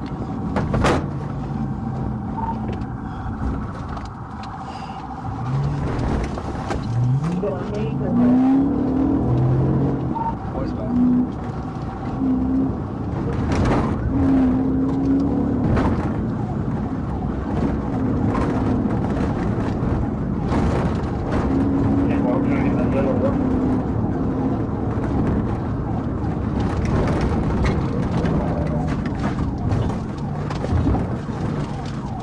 She wrecked out, 1016.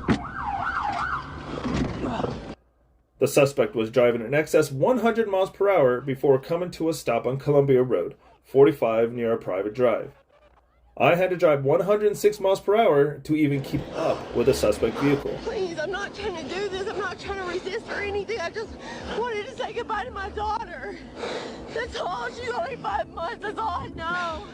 She's all I should do. That's all I know. When I was walking McLeod to my patrol unit to put her in the back seat, she refused to get in the back seat because I would not get her shoes out of the ditch. That is when other units arrived on scene. We were about to get McLeod in the back of my patrol unit.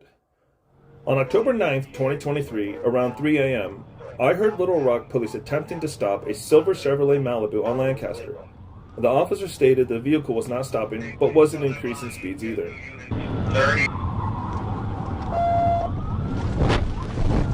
I caught up to the pursuit as it crossed Baseline Road from Scott Hamilton onto Hilario Springs.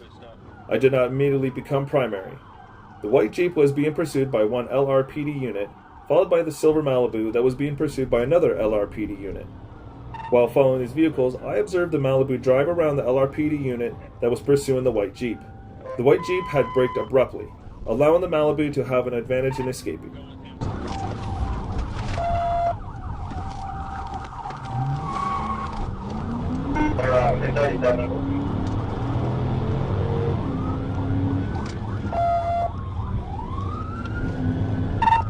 We're chasing two different cars. I'm on a Malibu on Pinecone Drive right now. 10-4, Adam 16, get her north.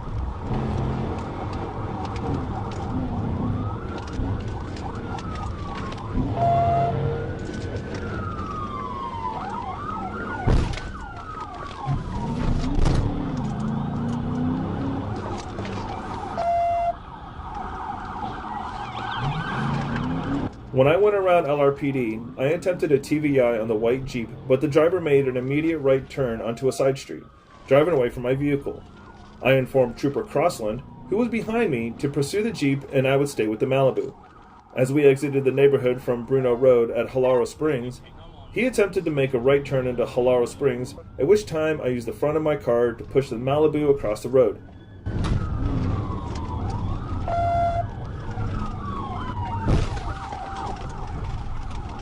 He crashed that time.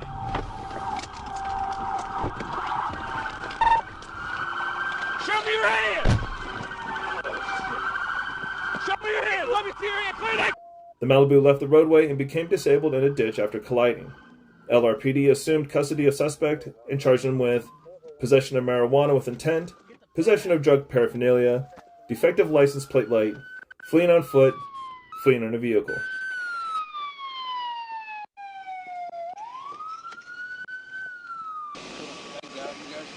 Yeah. Hey, you dropped something that looks like it. I don't want to run that over. I think that's his phone. Yeah, he busted his ass right here. While stationary, I received a reading of 72 miles per hour on radar off of a vehicle approaching me from behind. As the vehicle passed me, I was able to identify it as a dark-colored Jeep Grand Cherokee. After it passed, I flashed my spotlight. When I flashed my spotlight at the suspect, I did so in hopes he would slow down. However, he did the opposite and began to speed up.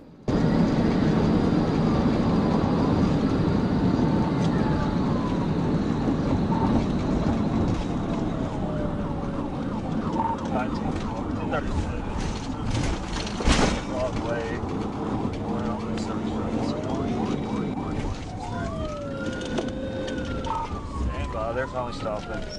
Arkansas, Adam, Lincoln, John. When I was catching up to the suspect, it was obvious that he was now traveling at speeds of more than 100 miles an hour and not slowing down. I had my front radar on, which received a speed of 115 miles an hour just before I caught up to him. The driver and passengers were placed into custody, where eventually the passengers were released. Come on, keep coming, keep coming, keep coming. Yeah, backwards towards me, keep coming back. My voice right here, to your left, to your left, to your left. Keep coming, keep coming. Please don't scare me. See right here. Ma'am, walk back here towards me. I got her. Walk back here towards me. Why are you driving like that, dude? You passed me speeding. I hit my spotlight at you. Listen. You passed me speeding.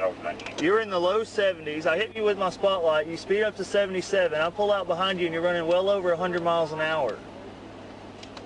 And then you duck off to take this exit trying to avoid me. Yeah, it's dumb. You almost crashed, hindered all these people that you're... On October 14th, 2023, at approximately 9:02 p.m., I clocked two cars westbound on Interstate 40 at over 100 miles per hour. I was able to identify the second vehicle as a Dodge Charger. The Charger accelerated at speeds over 120 miles per hour. The Charger continued westbound on Interstate 40 using all three lanes of traffic and driving with no regard for other motorists.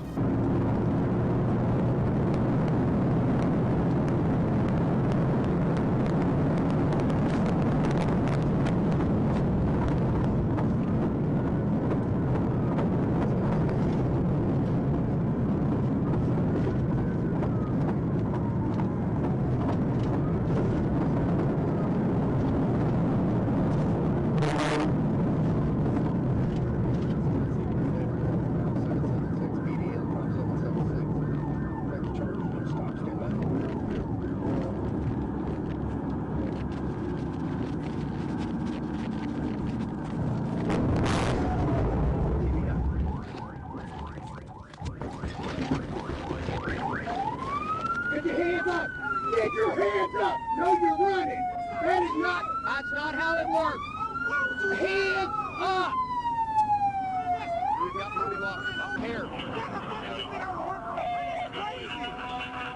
You just did that for no reason. You know you did. That's why you're being quiet. Don't run. Why the fuck am I running up these things? It's your fault. I don't know. The Charger then passed a semi-truck on the shoulder of Interstate 40. Based on the reckless driving and speeds, I used a tactical vehicle intervention to stop the Charger. The driver fell to the ground, was laid on his stomach, and was taken into custody without further incident.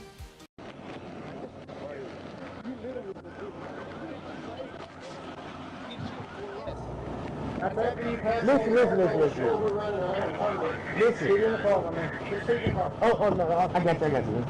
All I'm saying is, sir, I honestly, just because you put your hand out the window and point, after you pass these cars on the shoulder, go crazy, running 100.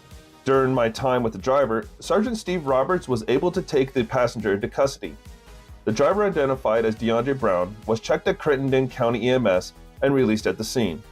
Brown had a strong odor of intoxicants coming from his person and also admitted to drinking. He hit my car. I signaled that I'm pulling over, sir. I got him to pull over, not pulling over. Sir, I slowed down. I was going 50. You were on 100-something miles an hour. While patrolling on the highway, a police officer noticed a black Nissan that was missing some front parts of the car and had a broken rear window.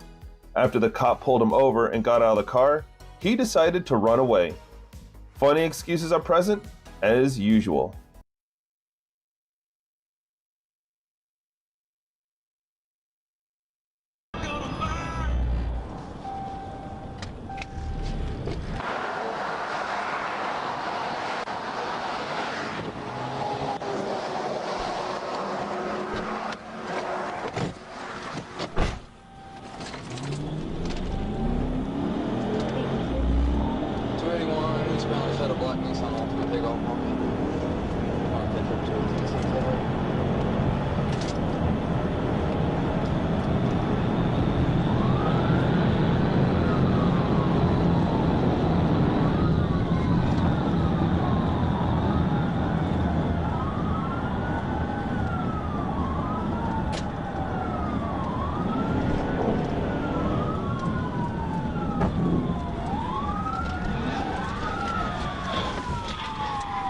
PBR, PBR, PBR. I'm 1019, where you at? 283, 283. Let me see your hands. Let me see your hands. Let me see your hands. Let me see your hands. Let me see your hands. Okay, don't get out yet. Don't get out. Is there anybody else in the car? No, I don't have. Okay, get out. Show me keep your hands up. I don't care. Get out. My leg, my leg. Is there anybody else in here? I ain't playing around with you. You can play that over in Tennessee, but you're not playing it here. That's the crime. Yeah, fled a traffic stop. That's a crime in Arkansas. Hey, so you just literally follow me from lane to lane. I'm trying to get home. I know what you're Hey, officer. What? Get my ID up out my I ain't worried about you. Open the trunk. Press the back. Press the button right there. It don't work. It don't work. It do work. No, I don't. The driver was examined by medics and then taken to jail. It all started when the driver of the Nissan, traveling with a group of friends, exceeded the speed limit. You can see the other cars that were moving with him, some Dodges and so on. But instead of getting a speeding ticket and going home, he decided to try to run away.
After a short time, the Nissan driver made the right decision and stopped. Listen to the funny excuses at the end of the video. Get out the car! Get out the car! Get out the car! Roll down the window! Don't move! I'm sorry. Come here! I got scared. I'm sorry. I got scared, officer. On the ground! I got scared, officer. Everybody else, hands up! Please, I got hands up! No! I got a car! Officer. I don't know why you ran.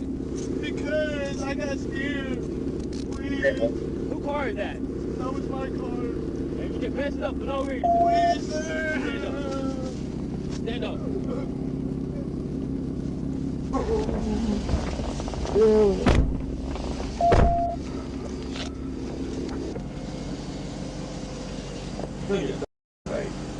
Sir, I got scared. I really did. All you had to do is a speeding ticket. But now you want blackout, run the stop sign. I got scared. Two other people in the car. I was You ain't think about your life, but what about their life? 19 years old, you just caught a felony. On September 29, 2023, Troop G Dispatch notified me that they received 4 calls in reference to a black motorcycle traveling westbound on Interstate 30 that was driving recklessly. I was advised the operator was braking hard in front of people, switching lanes fast, and flipping people off. One caller stated the operator must be high. I noticed the motorcycle was traveling 78 miles per hour in a 65 mile per hour construction zone. I then activated my emergency lights and siren to perform a traffic stop on the motorcycle.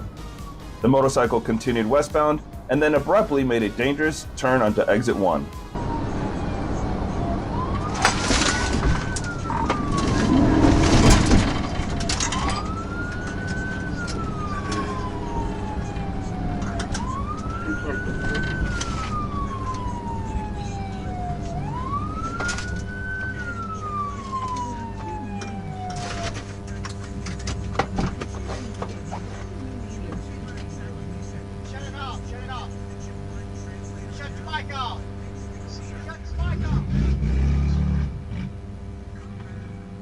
The motorcycle stopped at the Jefferson Avenue stop sign in the middle of the lane.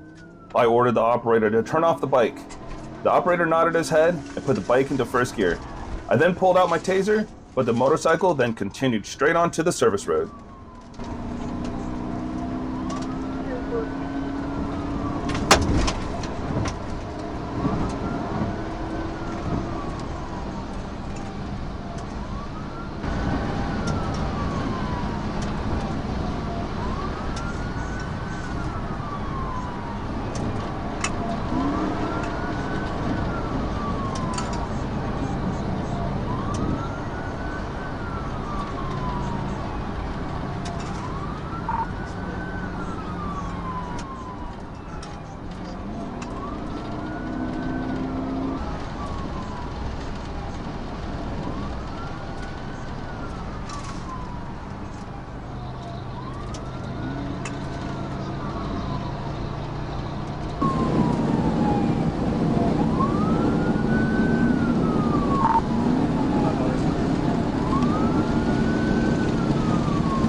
First E2, and you guys are waiting to take the GPS in Oregon County.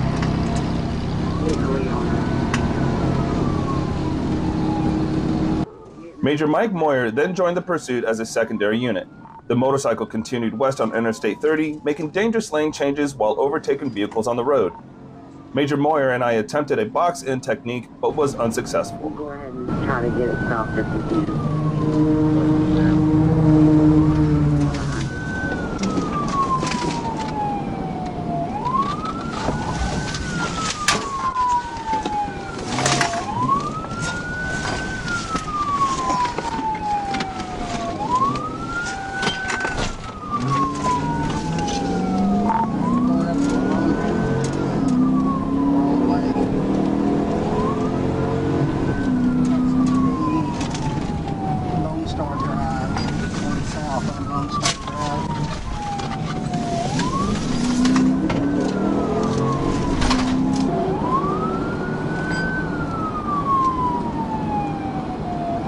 So go back in, I'll ship down.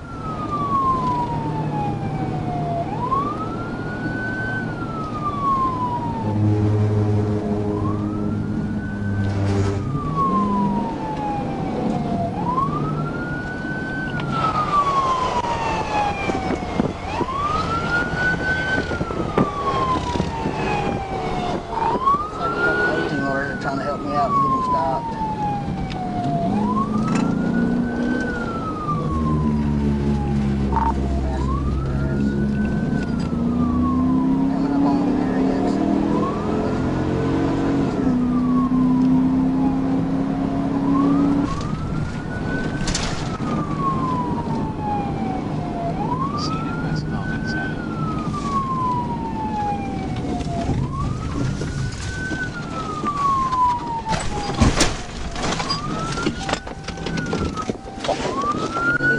Don't shoot me, please. I got a daughter.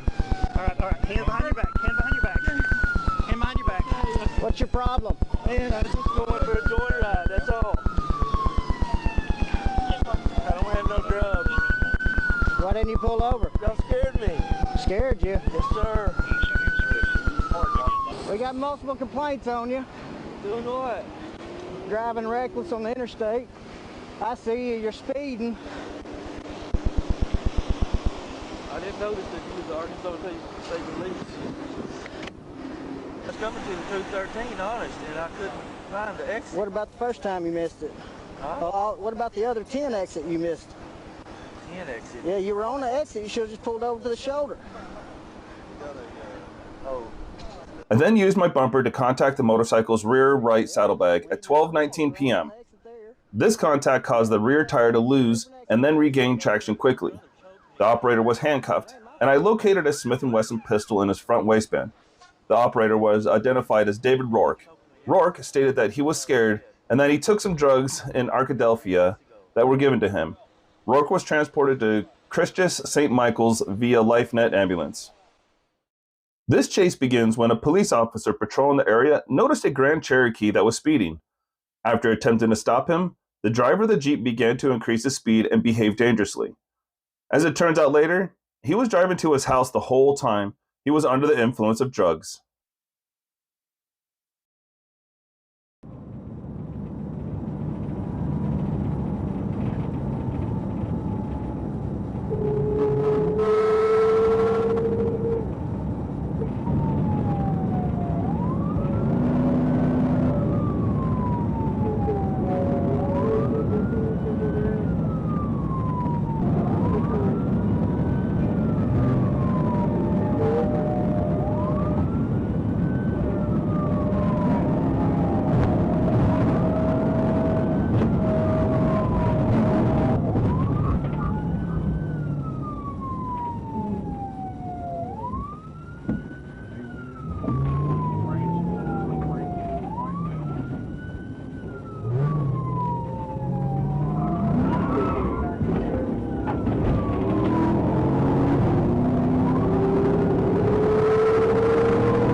Get on the ground or you're dead. Get on the ground.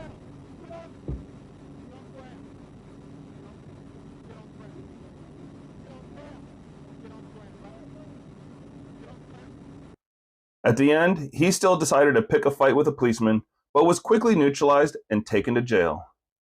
On Friday, October 20th, 2023, at approximately 6:23 p.m., I was sitting stationary at the weigh station when I noticed a black Dodge Journey traveling at a high rate of speed. The speed indicator displayed a speed of 91 miles per hour in a 65 mile per hour zone. I drove away from the weigh station to locate the vehicle. After noticing the vehicle, I traveled behind it for a while until there was a safe location to conduct a traffic stop.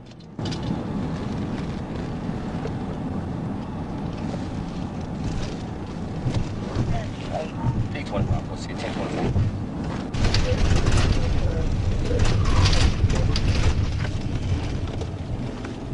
More direct. 1019.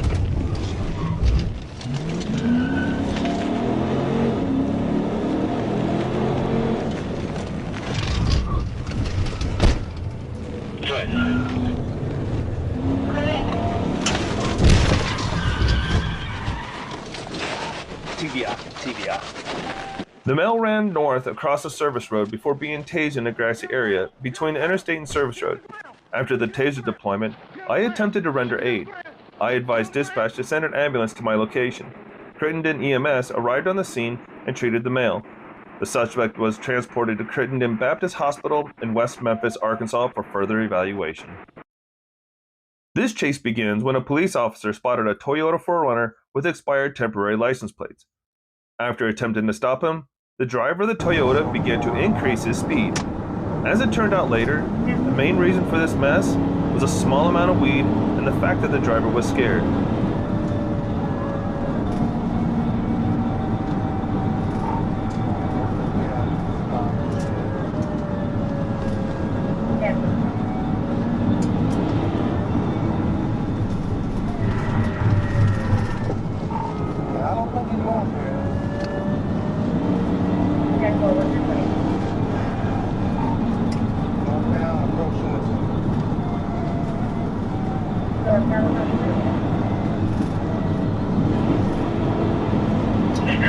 Take off or just slow?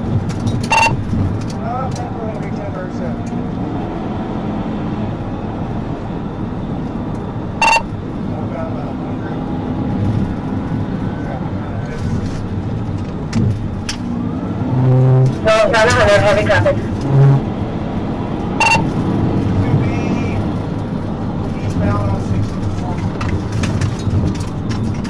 Eastbound on 64.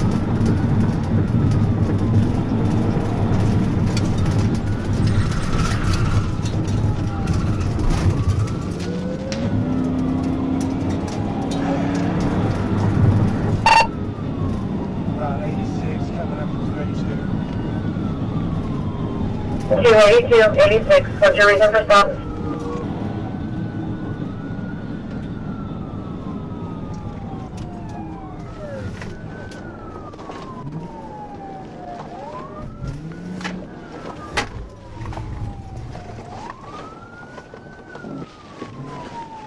Turn back west on 64 back towards Van West on 64 towards New Year's.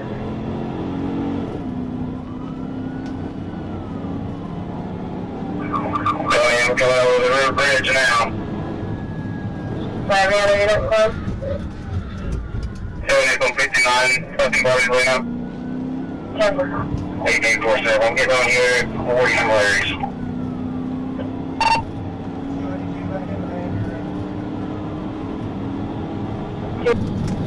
Tempo, westbound 105, we're good. back on 540.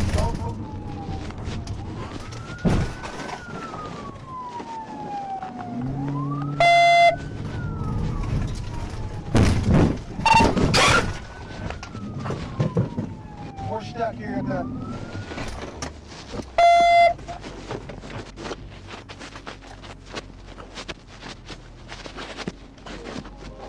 You're stuck, H20. your face. Denver. To be honest with you, I'm not going to do anything. There's weed in the front. I don't give a about your weed. Are you stupid? Stand up, you dumb. Are you retarded? I sure hope you weren't running for that weed. No, sir. I was running because I was scared, A officer. parole violation? Yes, sir. What I figured. I was just scared, officer. I swear I didn't want to run from you. Yeah, that's what they all say. This car gonna be stolen? No, sir. I'm not going to get no charges. You're not gonna get no charges. Yeah, you're The driver was arrested and transported to jail. I'd be happy to read what your thoughts are in the comments. This is a different view of that chase from the last video. It shows the chase of the Grand Cherokee that tried to stop police from arresting the Chevrolet Malibu. As you remember from the last chase, the Chevy suspects were apprehended. Westbound on Bruno, speed of 56, traffic clear.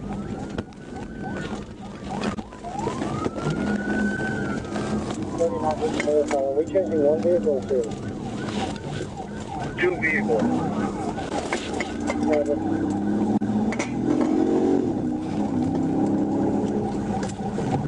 16 Little Rock. I'm right behind 15. We're chasing two different vehicles.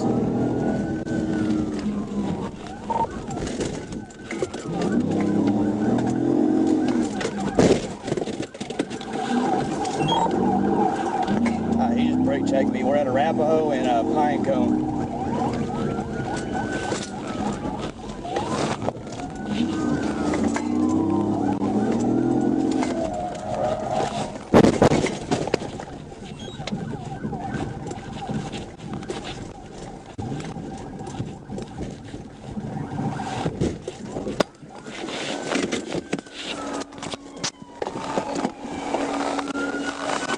Luckily, the driver of the Jeep didn't last long and slammed into the house.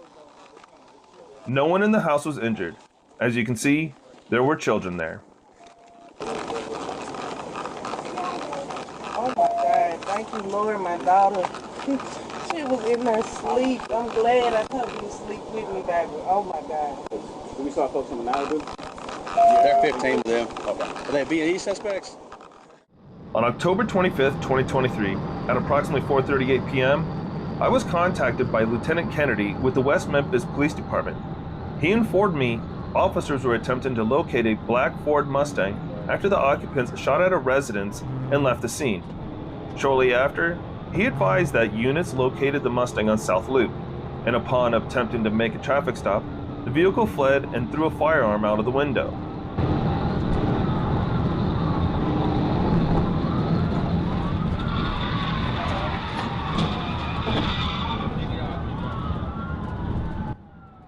As I turned around to assist with apprehending the suspects, I observed a male suspect exit the driver's door of the Mustang, run south towards the edge of the bridge, jump over the barrier, and fall to the ground.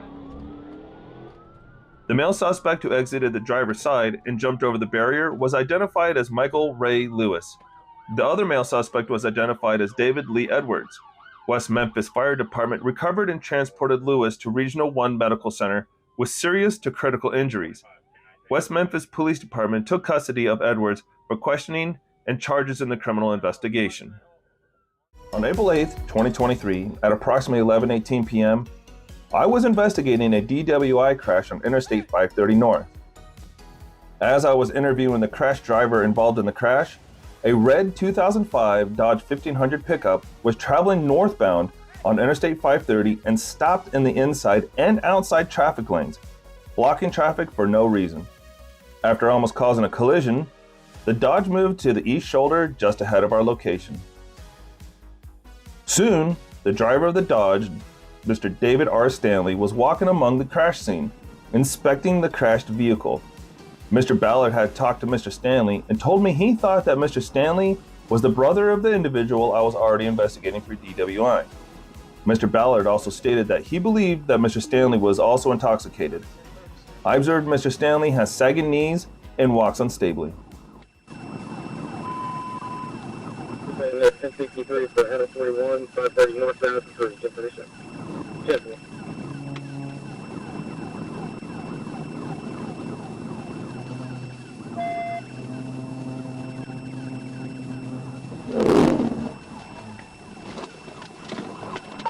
Successful pit in the tree line, start at 1016.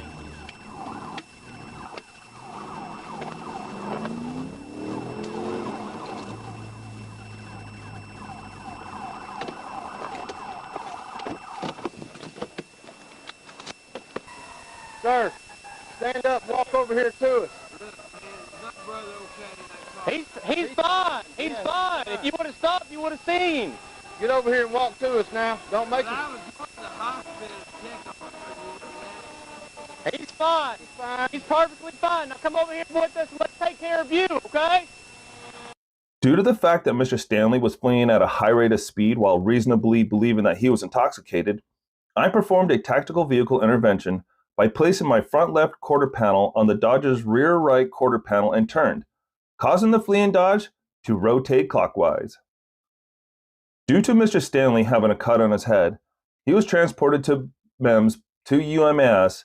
There he refused medical treatment and verbally abused the medical staff that encountered him. I decided not to take a blood sample. Mr. Stanley was then transported to the Pulaski County Regional Detention Facility and booked into jail. Well, that don't really mean anything. Why did you run from me? Because I was going to check on my brother. Okay. I thought he was dead, man. How much have you had to drink tonight? Nothing but. I can smell it on you. Well, I drank You're wired up. The driver of the silver car attracted the attention of a police officer by driving very close to the SUV ahead for several miles. He decided to pull him over and warn him. But after the driver began to confuse his statements, the case took a very different turn. CFS comments. Hello, are you with that white SUV? Yeah. Are you with them? Yeah. Okay, you're too close. Oh, you're too close to them. Back up, okay? They slow down. Right. So that's what I'm saying. So you need to keep your distance. That way, if they slow down, you're not so close to them, okay? Now, you see how close you got? That's what I'm saying. If you're following too close, if they slow down, you should be at enough distance that if they do slow down, you're fine. I'll pat you down. Make sure you don't have no guns or anything on you. You're good. Is there any guns in there? No, it's gonna cost me a lot of money. That's. Okay. All right. No guns, something like that in there, right? Nothing. Anything illegal? Any marijuana? How much weed you got? Be straight. How much? I don't have any weed. How much meth you got? Be straight with me. All right. I asked him if there was anything illegal. I asked if there was any marijuana, and he just looked down at the ground. I asked him how much weed he had. He told me he didn't have any weed. I asked if he had some meth or cocaine. He just kept looking at the ground and wouldn't look at me. I asked how much and if it was a couple of pounds. I had to tell him to look at me because he kept staring at the ground. I'm already gonna go look. So sorry. So what else you got? You got a couple pounds or anything or what?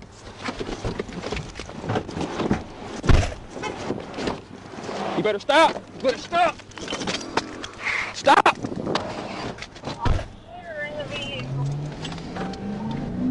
He's in the vehicle. I tased him twice, which is 37.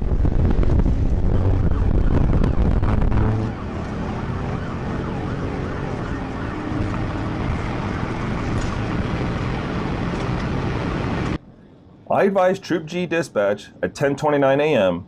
that he took off and that I was in pursuit. I advised Trooper Antonio May to get spike strips ready because I knew he was working around the 39 mile post. The Accord reached speeds up to 127 miles per hour and started passing vehicles on the shoulder. Okay, get ready now. Exit 31. 10-4, right down at exit 31.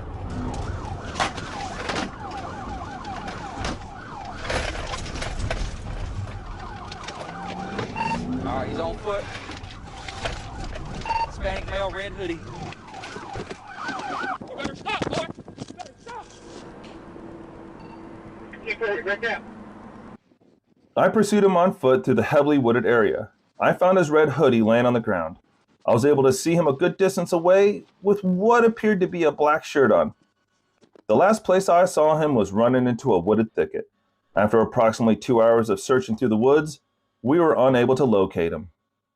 On May 4th, 2023, at approximately 7:45 a.m., I was advised of a vehicle traveling west on Interstate 30 at approximately 104 mile marker with its left front tire deflated and the vehicle traveling on the rim.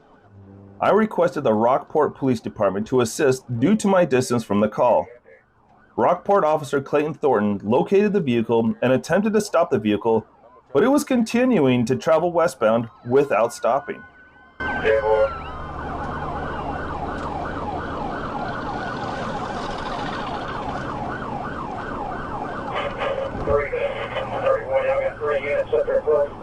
Chip, where I got the county into Rockport, because they're coming around me, so I'm about to.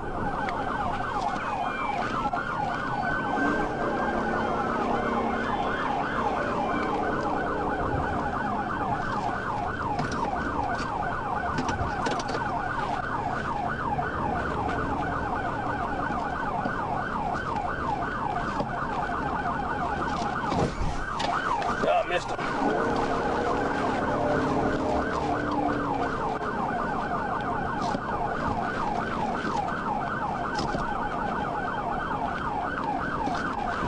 Damn it. 31. Osprey, I've tried to pit twice. I've missed both times.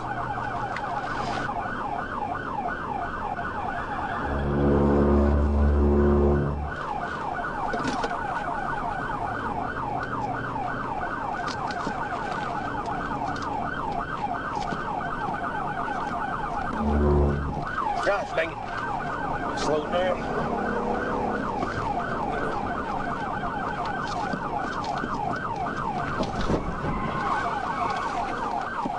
Dang it. Yeah. 10-4, I'll let you have it. I'm behind you. I'll let you have it.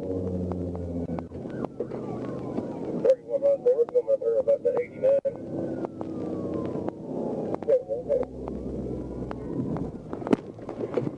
Air pit out. 31 hot spring, we're coming up here about the 89.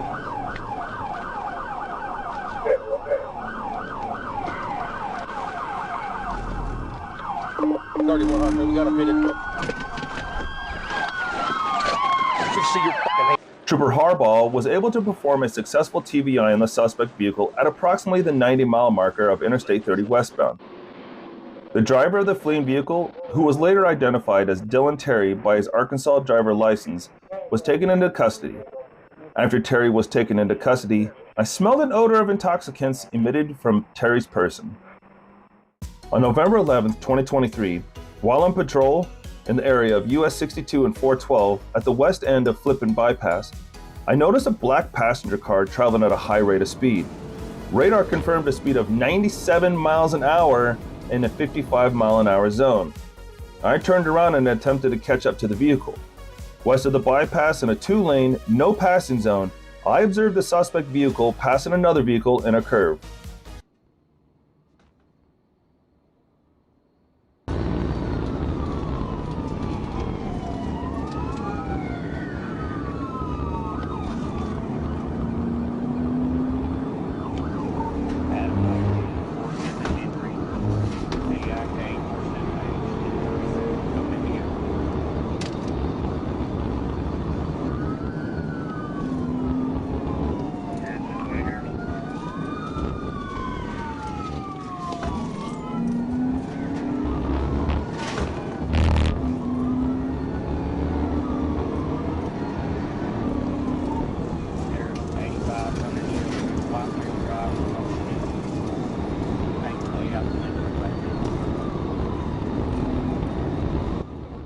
While the suspect vehicle was slowed, I attempted a TVI with my unit.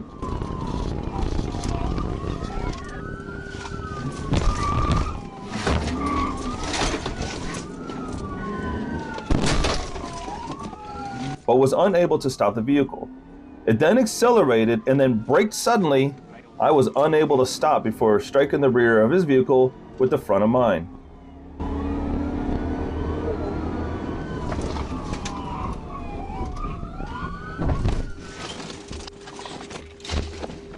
Stop!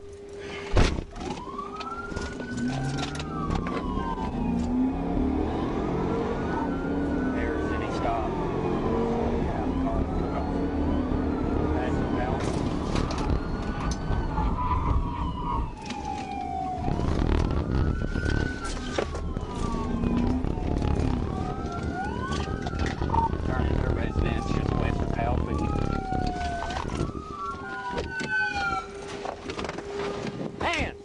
On the ground. The driver then exited the vehicle and got on the ground face down. He was handcuffed and taken to my car. As I was checking my back seat, I had one hand on the subject. He darted to the side and ran a few feet before stopping. He stated he wanted to show me that he could have gotten away.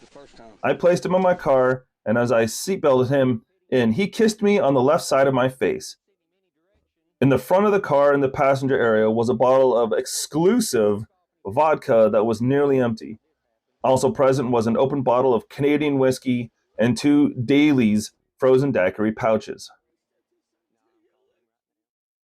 This chase begins when the driver of the Chevrolet was speeding. After attempting to pull the suspect over, he pulled into the gas station, stopped for a second, and then began to attempt to flee. That's when the chase began.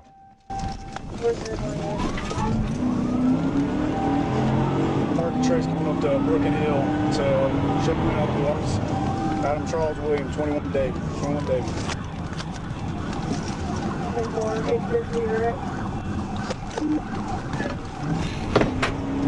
Right on Broken Hill, expectations.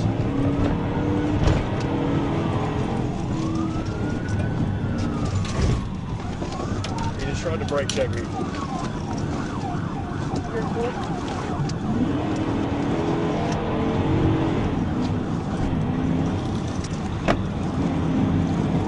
Driving in oncoming traffic.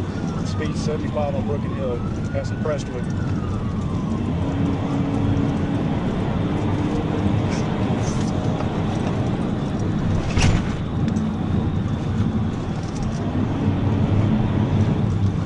I'm up 253.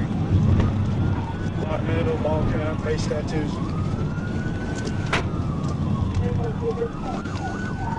Right on 253, right on 253, back in oncoming traffic. Officer needs a traffic, I'm trying to end it.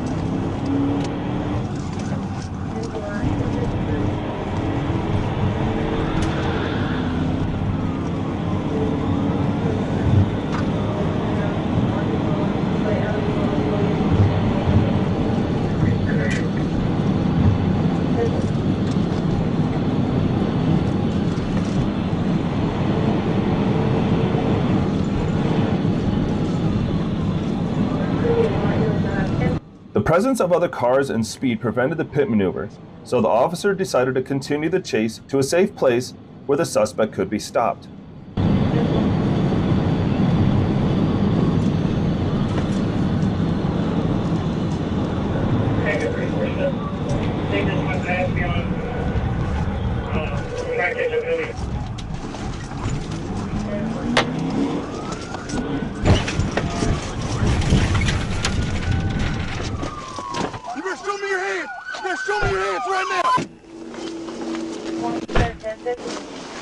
No reason for all that, man. What? I want you to talk again. Why are you leaving like that? Damn. Come here. Okay, ow. Shit. You ain't gotta rough me up. You just drove into don't talk. Don't you talk. You drove into oncoming traffic at 120 miles an hour, and now you're sorry. I didn't say I'm sorry. I'm just saying that. No, you're not sorry. You don't care about yourself. I do. Oh, yeah. After a successful pit maneuver, the suspect was arrested. He justified the chase by saying he had been through a lot, whatever that means.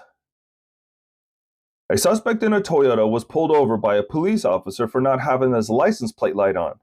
As it turned out later, he did not have his license, car registration, or ID with him.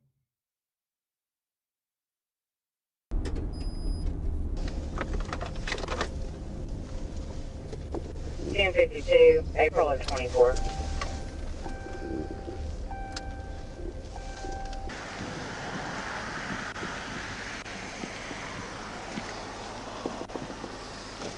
Hello. Hey, I'm Trooper Shumay with the State Police. I stopped you because you don't have a license plate light. Your license plate light is not working. Okay, do you have your driver's license with you? Okay, do you have an ID card or anything? Okay. Do you have a proof of insurance with you or a registration or anything? It's not even my car, sir. Whose is it? This woman got jury up on spot. Okay. Okay, is it like your girlfriend or something or what? Yes, sir. It's a woman that I was listening to. Yes, sir. I get you.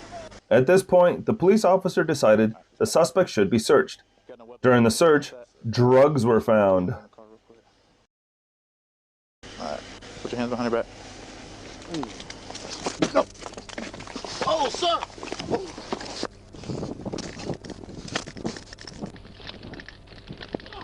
Adam, make a little Look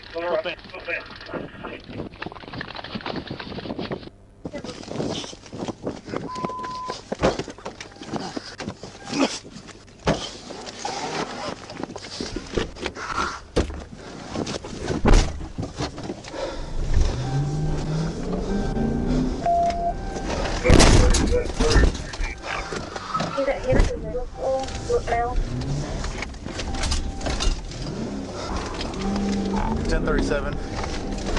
Coming south on Zone Barrel.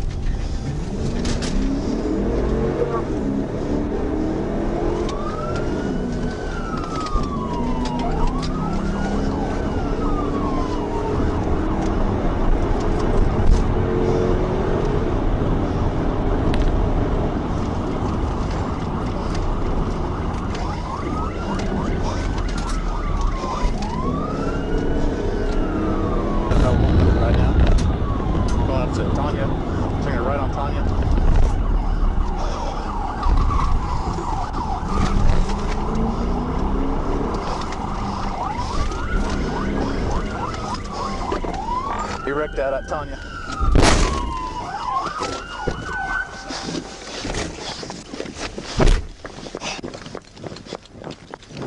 Get on the ground now! Get on your face! Get on your face now! Hands out to your sides. Sir? Hands out to your sides. Sir, I got him. I need someone to go to Clover Hill at the intersection, my flashlight there.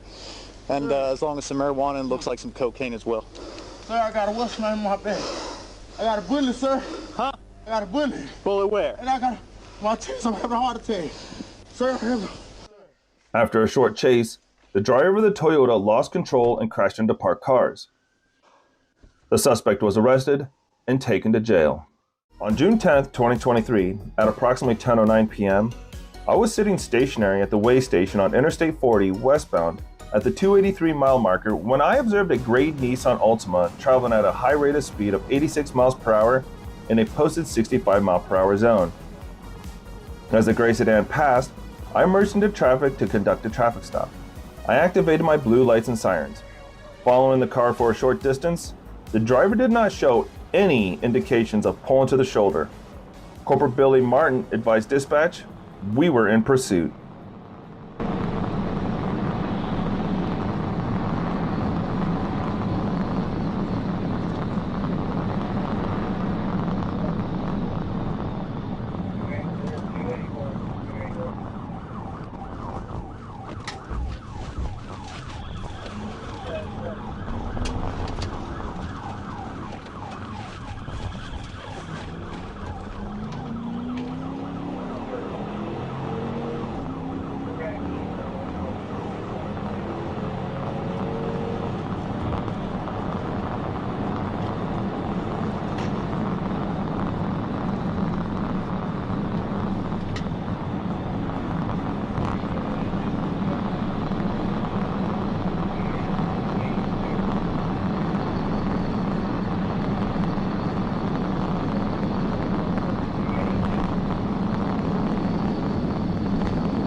Let me see your hand! Right now, let me see! After the tactical vehicle intervention, the driver removed himself from the vehicle and fled east on foot. I intercepted him while he was running towards me. I couldn't tell what the subject had in his hand while running. I told him to get on the ground multiple times. He jumped over the concrete barrier and began running across the westbound lanes. As I caught up to him, he realized there was no escaping apprehension. He surrendered, and I placed handcuffs on him. Corporal Billy Martin and I stood him up, walked him back to the eastbound side, searched him, and sat him in the car.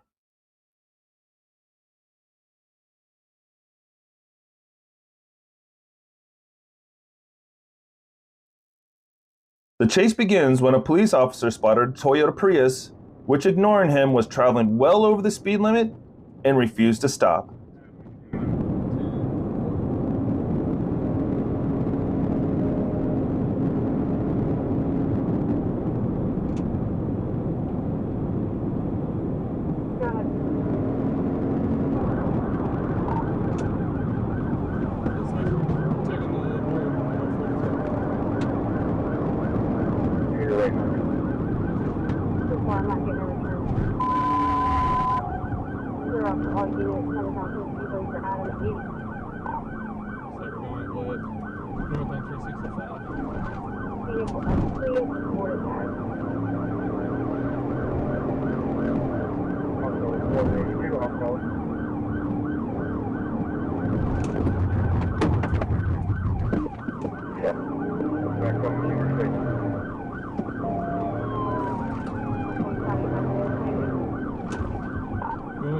At this point, the police officer noticed that there were 3 people in the car and should have been prepared to try to escape on foot.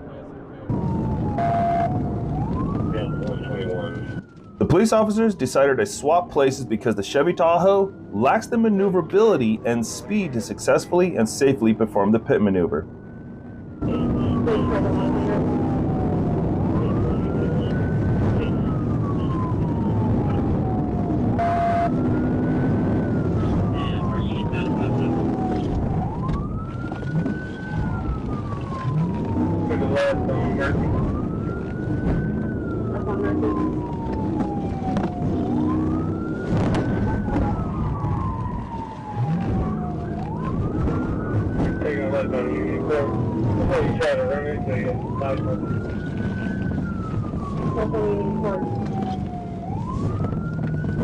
They're ready for football.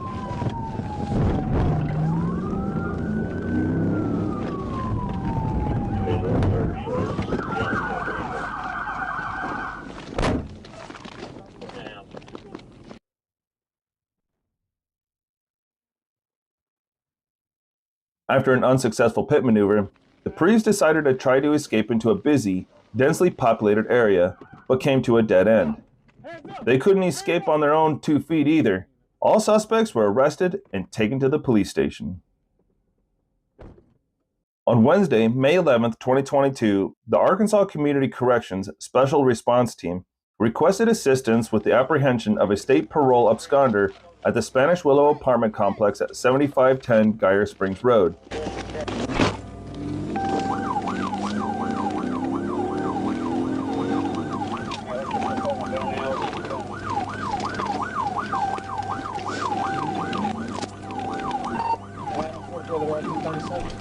The black compartment be southbound on Geyer Springs.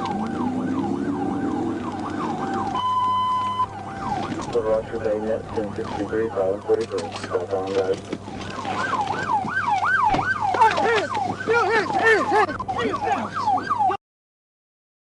The vehicle proceeded forward before striking a street light pole with the front of the vehicle, causing the vehicle to become disabled.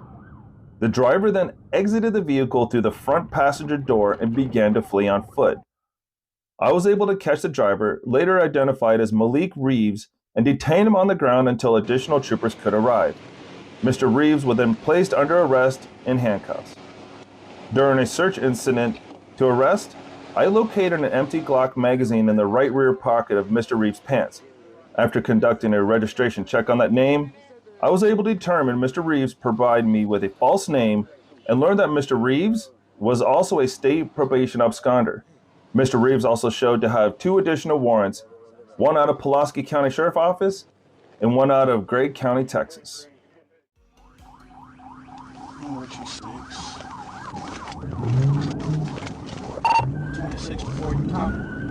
On November 29, 2023, at approximately 4:13 p.m., the Desha County Sheriff's Office was in pursuit of a black Cadillac sedan displaying an Arkansas license plate.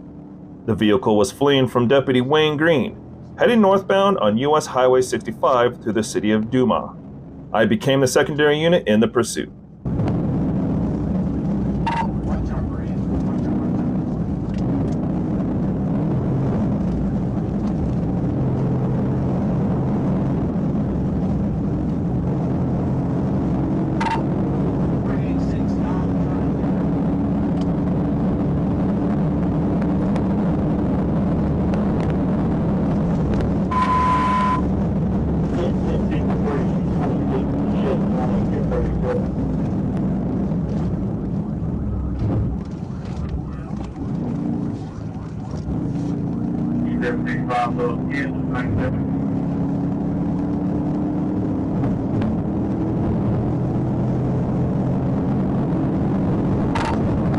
While traveling north, the vehicle reached speeds of 100 miles per hour as it continued onto U.S. Highway 65. At approximately 4:15 p.m., The front of my PIT bumper made contact with the left rear of the suspect's vehicle. This caused minor damage to the suspect's vehicle. Shortly after making contact with the suspect's vehicle, the driver, Stephanie Jones, pulled to the right shoulder of U.S. Highway 65 and surrendered. Get on the ground! Put your hands on the ground! Get on the ground! Get on the ground! Stephanie Jones was taken into custody without further incident and handed over to Deputy Wayne Green. The suspect's vehicle received approximately $500 worth of damage to its bumper, and no damage was done to the Arkansas State Police unit fleet. The police officer's attention was drawn to a white Cadillac that was behaving inappropriately on the road and speeding. Soon, the police officer managed to catch up to him. The dangerous, abuse, drive, and a safe risk.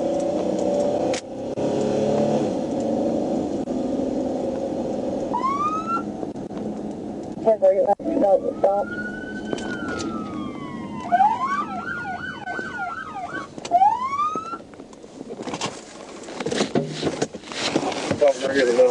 Pull in the gas station. Pull in the gas station right now. I ain't chasing you. Pull into the gas station right now. Pull into the gas station. I'm asking you, sir. I'll tell you when we get up here. Pull into the gas station right now. No, I'm not. Pull in the gas station right now. If you suddenly couldn't hear it, the driver refused to stop at the gas station.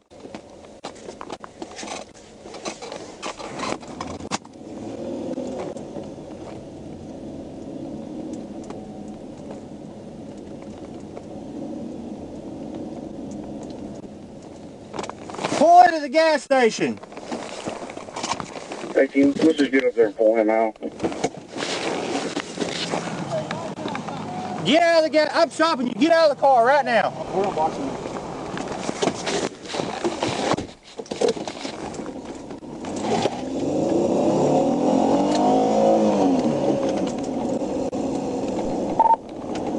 We're still going there.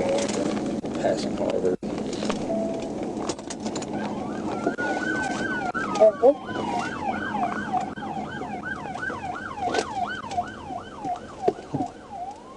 I was surprised at the patience and calmness of the police officers.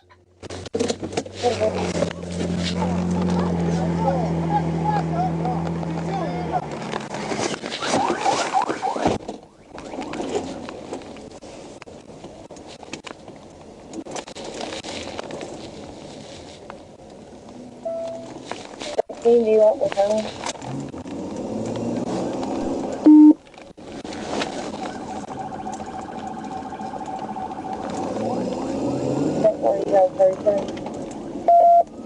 He's just stopping and going, stop. 6 to 18, just get in front of him and y'all box him in. Where y'all at anyway? 271 in Kavanaugh. Give you out.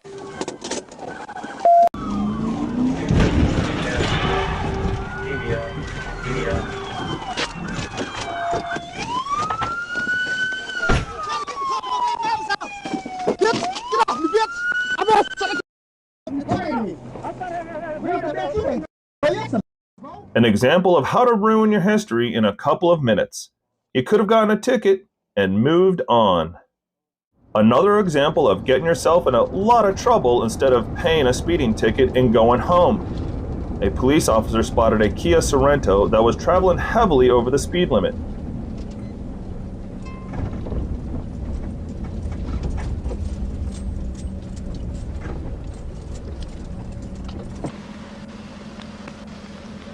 Hey, buddy, my grandpa's died. Okay, I need your driver's license. I don't have one, brother. I'm on my way to the house. My grandpa's. All I right. got somebody coming to pick me up, though. So you got an ambulance going to that house? Yes, sir. Okay. I haven't heard an ambulance be called out. No, we're going to Nathaniel Ambulance, man. We're going to Fort Smith. It's taking a fast breath right now. I apologize, brother. You have ID with you? Yeah. Okay, man. I'm Trooper Bird with State Police. I stopped you because you're driving way too fast, okay? I'm sorry, man. I was just trying to get here. Okay. I mean, I have no way of proving that's what you're doing, okay? Yes, sir. And you say your grandpa's in Fort Smith, but you're coming here to do something, so you're going to... Get a vehicle to go. Okay, you could have took this one. You can't take this one, or what? Well, I can, but it's my life. All right, well, you're going the wrong way from Fort Smith, right? No, I'm coming to pick I'm at the sheriff's office. I'm down myself.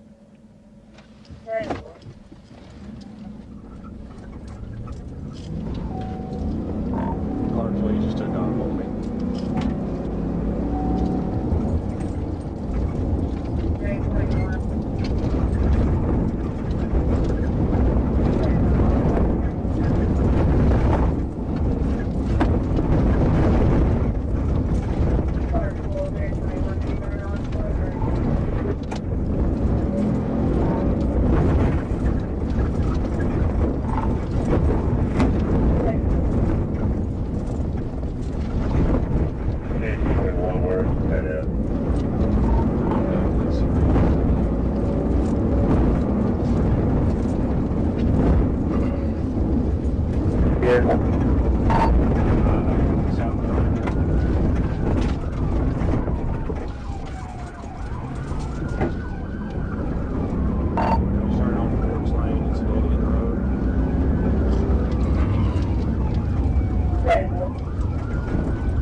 Fortunately, the suspect quickly dead-ended and the chase culminated in his brief escape into the trees. He never explained the reason for his actions. I'm sorry, dude. Everybody's sorry when they get caught. Bro, please give me a chance, man. That was your chance, so you kind of runt that, didn't you? Please, bro. We'll come back. We'll come back and get tough. Please, bro. Please, I beg you, bro. I beg you. Please, bro.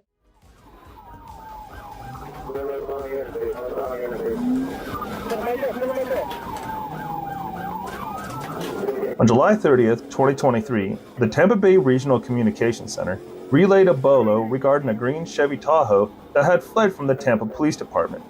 The vehicle was reported to be traveling northbound on Interstate 75 in the area of mile marker 279. I positioned my patrol vehicle on Interstate 75 at mile marker 299.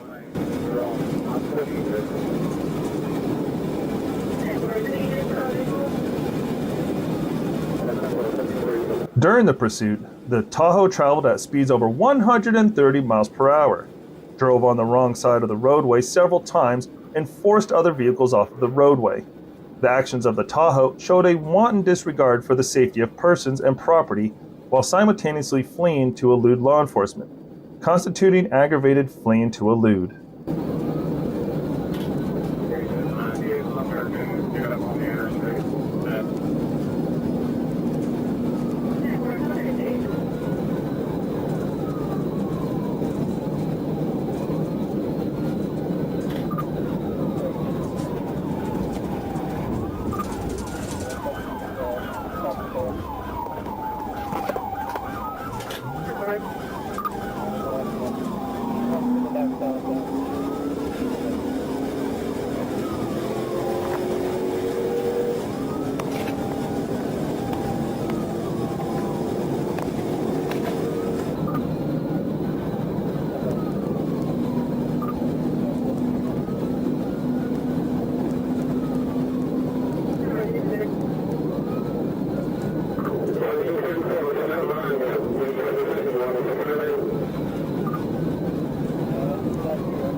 The Tahoe then exited northbound on Interstate 75 at exit 329 and turned left onto State Road 44.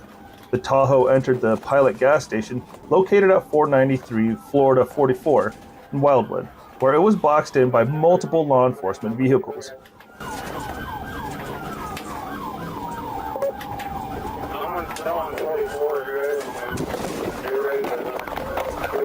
The driver was identified by his Florida ID card as Daquan Marquise Stevens. I conducted an inventory of the Tahoe and discovered a green leafy substance in the center console, which had the appearance and distinct odor of marijuana. The same substance was discovered on Mr. Stevens' persons during a custodial search. Due to Mr. Stevens' reckless driving while fleeing to elude law enforcement officers, his license was suspended, and while purposefully forcing other vehicles off the roadway, he should be held without bond. Trying to stop him.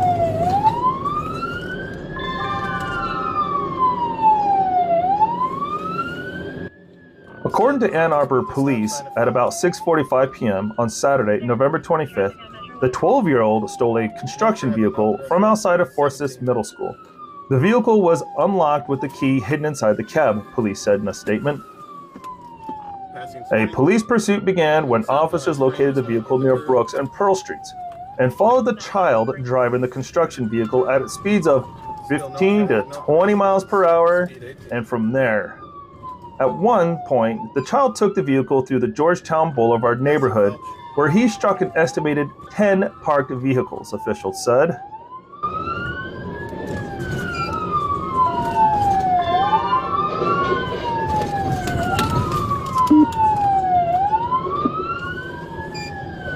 Canine, you call it.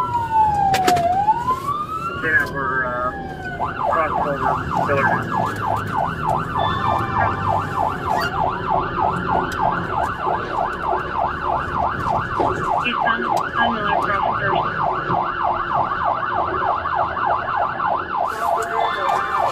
Pull over.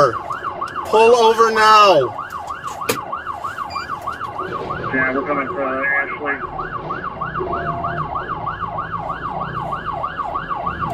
Miller, Ashley. Northbound Ashley. These are about Clear Ashley and Dulce. eastbound. Eastbound and Dulce.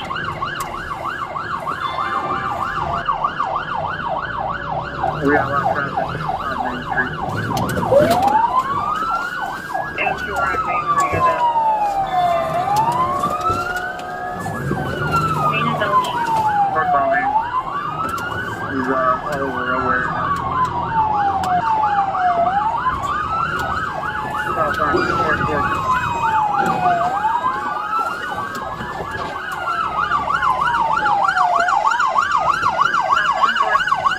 Without activating any headlights, the child reportedly led Ann Arbor police north on Nixon Road until he left the city limits.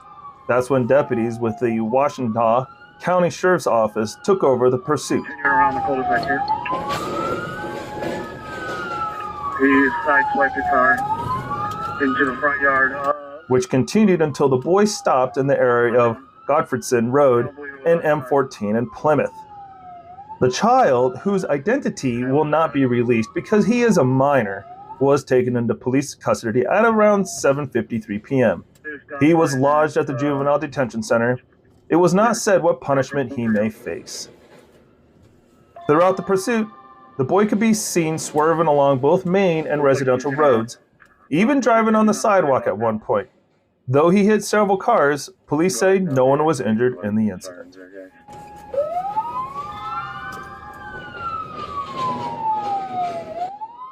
Ann Arbor police are continuing to investigate the situation, which they say was very dangerous and could have easily ended with serious injuries. Police told Local 4 that the boy is known to officials.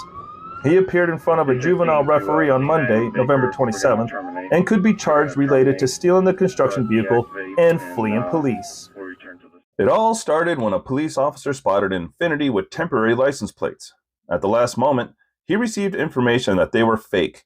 An attempt to stop the Infiniti was made, but since this video exists, you know the outcome of this attempt.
Almost immediately, the Infiniti hit 100 miles per hour, but that didn't help him escape. Quite the opposite. Because of the speed at one of the intersections, he hit a bump and flew off the road. He couldn't say why he ran away. Emergency responders were called to the scene. After treatment, the driver was handed over to prison. On September 14, 2023, I, Trooper Blaine Lucas, was traveling eastbound on Interstate 30 in the area of mile marker 137. I observed a black Chrysler 200 displaying Arkansas license plates. Drive left to the center in the number 3 lane. While I was approaching the vehicle merged lanes into the right lane and began to follow an orange Dodge Charger too closely. 138, Adam at Union 34, David.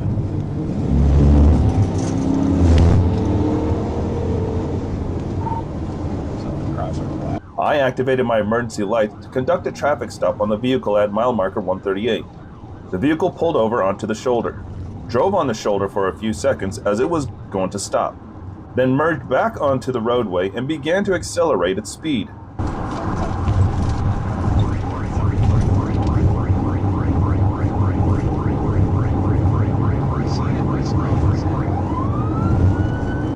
As we were coming off the exit ramp, the suspect vehicle got behind another vehicle that slowed its speeds down to approximately 45 miles per hour.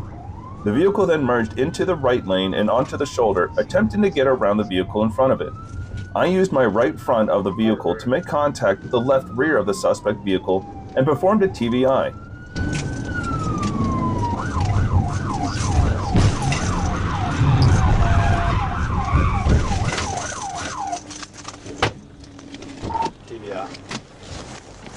Let me see your hands! Let me see your hands now!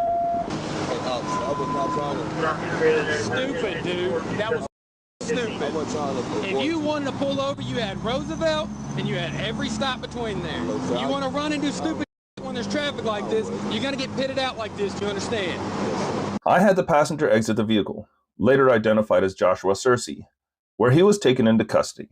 I then ordered the driver, later identified as Satona Vaughn, to exit the vehicle where he was taken into custody.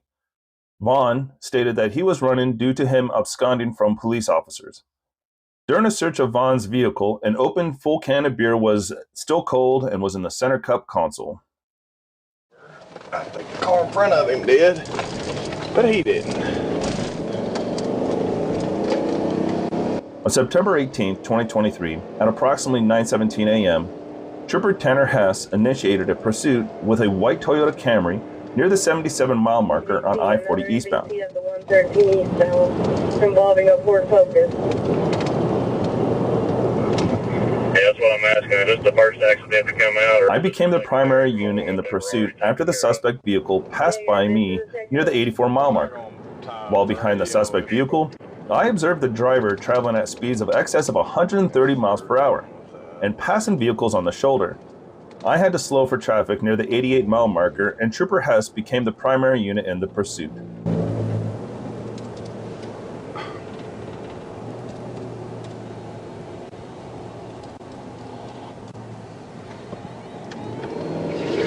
J13 Florida 197. More than 60. As in the last chase, the suspect pretended to stop for something, but then started running away again. 78 eastbound. It's a white passenger car. I'll give you a make and model in a minute. It's Ohio. John King Zebra 2103. John King Zebra 2103.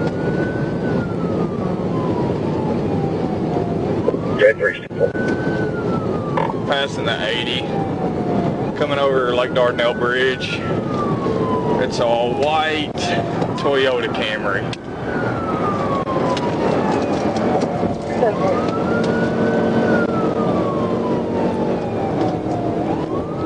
Passing on the shoulder.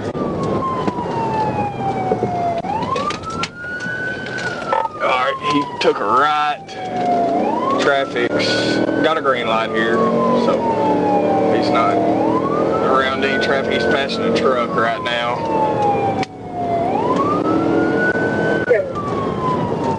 Both County Intro J, you're both passed. Brian East on Parkway, so he's 80. You say East on Parkway? 10-4 East on Parkway.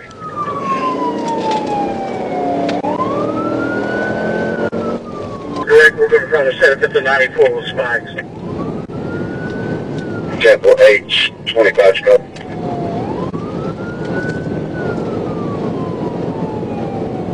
H24, sir. Due to the suspect's speed, an attempt was made to use spikes. Unfortunately, it was not successful, but while attempting to avoid them, the suspect lost control and went off the road and damaged the vehicle. Gosh, I hit him. I just hit those spikes, but he just hit this car. My left tires, I'm going to be out of this. Trooper Hess had to leave the pursuit near the 98-mile marker due to damage to his tires. I became the primary unit in the pursuit, and Corporal Paul Meeks was the secondary unit at this time. The suspect took the 101 exit and turned left north onto Fish Lake Road. The vehicle traveled approximately 1 mile north on Fish Lake Road before slowing.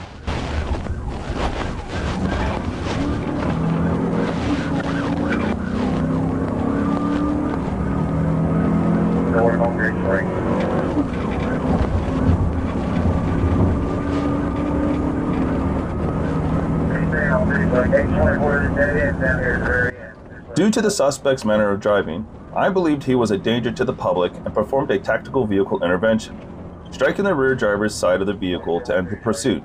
Corporal Meeks and I performed a felony arrest on the suspect, Michael Hart, without incident.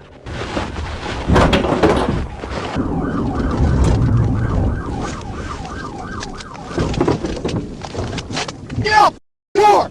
Get out the car! Hold the roof! Car! Put him on the car! You don't care about anybody else's life, do you? Just yours, huh? Sorry, man. Shut up and stand up. Sorry. I searched the vehicle due to the odor of marijuana. In the trunk, I located a bag containing approximately 8 ounces of suspected marijuana. I lifted the flooring to access the spare tire and found a .22 rifle. Trooper Hess arrived on scene and took possession of the marijuana and the weapon. Trooper Hess also took custody of Hart. Broadway Towing towed the vehicle.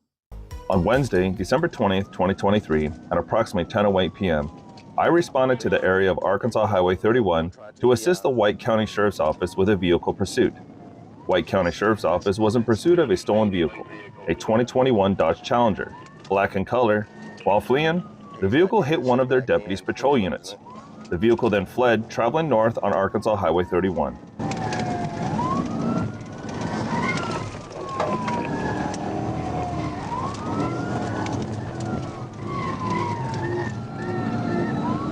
Second one on Southern One's coming back in the BB.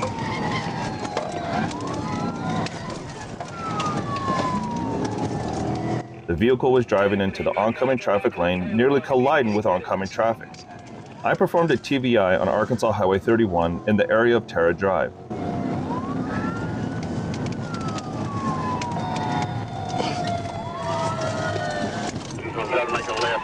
TBI, he's in ditch. The TVI was successful, and the vehicle went into the east ditch of Arkansas Highway 31. The driver then fled on foot. White County Sheriff's Office Deputy Hargrove and I chased the suspect on foot.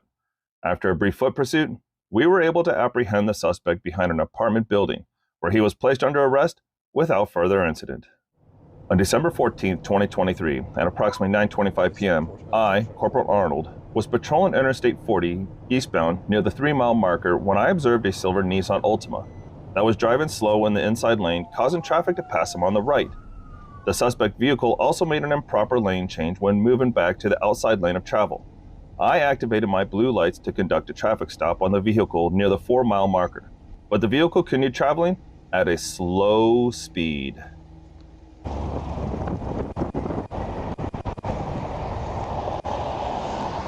Now, what makes you think it's a good place to stop right here? I got my blue lights on a mile back. I didn't even realize what behind it was, man. With my siren going? That sucker's loud. I had music on, and I saw a car in front of me that kind of like cut me off. Good. I asked Mr. McKithen for his license, and he provided me with an ID out of South Carolina, but stated he had a driver's license. He also advised me that the vehicle was a rental car, but did not have the rental car agreement. He stated that he would call someone and try to get it. I advised him I was going to run his ID and be back with him in a minute while he was trying to get a copy of the rental agreement. Hey, turn the car off for me. Turn the car off for me. No! Don't you!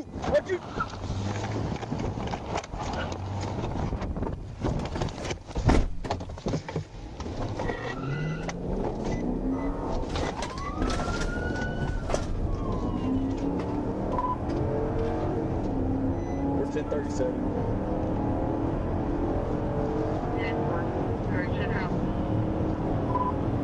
Eastbound. Got back on the interstate.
While Mr. Kithen was passing vehicles on the shoulder just past the eastbound scales at the 8-mile marker, it appeared that he had lost control of his vehicle and was going to wreck out. Mr. McKithen attempted to get back on the interstate, and based on his manner of driving, the pursuit needed to be ended. I positioned my vehicle in front of his car, thinking Mr. McKithen would stop.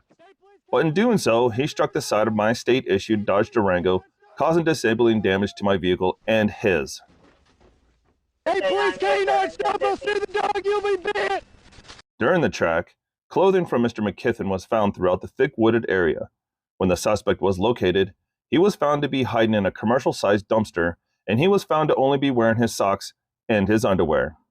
On November 29, 2023, at approximately 12:21 a.m., I attempted to make a traffic stop on Interstate 40 westbound at the 278-mile marker.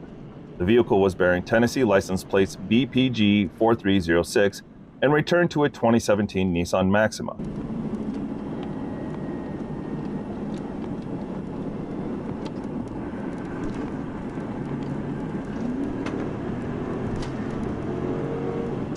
The Maxima was being stopped for speeding, 100 miles per hour in a 65 mile per hour zone. The Maxima continued westbound on Interstate 40, taking the 278-mile marker exit. The Maxima then accelerated, attempting to flee. No, need some here.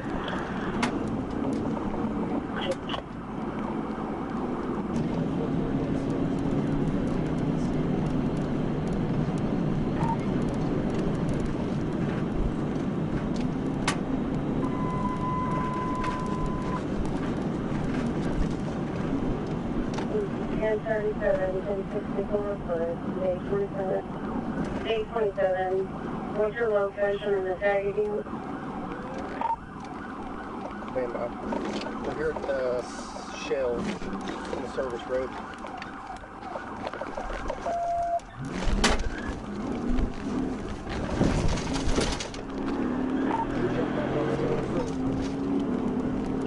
I approached the passenger side of the Maxima to perform a tactical vehicle intervention, but the vehicle slowed down, pulling into the Shell station on the North Service Road. The Maxima then accelerated again.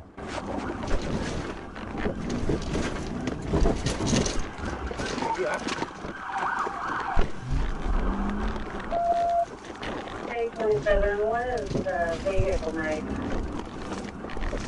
Come on. I'll be out here. This vehicle will put it down on petrol. Here, the Maxima. We're going to be on the service road eastbound.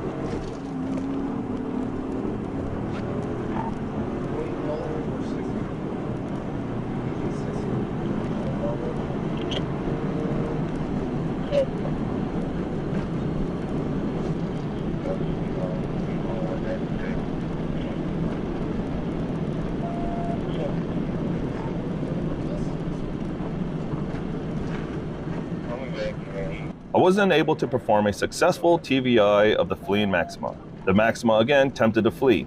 I used my vehicle to push the Maxima across the East Service Road and end the pursuit.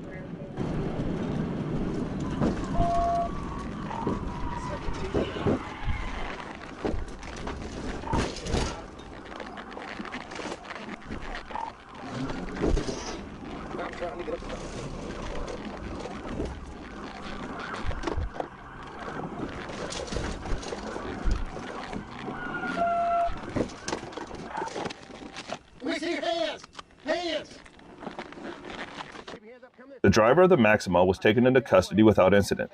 The passenger stated she was pregnant and having trouble breathing. Troop D dispatch contacted EMS to check the two passengers. The suspect had a strong odor of intoxicants and marijuana coming from his person. He stated he had been drinking and smoking marijuana before the pursuit. Both passengers were released on scene after being checked by EMS. On January 21st, 2024, I was on patrol around Mayflower, Arkansas. I was made aware by the Troop A Communications Center that the Convoy Police Department was requesting assistance and was in pursuit of a black Toyota RAV4 on State Highway 286 traveling east. With the potential to intercept the pursuit on State Highway 89 South, I activated my emergency equipment and began traveling east on State Highway 89 South. While on Batesville Pike, I eventually became the primary unit and immediately began attempting a TVI.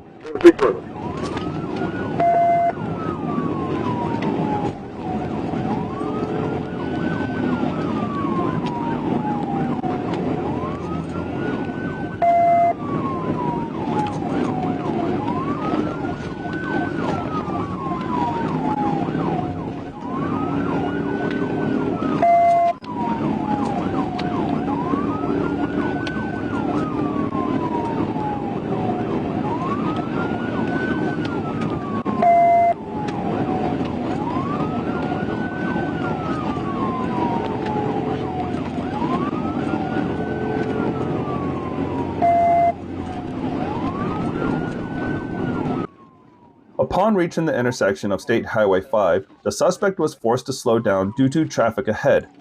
Once clearing the intersection and entering West Main Street in Cabot, I began to attempt a TVI. Upon contacting the suspect vehicle, I observed an oncoming vehicle and backed out of the TVI in fear of forcing the suspect vehicle into the oncoming vehicle.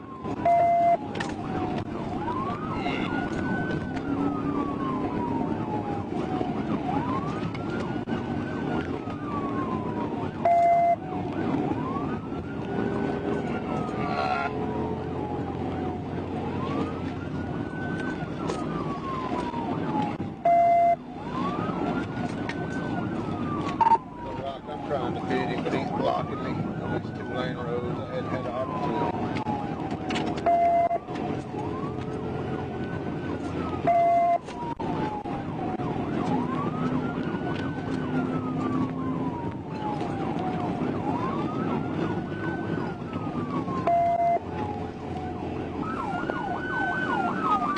A short distance later, I observed the shoulder of West Main Street to widen, allowing me more space to conduct a TVI. After passing 2 cars and seeing an opening, I was able to move to the passenger side of the suspect vehicle and conduct a TVI.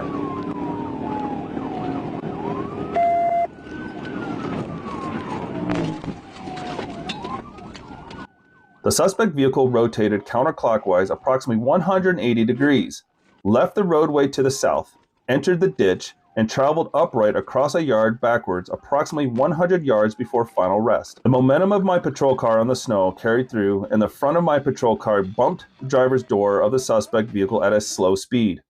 The suspect then ran into an eastward direction. I gave chase and tackled her to the ground. The suspect was taken into custody without further incident. Officers from the Conway Police Department searched the suspect vehicle. The vehicle contained a large amount of stolen property from retail stores located within the city of Conway. Conway PD took custody of the suspect, and the suspect vehicle was towed by Cabot Wrecker Service. On August 22, 2023, I was patrolling the area of Highway 70 East near the arrest area when I noticed a phone call from an Arkansas State DL examiner.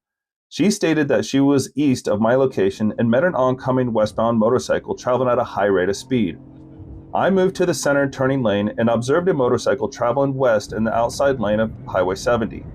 I clocked the motorcycle with my front radar at 98 miles per hour in a 60 mile per hour zone. The operator weaved in and out of traffic at high speeds while failing to signal.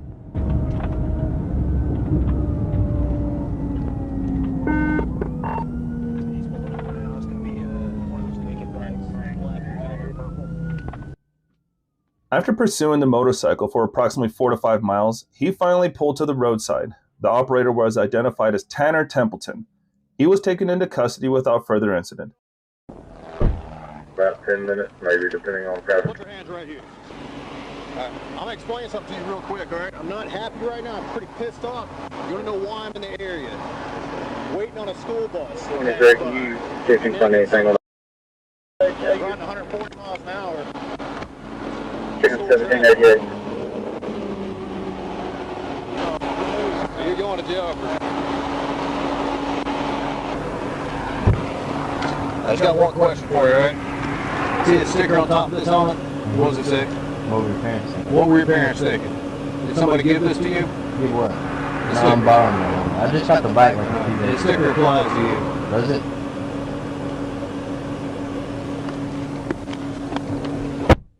Templeton stated that he observed an oncoming trooper while traveling down Highway 70E and accelerated in an attempt to get away.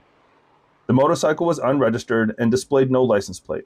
It was confirmed to be a black 2007 Yamaha, last registered out of Texas, and had no insurance coverage. Can someone explain to me what the conversation was about the helmet sticker? On Sunday, April 23, 2023, at approximately 7:57 p.m., I made a traffic stop on a blue Honda Accord for speeding on U.S. Highway 82 at Botcow Creek. The vehicle pulled over at U.S. Highway 82 just east of Lafayette 32. I talked to the driver, who was later identified as Preston Hilliard, and told him why I pulled him over. As I was talking to Mr. Hilliard, he appeared nervous, and his heart was beating out of his chest. I went back to my vehicle and ran Mr. Hilliard through ACIC and saw he had multiple felony drug and firearm charges. I went back to the vehicle and asked Mr. Hilliard to step out. Mr. Hilliard then put the vehicle in drive and took off. You used any marijuana recently? When's the last time you used any ecstasy? Over a year for sure. Over a year. All right, well, I'll be right back with you. Appreciate you, sir.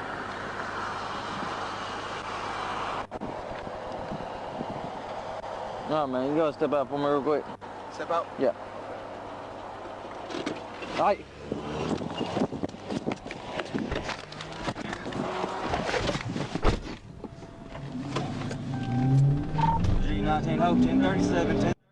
Mr. Hilliard was heading westbound on U.S. Highway 82 at speeds reaching up to 114 miles per hour. Then he turned around in the middle of U.S. Highway 82 just west of 6th Street and started heading eastbound. Alright, we're hitting a U-turn here in Louisville. We just turned around here at Falconville. Hugging building hitting eastbound, about to hit 6th Street. 10-4 myself, LC order 1019, G19. OP, we're on 6th Street, turn around, he's in the ditch.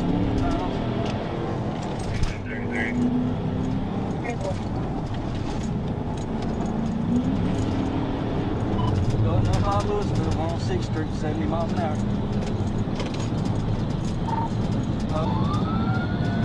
He's going straight through it.